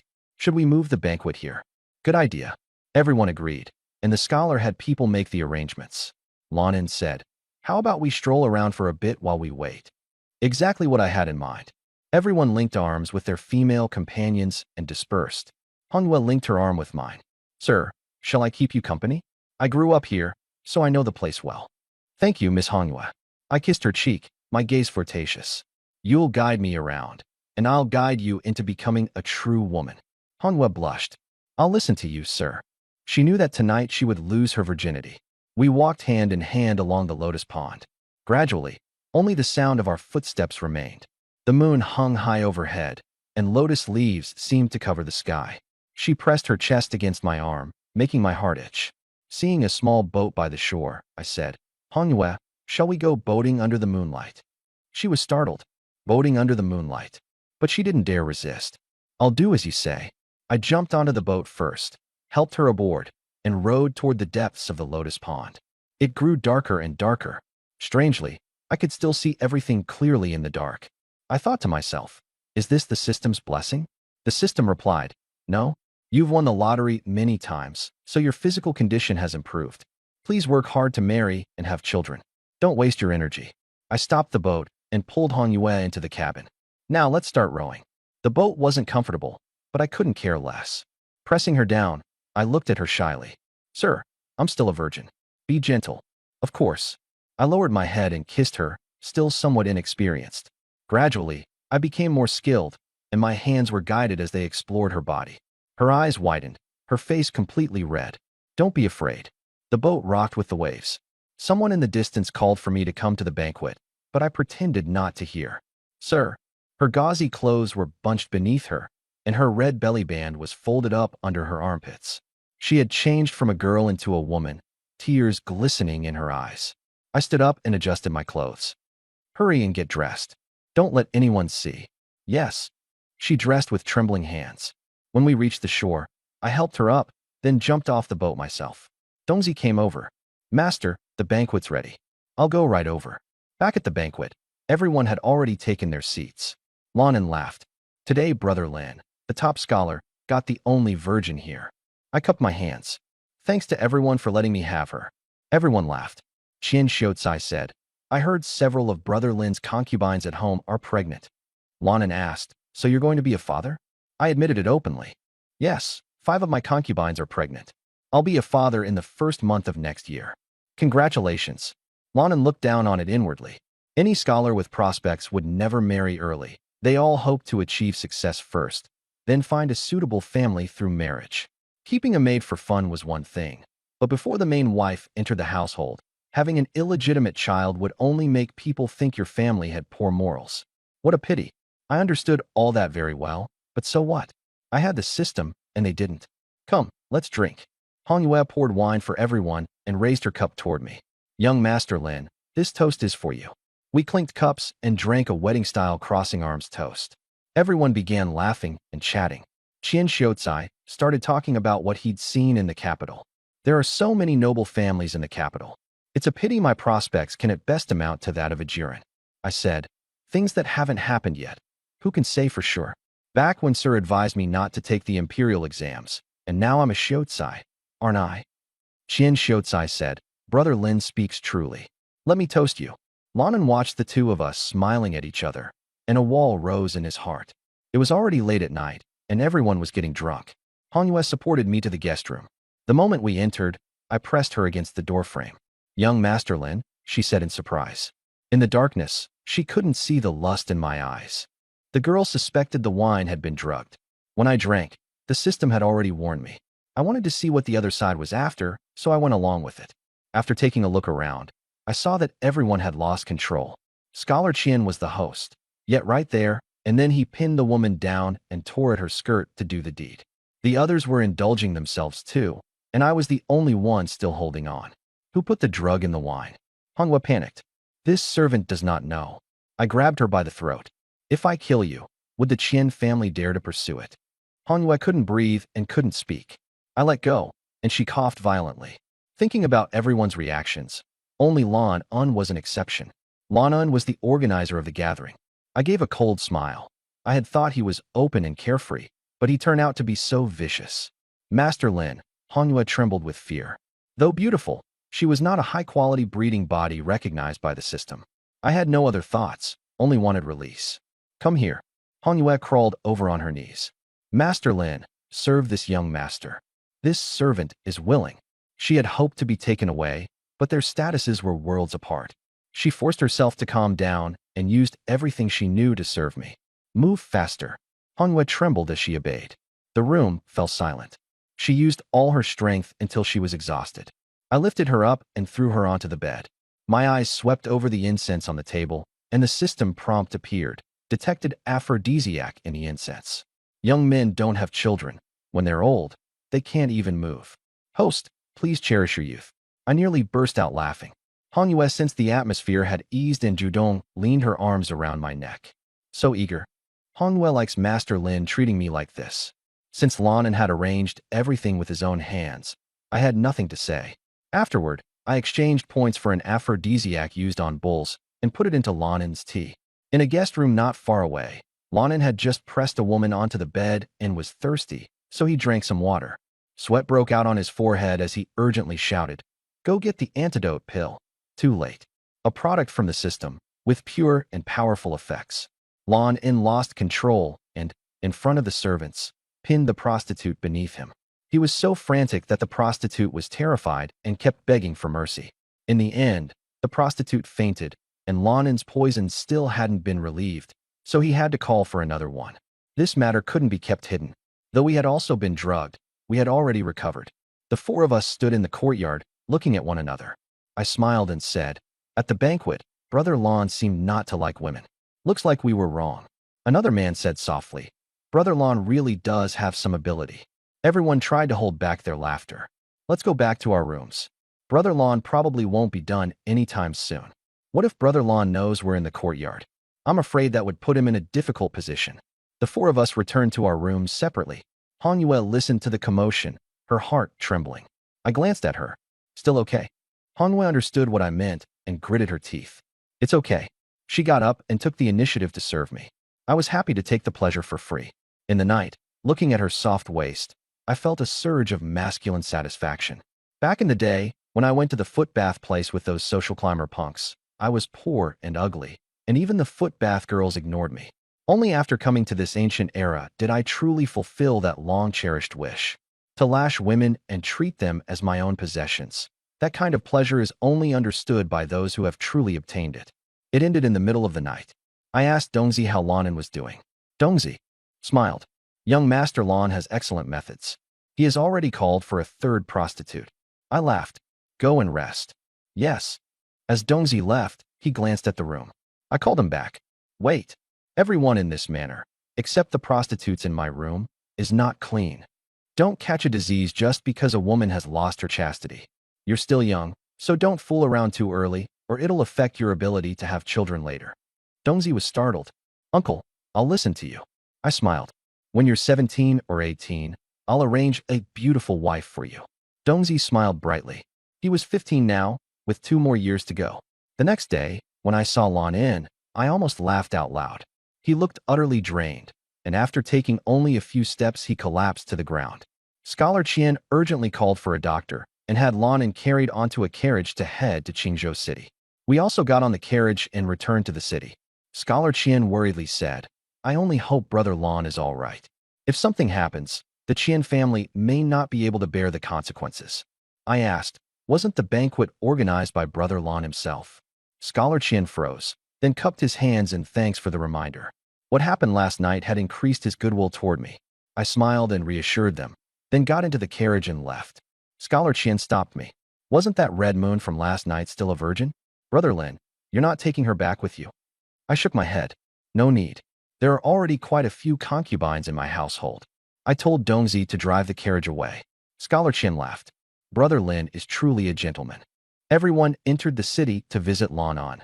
Although he had been ridiculous the night before and had barely slept, his face was pale and the area around his eyes dark and bruised. Still, he seemed somewhat better. I felt relieved. Brother Lon is feeling better? Lon In forced a smile. "I've made a fool of myself in front of you all." Before he could finish, several people burst in.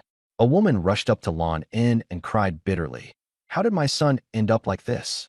Seeing his complexion, Lon In's mother wailed, "Who harmed my son?" Her gaze swept over us. "Who was it?" Lon In quickly said, "Mother, it wasn't them." Lon In's father frowned. "This was no accident. The Qian family cannot escape blame." Lon In hurriedly said, "Father, this was an accident." Lon In's father said angrily, "What accident?" The doctor spoke up. "Scholar Lon, there was no aphrodisiac in that water." I was puzzled. The system said smugly, "How could this system do things and leave behind evidence?" Lon In panicked and had someone bring the teacup over for testing. Lon In's parents calmly considered all the possibilities. Seeing that, we took our leave. One person frowned. "I'm afraid Brother Qian is in trouble. But speaking of which, last night I was also..." It wasn't just me, so was I Lin. Brother Qian couldn't resist either. Scholars value their reputation most of all, and in a scene like this, any dignity was utterly lost. I understood in my heart that Lon In and the others had all been possessed. Lon In was the worst, actually doing such dissolute things. I didn't say much and first had Dongzi go tell Scholar Qian. Let him handle this with his superpower. I suspected Lan In was trying to scheme against Scholar Qian. But Scholar Qian was the unlucky one after all, and this time I'd have to squeeze him hard. Lan In's family lived quite well, and his mother dressed appropriately. His father was only a clerk in the prefectural yamen, with not much income. The money must have come from elsewhere. Scholar Qian was bound to suffer a huge loss this time. When I returned home, Huang Qianro stared at me with eerie eyes. There are already enough concubines at home, and you still want to sneak a bite? I raised an eyebrow. Miss Huang, are you jealous? Who's jealous? You're overthinking it. She flung her sleeve and left. I had been too tired last night, so after washing up, I went back to my room to rest. In the afternoon, I got up and Lian Rong came over to help me get dressed. Dongzi said the matter has been settled, she said softly. I nodded slightly and pinched her chin. Still feeling nauseous? After taking the pill, I haven't vomited again. Lin Jinghe and Lu Cailian were both dead, so she could only rely on me to live. She had accepted her fate. Nearly 3 months now. Yes. Her eyelashes trembled slightly. Then you should be able to serve me now, right? Lian Rong blushed, and I had already leaned in to kiss her. I started unfastening her clothes. She grabbed my hand. Husband, could we go to the couch? I deliberately refused to indulge her. How about in front of the desk? Husband, no, that's for the sage's books. I chuckled. Do the sages not engage in husband and wife matters? She froze. I carried her to the desk and, while moving, rambled nonsense. The birth of new life is the foundation of social progress. Even sages must pass on the family line. Lian Rong seemed to understand yet not understand, but her body was honestly trembling. Standing for long inevitably made one sore and weak. I stroked her slightly raised belly. That was my child. The system prompt said I could check the sex. I scoffed. Both boys and girls bring rewards. No need to check. Women are like water, I said in a suggestive tone. Lian Rong's face turned red, and she bit her lip tightly. When it was over, I carried her onto the couch to rest. After getting dressed, I had Mingyue clean up. Mingyue's eyes were full of grievance, as if she had long been resentful at not being summoned. I patted her. Come find me later. She immediately brightened up. Down in the front courtyard, Dongzi came in and said, Young Master Lan has returned. The matter between the two families has been settled. I became even happier inside. Lan got what he wanted. That night at the banquet, the Qian family paid the bill, and Lan got the fame. When something went wrong, the Qian family still lost money. Before dinner, I gave instructions to Wang Sanyang. Set a table in the front courtyard tonight, and let's eat with second brother and second sister-in-law, and the 2 younger sisters. Wang Sanyang respectfully agreed. She had improved a lot during this period. Hard work. I held her hand. Without husband, how could there be a good life today? At dinner, Lin Yueyin and Lin Yuexiang bowed properly and respectfully. In just a few days, their progress was obvious. Not bad. Keep learning from Wan Qing. We'll do whatever fourth brother says. I had Dongzi give them 10 taels of silver. Go buy some jewelry tomorrow. The sisters' eyes were full of delight. I looked at second brother and second sister-in-law. Work well for me, and your son will also benefit. They thanked me gratefully. After the evening meal, I said to Lin Yueyin, Brother Xiao asked me to take care of his younger sister. You two invite her to the residence. Tomorrow or the day after. The sisters readily agreed. But in my heart, I wondered whether Xiao Qing would come. Early the next morning, I wrote an invitation card and sent someone to the Xiao residence to invite Xiao Qing to come to the manor tomorrow. When Xiao Qing saw the familiar handwriting, her heart tightened. She had dreamed of me last night. That dream had been shameful and intense, and she had secretly cried for a long time.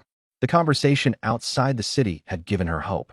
She understood that she was debauched, yet she couldn't control herself. She thought about seeing me day and night. Yunju guessed, Young Master Lin wants to see you and is using Miss Lin's name as cover. Xiao Qing scolded angrily. Shut up. If anyone hears us, we'll all die. Yunju was so frightened that she hurriedly admitted her fault.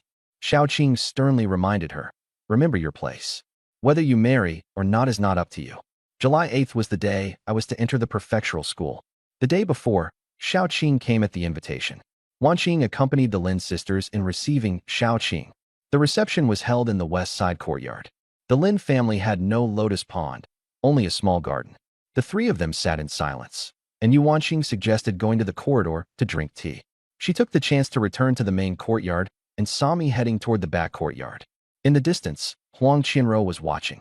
Huang Qianro smiled and asked, Your master wants to see a female guest?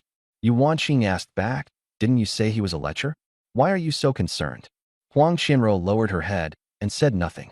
These past few days I had been teaching her younger brother boxing and kicks, and also found a master to teach him reading. She had developed some good feelings in her heart. Yuan Qing said, my husband is a good man. You'll understand after a while. Huang Qianruo asked, are you willing to be a concubine? Yuan Qing sighed.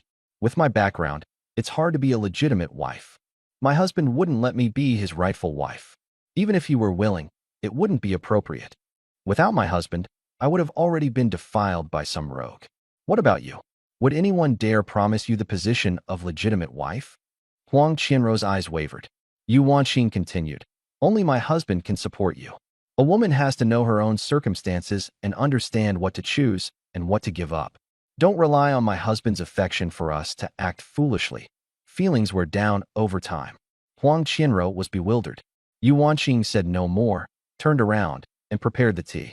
I arrived in the back garden and saw only Xiao Qing and her maid. Lin Yueyan and the others had probably found an excuse to avoid us. Xiao Qing was idly looking around the Lin residence. I coughed lightly. She immediately turned around, delight flashing across her face before she put on an angry expression. Lin Zhengyan, what are you doing here? I smiled, thinking about how to deal with you. I heard Miss Xiao has come to the Lin estate as a guest. How could I not come look after you? She pouted. Your mouth is really something. I'm not just good with words. I'm also good at what? You guess? I sat down beside her and deliberately leaned in. If the lady wants me to be good at something, then I can be good at that. The two of us were pressed very close together. I could smell the fragrance on her body. She could also smell the scent that made her heart race. She didn't dare look straight at me. Turning her head slightly away, she said, you're just talking nonsense. Her face was already red. That made me want to tease her even more. By the side, Yunju glared at me as if she wanted to eat me alive. Miss Yunju, I have a few words I'd like to say to your young miss. Would that be convenient? Xiao Qing immediately shot me a glare. Yunju hesitated and looked at Xiao Qing.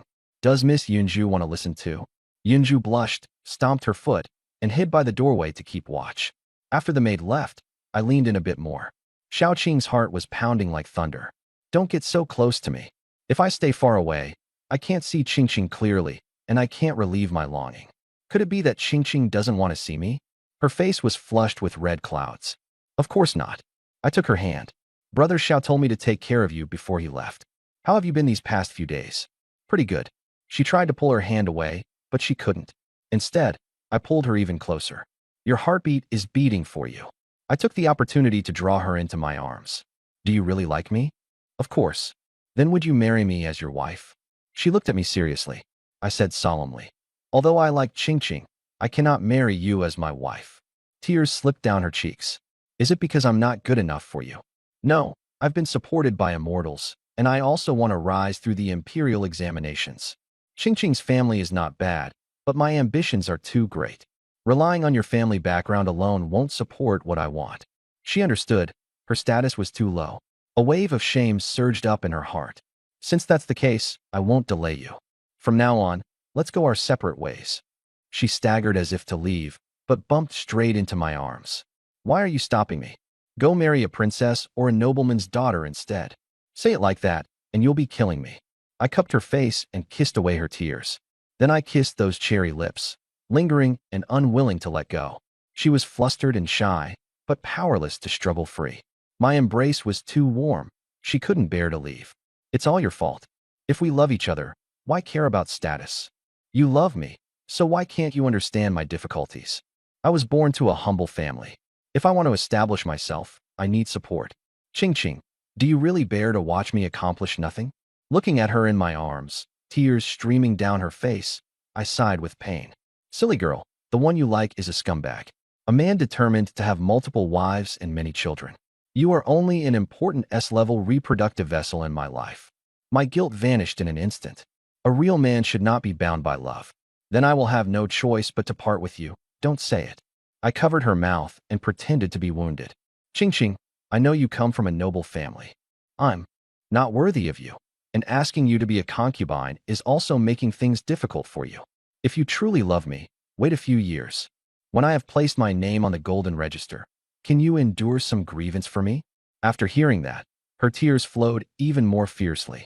I hurried to wipe her tears away, blocking her sobbing. Under my comfort, she gradually calmed down. But she was left panting from being kissed. In summer, clothes were thin, and the Xiao family used fine materials. They were light and comfortable, and also convenient for my actions. My kisses slid from the corner of her lips down to her neck. My gaze brushed over her pale chest. Her whole body trembled, and she wanted to push me away. But my kisses seemed to have magic. No matter how she struggled, she was powerless. You let go? How can you be like this? Her face was burning red as she pounded on me. Gradually losing strength, she let out a soft whimper. I looked up, adjusted her clothes for her, and held her tightly. Sorry, you're too beautiful. Xiao Qing cried in my arms.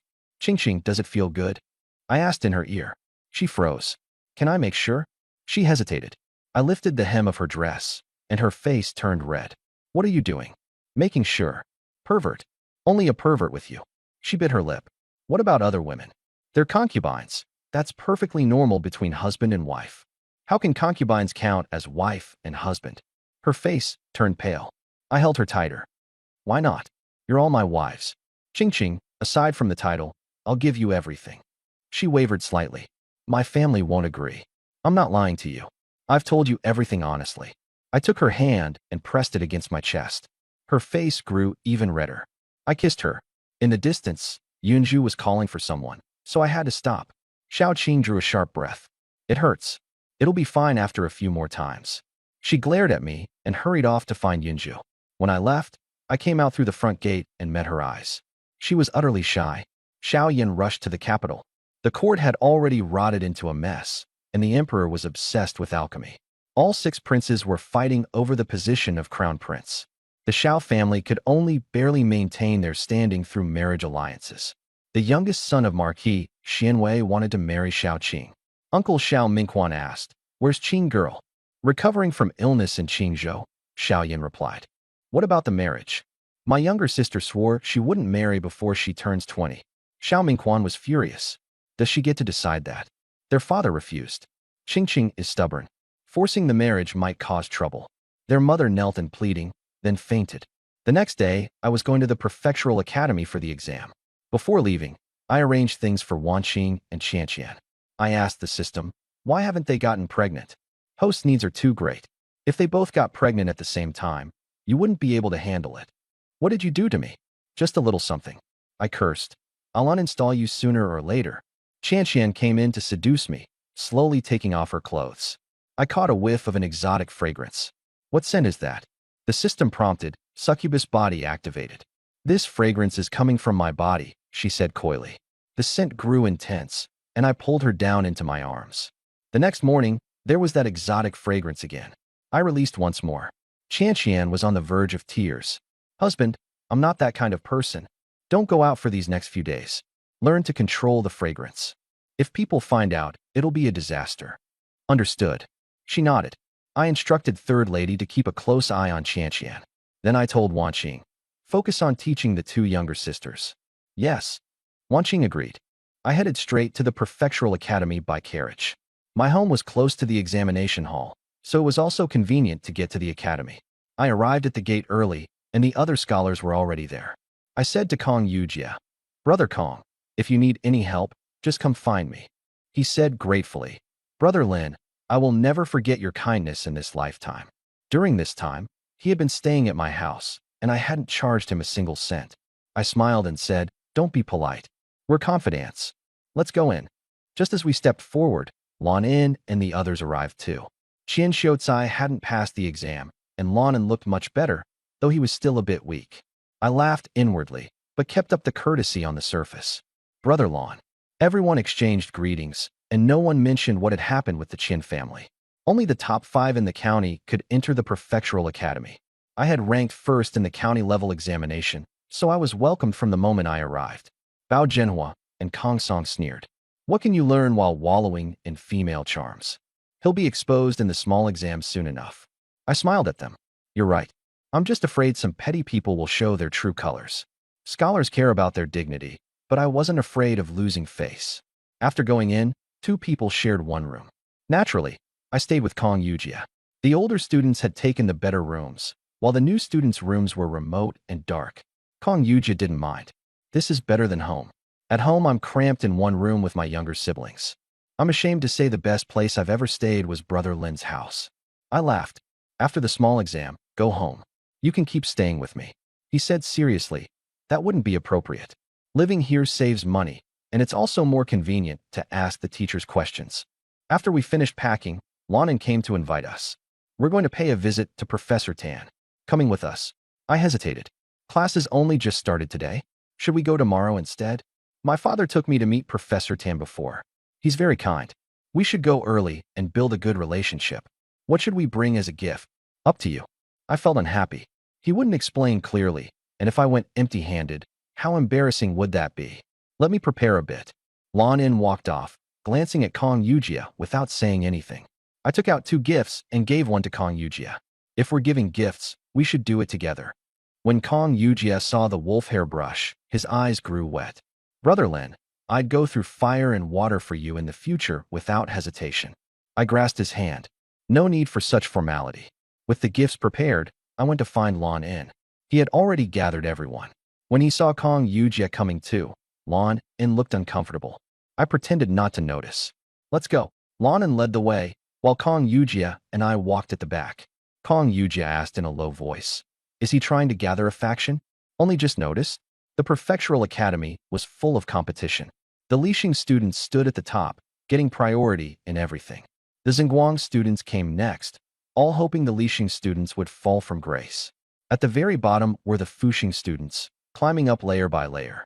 The people Lon In was trying to win over were all from ordinary families, and they gathered around him.